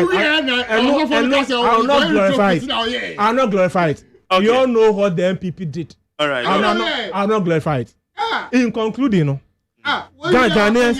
Oh my God. Abdullah Manika Zambacho. Ghanaians, yema ya nina ho. Kwatre kwa so ma atare ahya no wate ni din. Onipa no wa aban mu na o se niema ye no. Enne o se niema mu nya o. Enti ukoye mistake na de ne ba. Afa na okọ bie books mu. Abeka kire o se oh, eniema nya o, eniema nya o, eniema nya o enti misremo. Me meye hwe mamo. Enti ebo a ona ma wo hye. Also, Bema Yejuma, we promise we say we be youth centers across the regions in 2012. Now, youth, no sorry, if I will see you, we school, if I will see you call your youth center, world region. Ne yema Juma, yema uskanye Juma. Wa anya ma, ene yema na we say mu ye no, tama we say mu ye no, wa anya ma. Ene kakum. Ye jine kwaku anum. Wa ka kire we say, don't expect anything from me. Na me my promises because afa na me ba maybe be books mu na my stakeholder engagement na my friend Crawford momrani anyu economy ne ho. It means only solution. Okay, me dan say only solution, you know. Right. Don't expect anything from me. Enti ye best Ghana for ye ma ye ni na ho. Oni pana oba no. O pesi oba no. Ye making mistake near the bar. You can make mistake near the bar. He has told you don't expect anything from me. I have nothing to offer you. Only solution for any problem I will see here komune. My making mistake to bring him back. Now over 4 years of honeymoon. Enti na oba. Now met nasi. Now Uncle Jubilee House for 4 years. Yen to mean trade the future of the country. Yen to mean trade your education. Ebi aye drew. Yen to mean trade your agriculture. Ebi aye drew. Yen to mean trade the health sector. Ebi aye drew for someone's honeymoon. Ope honeymoon yes reno. Swear no one swebi. Wan fa ne ma ansi hosi oko betray ne ho na NDC a sebe ne mangu onko Dubai ho na ne ma ne ko holidays. All right, me say onko Dubai no onko having a honeymoon. All right. Na oma ne ho tono. Na omo solutions, omo plans e me rule man no. Na on fa enidie e ma man no. Okay, thank you very much. Meba jo meba. Salary increment. O de o ka kire salary increment. This year 4%. Basically, yes. By July, one more share. Okay, yes, last year, yes. Last year 35. This year is 24. July, the 3 become 27. But all the other forcing me ba. I will not give you anything. Don't come and ask me. Also, don't come and ask. Give me honeymoon. Don't come and ask. Time, no fancy shiny. What's the show who's saying? What the idea? What the idea? Why a president to that? Why a president to that? Why a president to that? You should know what we want. Okay, me dan say. Mo chame. Nane afa course na mame. All right, Alasan says Zenu Central. Also, Nana Akufo-Addo seems to know nothing about governance, or he knows by just being wicked or being so partisan than being a president. His actions and inactions and his comments are unpresidential, annoying to Ghanaians. Alasan says, but that's any audience. Achampon Kawaguchi Electricals Atonso Station. I say NDC. Because of political power, you are swearing a note to curse yourself and your family. The NDC video that is circulating on air, in which you could see myself as a free anchor, and some NDC gurus is very unfortunate. Child rights organization must arrest them.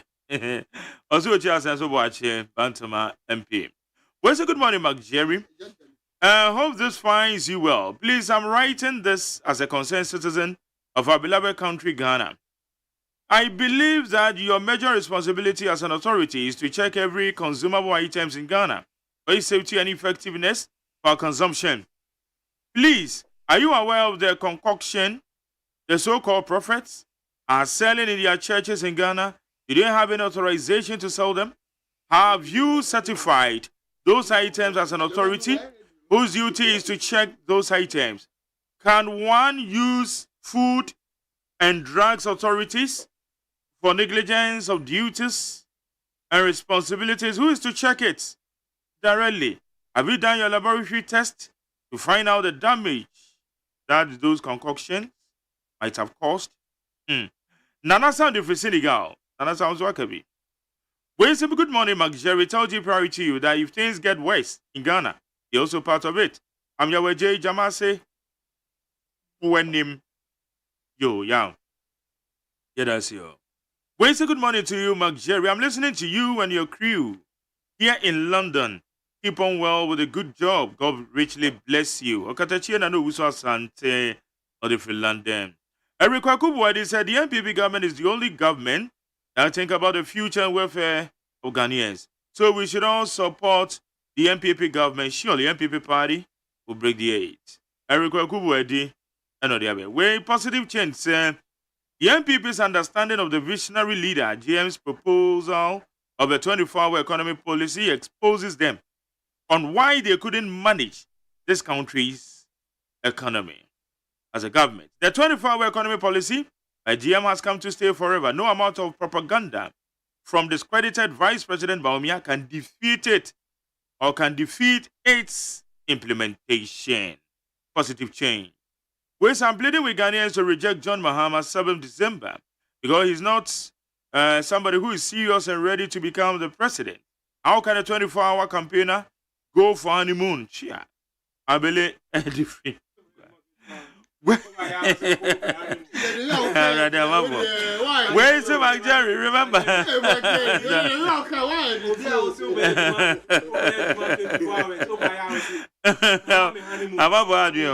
Where is it, Jerry? Remember that the swearing in or the oath taking is not by force or to pronounce.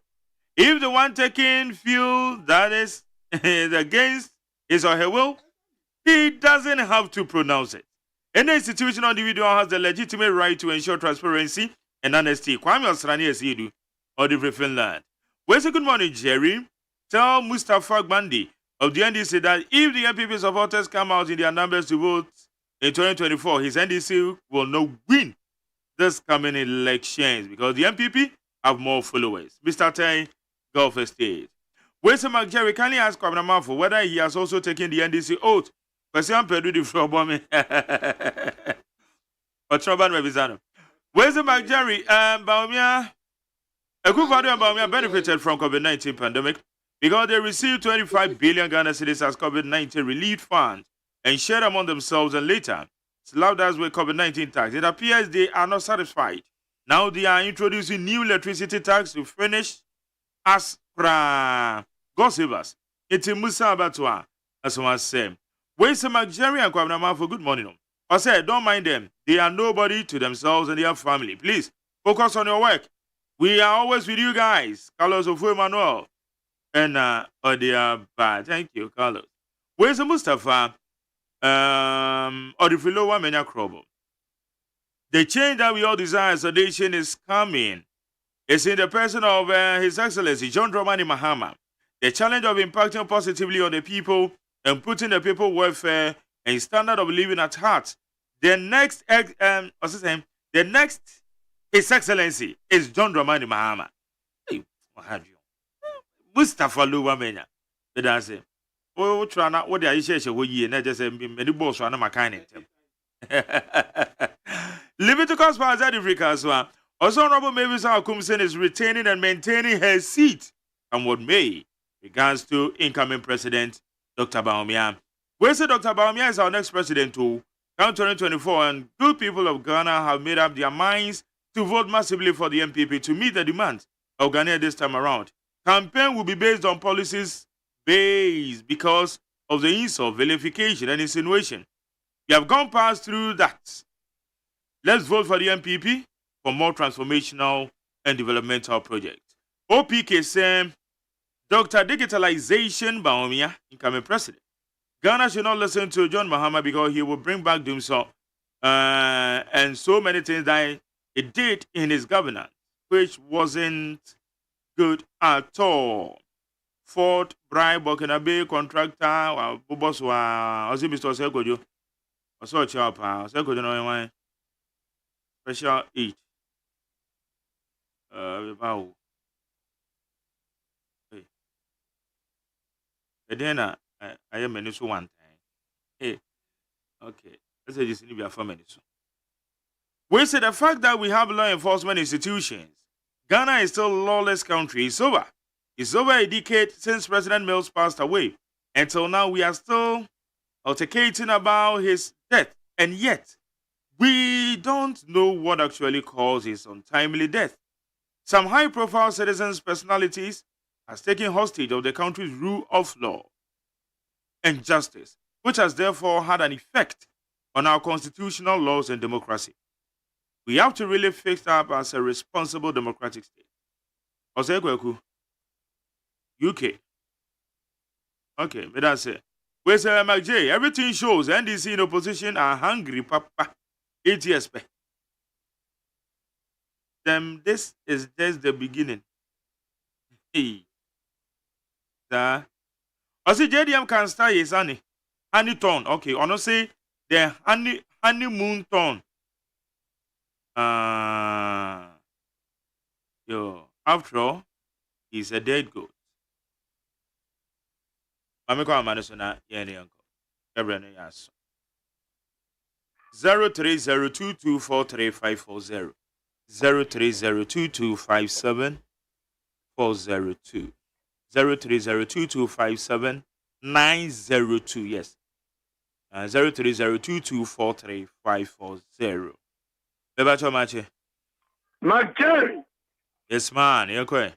Odisia my mom from Shapa kofa ba so me senya me nshira mfama no amen ese afiwe afi de bikaya wo satu program no odisia ba na ebonsu because ko dia de afi no mabedu na wada wo ma eye national mpanimfuo me bo ma baso ankasa general secretary national organizer national chairman national treasurer so ko on the post for omuyi free muno they say you kwen me see achim suadro o second the maintain no he for sion some do jiri no for what do you call it of first side be where el wusu mensa because we are to my pa then first and for the channel to us so said the young pen for do na sifem so ko on the post for omu bofri muno na na so Ghana for e dia na sakranse won te kon transcend to donko and she said, "Pa, you my palm and pen for the agua council. Former President Mahama, when I made the call, Oba, or even talk at you. No, we are no monaka don't pay. That your cousin would say. We don't talk around Hunyame. That's why you know about for my Ghana.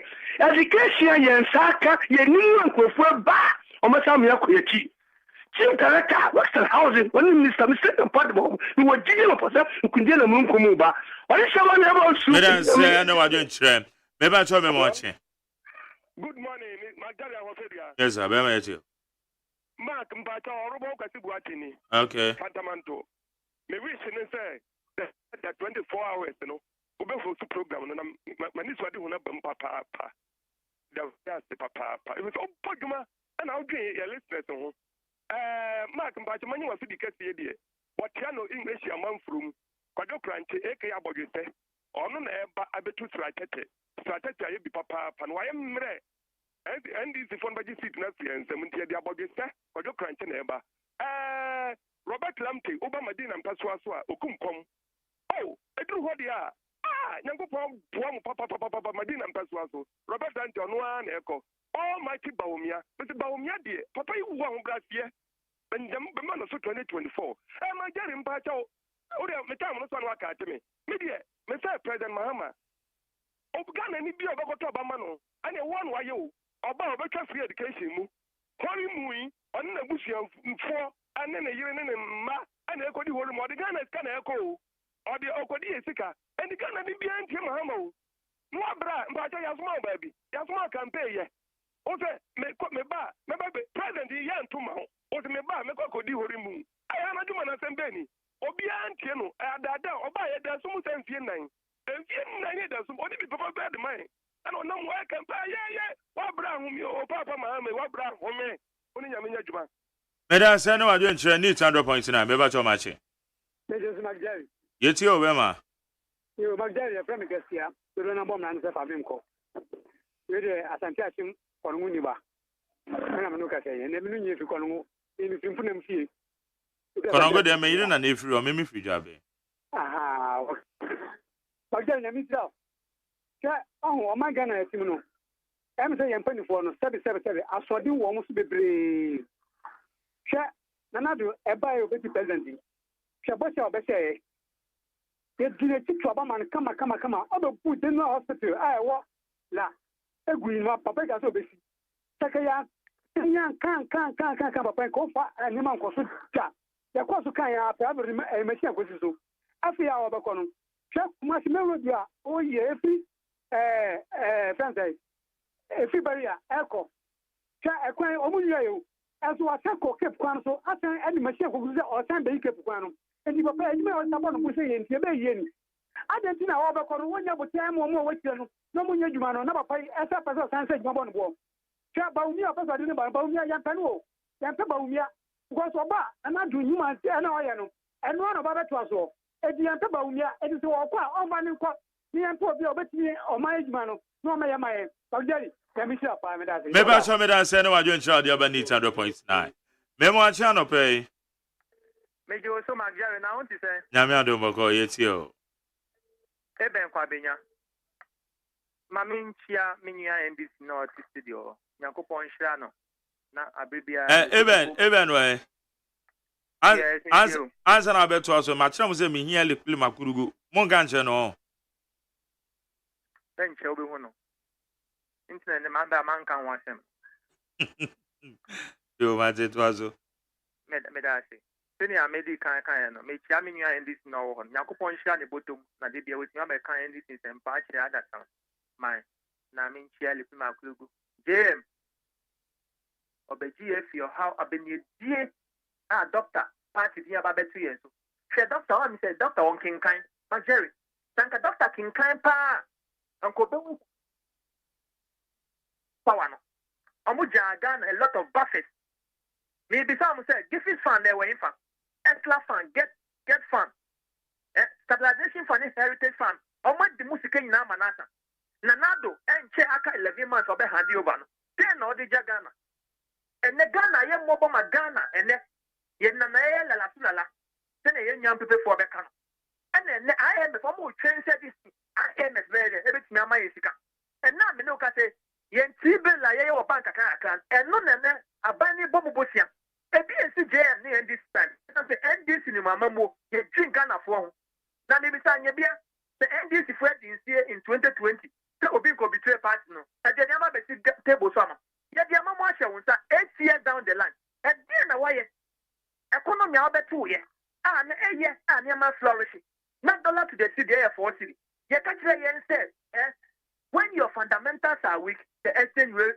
will expose you and this okita 13 city and so obenya $1 and na guy ni kan o se ba ma de ye pen na do ye on ne nko ye pe jo mama ono oba o so ba be books match Ghana for na Ghana for who poni amodi e and to see man honeymoon okay that's it meba show me mo ache oh I got it ache hey ono so amo that time the crown house in quite hello yeah hello champion McCherry yes sir and I pay or source from green count with me for our studio. And counts it here. I'm Moshi, Uncle Atuma, and with I see OC Jock to 4 retired, or that I see our delegate Moncano. Oko of fancy reading, so a lawyer Eric Owusu Mensa, and so about and I somewhat do a jury. Papa, I did for Sian on our baby two.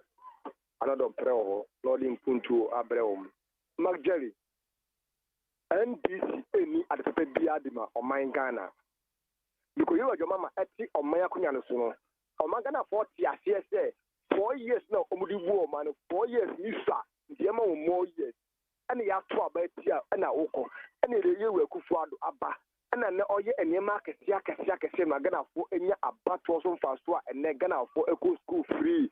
And then she put what the call is some choir a buying a she offer osupeshi road uzwa she abana ejakasi abano eya ho ene okokepo sa ye adwuma ho bibi abehu befa bia no uhu abanwe ensa no adwuma ho ene agena 111 koso mi na mo kwa magaja me no ka sei MPP eba so ena na oba ayeso no constituency a yenya fati takasie minu ha ene erade shift ena mebu no enka ko wanu mo ye adwuma o se ebo MPP abaso ambikabe abai ayebi ene no jama mate man free of America na yi obi o se foye si swada e swano ene o se man free of America na yi a aje entro ene nada ene o se oba ye man honeymoon amamu honeymoon bi anim enya agoni ebedi okay that's it honeymoon okay but you thank you how you need 100 points in the last one now yako and I am my last one eba cho me mo ache meju so Nigeria mark your friend abolo you bet me friend me okay you say allowed mark Oman Penny selection and Akufuado. A Kofi constituency, yet to about last election. Oman Penny and 13,120 votes. It is a Oman Penny a catch among for Mufi a Kofi said because of Omutu about a year at Tuku Junti and away in the near to often put in Korono. There be 13,120 MPP for to Abama almost all your day. Now we can see what voter here can see young one for the Nigeria one or my penny. Yeah, I do not the board mine. Someone to a mammy. Now, Membuni a disaster who or my penny now kita to me. Now I took you a deputy minister of fishery. Say, yeah, to a bet Yana, no intending the do one man penny one catano. If I were you nephew grown. It would be Bremen and Maya, who one can say, be a with it, and your man penny, young Yadianupo, who my nippy air bird, who what are you met me? And then you look at me, or man penny such as any party for now, sorry, at Yakan Furiata, or where I am a fisher, obey you nephew, and then second French November for Amba, and nothing restructuring, can Furiata, any man in Natana, battle. I am a fisher on to me yet. And then we look at a divat at the two electricity. MPP season and go for the from taxation to production. Yet the year who the who yet the tax, re-levy, a boiler tax, a sanitation tax, tax me be out the about your bonnie bank and I am out. Maybe show me that CEO. A higher need 100.9. Yet the Jumediano, yet the AC. Na Mechia Ejuma a mowo eye Rendell's clothing. Rendell's clothing. Dog, Piba. So we person Pama dia maneko Rendell's clothing. One more Shoman Estate. Minya go ni biana. Bunya nyai. Dabio. Bunya. Ba one more kan so mo pam me man no aman. Oh okay. It will be to me anko. Na me go ni na. E se one more pam me man no aman. Ah okay, na ne girl no kono opama na zo apam. Yes. Na opama yenye biana wakoye omo nutrition. As it is. Ebe mana opama to. Nti yenye biana no ayo nutrition. No ayo nutrition. Yes, you be da sorry no. But who him say wo no wanum kasa so pa o. Mama Jerry. Abu Sakra. Who him say wanum kasa so pa. Oh yes sure. Ananim. See uti, at the interview kasa ni say, o man yet o man ya. Sorry, I need the 10%, 15% at me. It's a more opama to. Okay. So that Say yeah, that's no more to cry. You won't find. Oh, okay. She say no, or can say. No, I go nutrition. Exactly. No, Irene, when you were doing for me, want say why? I was Rendell's clothing and what Showman say. Irene, so you're my European. I am a European. On this Thursday, by next Thursday, on runner on better care measurement. Mate. Now, you on your mind, you bet you are a baby on man on better care measurement. Now, me bra penny ne wo ina ni tini na yen take measure. Now, you say what sponsor? What me sponsor ni na one Thursday ni yen ya share omo. Okay. A mindset. This is their style. Rendell, okay. Exactly. Irene, where they are so much, but my Diana, Momra Benes, am I? Okay, Doc. Ya boy, DJ Bosco aba. Abdullah there, o se me ana me handle no kakra kakra. So ni Musa. Ye wi no na yeda wase. Okay. Editor in chief. Mark Jerry. And the Freeman Nanaya. Once again, you didn't check say ma His Excellency Dr. Muhammadu Baumia. And Hobrase hine, Nkoso hine, and an incorruptible Dr. Baumia. Na Mr. Muhammad Onwa Beka, I see he has nothing to offer. He has nothing to offer. Amamuo sebi enye agudie na waba na aka kire me say ase obi a ware foforo no me amame ntu kwan na me nkoji mani na ma me honeymoon period na me memfa enjojo me ho ansa na wo ha bi a wabeka kire me enema mu ye de no aban eto akakatu mu dis year wo ka kire adwumayefo se mamon mu demands mawo in case me win here mamon mu demands ma it clearly shows that Mr. Mahama has nothing to offer, and per the statement he made, he has made it clear to the good people of Ghana. I say I don't have any solution. I feel na maybe be a book sumu. Be a book sumu. Last week I buy was so bad and stakeholder engagement. Now stakeholder engagement. I feel na be friend Crawford. Momra ni emerging economy no ho. Be akosi. Obi a wawari obada. Now oba jao because won sheni here. Now wa wo say open oba no nti me call back. No, me pa so me tell so. Unnim ne oba ne pe na unnim ne wo so your ma oba na. Then clearly you are not ready and you have no idea to come and rule us. Dr. Ezekiel Ejekumoben, member of the MPP in Ajenek, and Abdullah Sakra. Me that Ghana for say. Yeah. And okre John Dramani Mahama ebe catch amount for and ebe ma omo to etiana. So be it.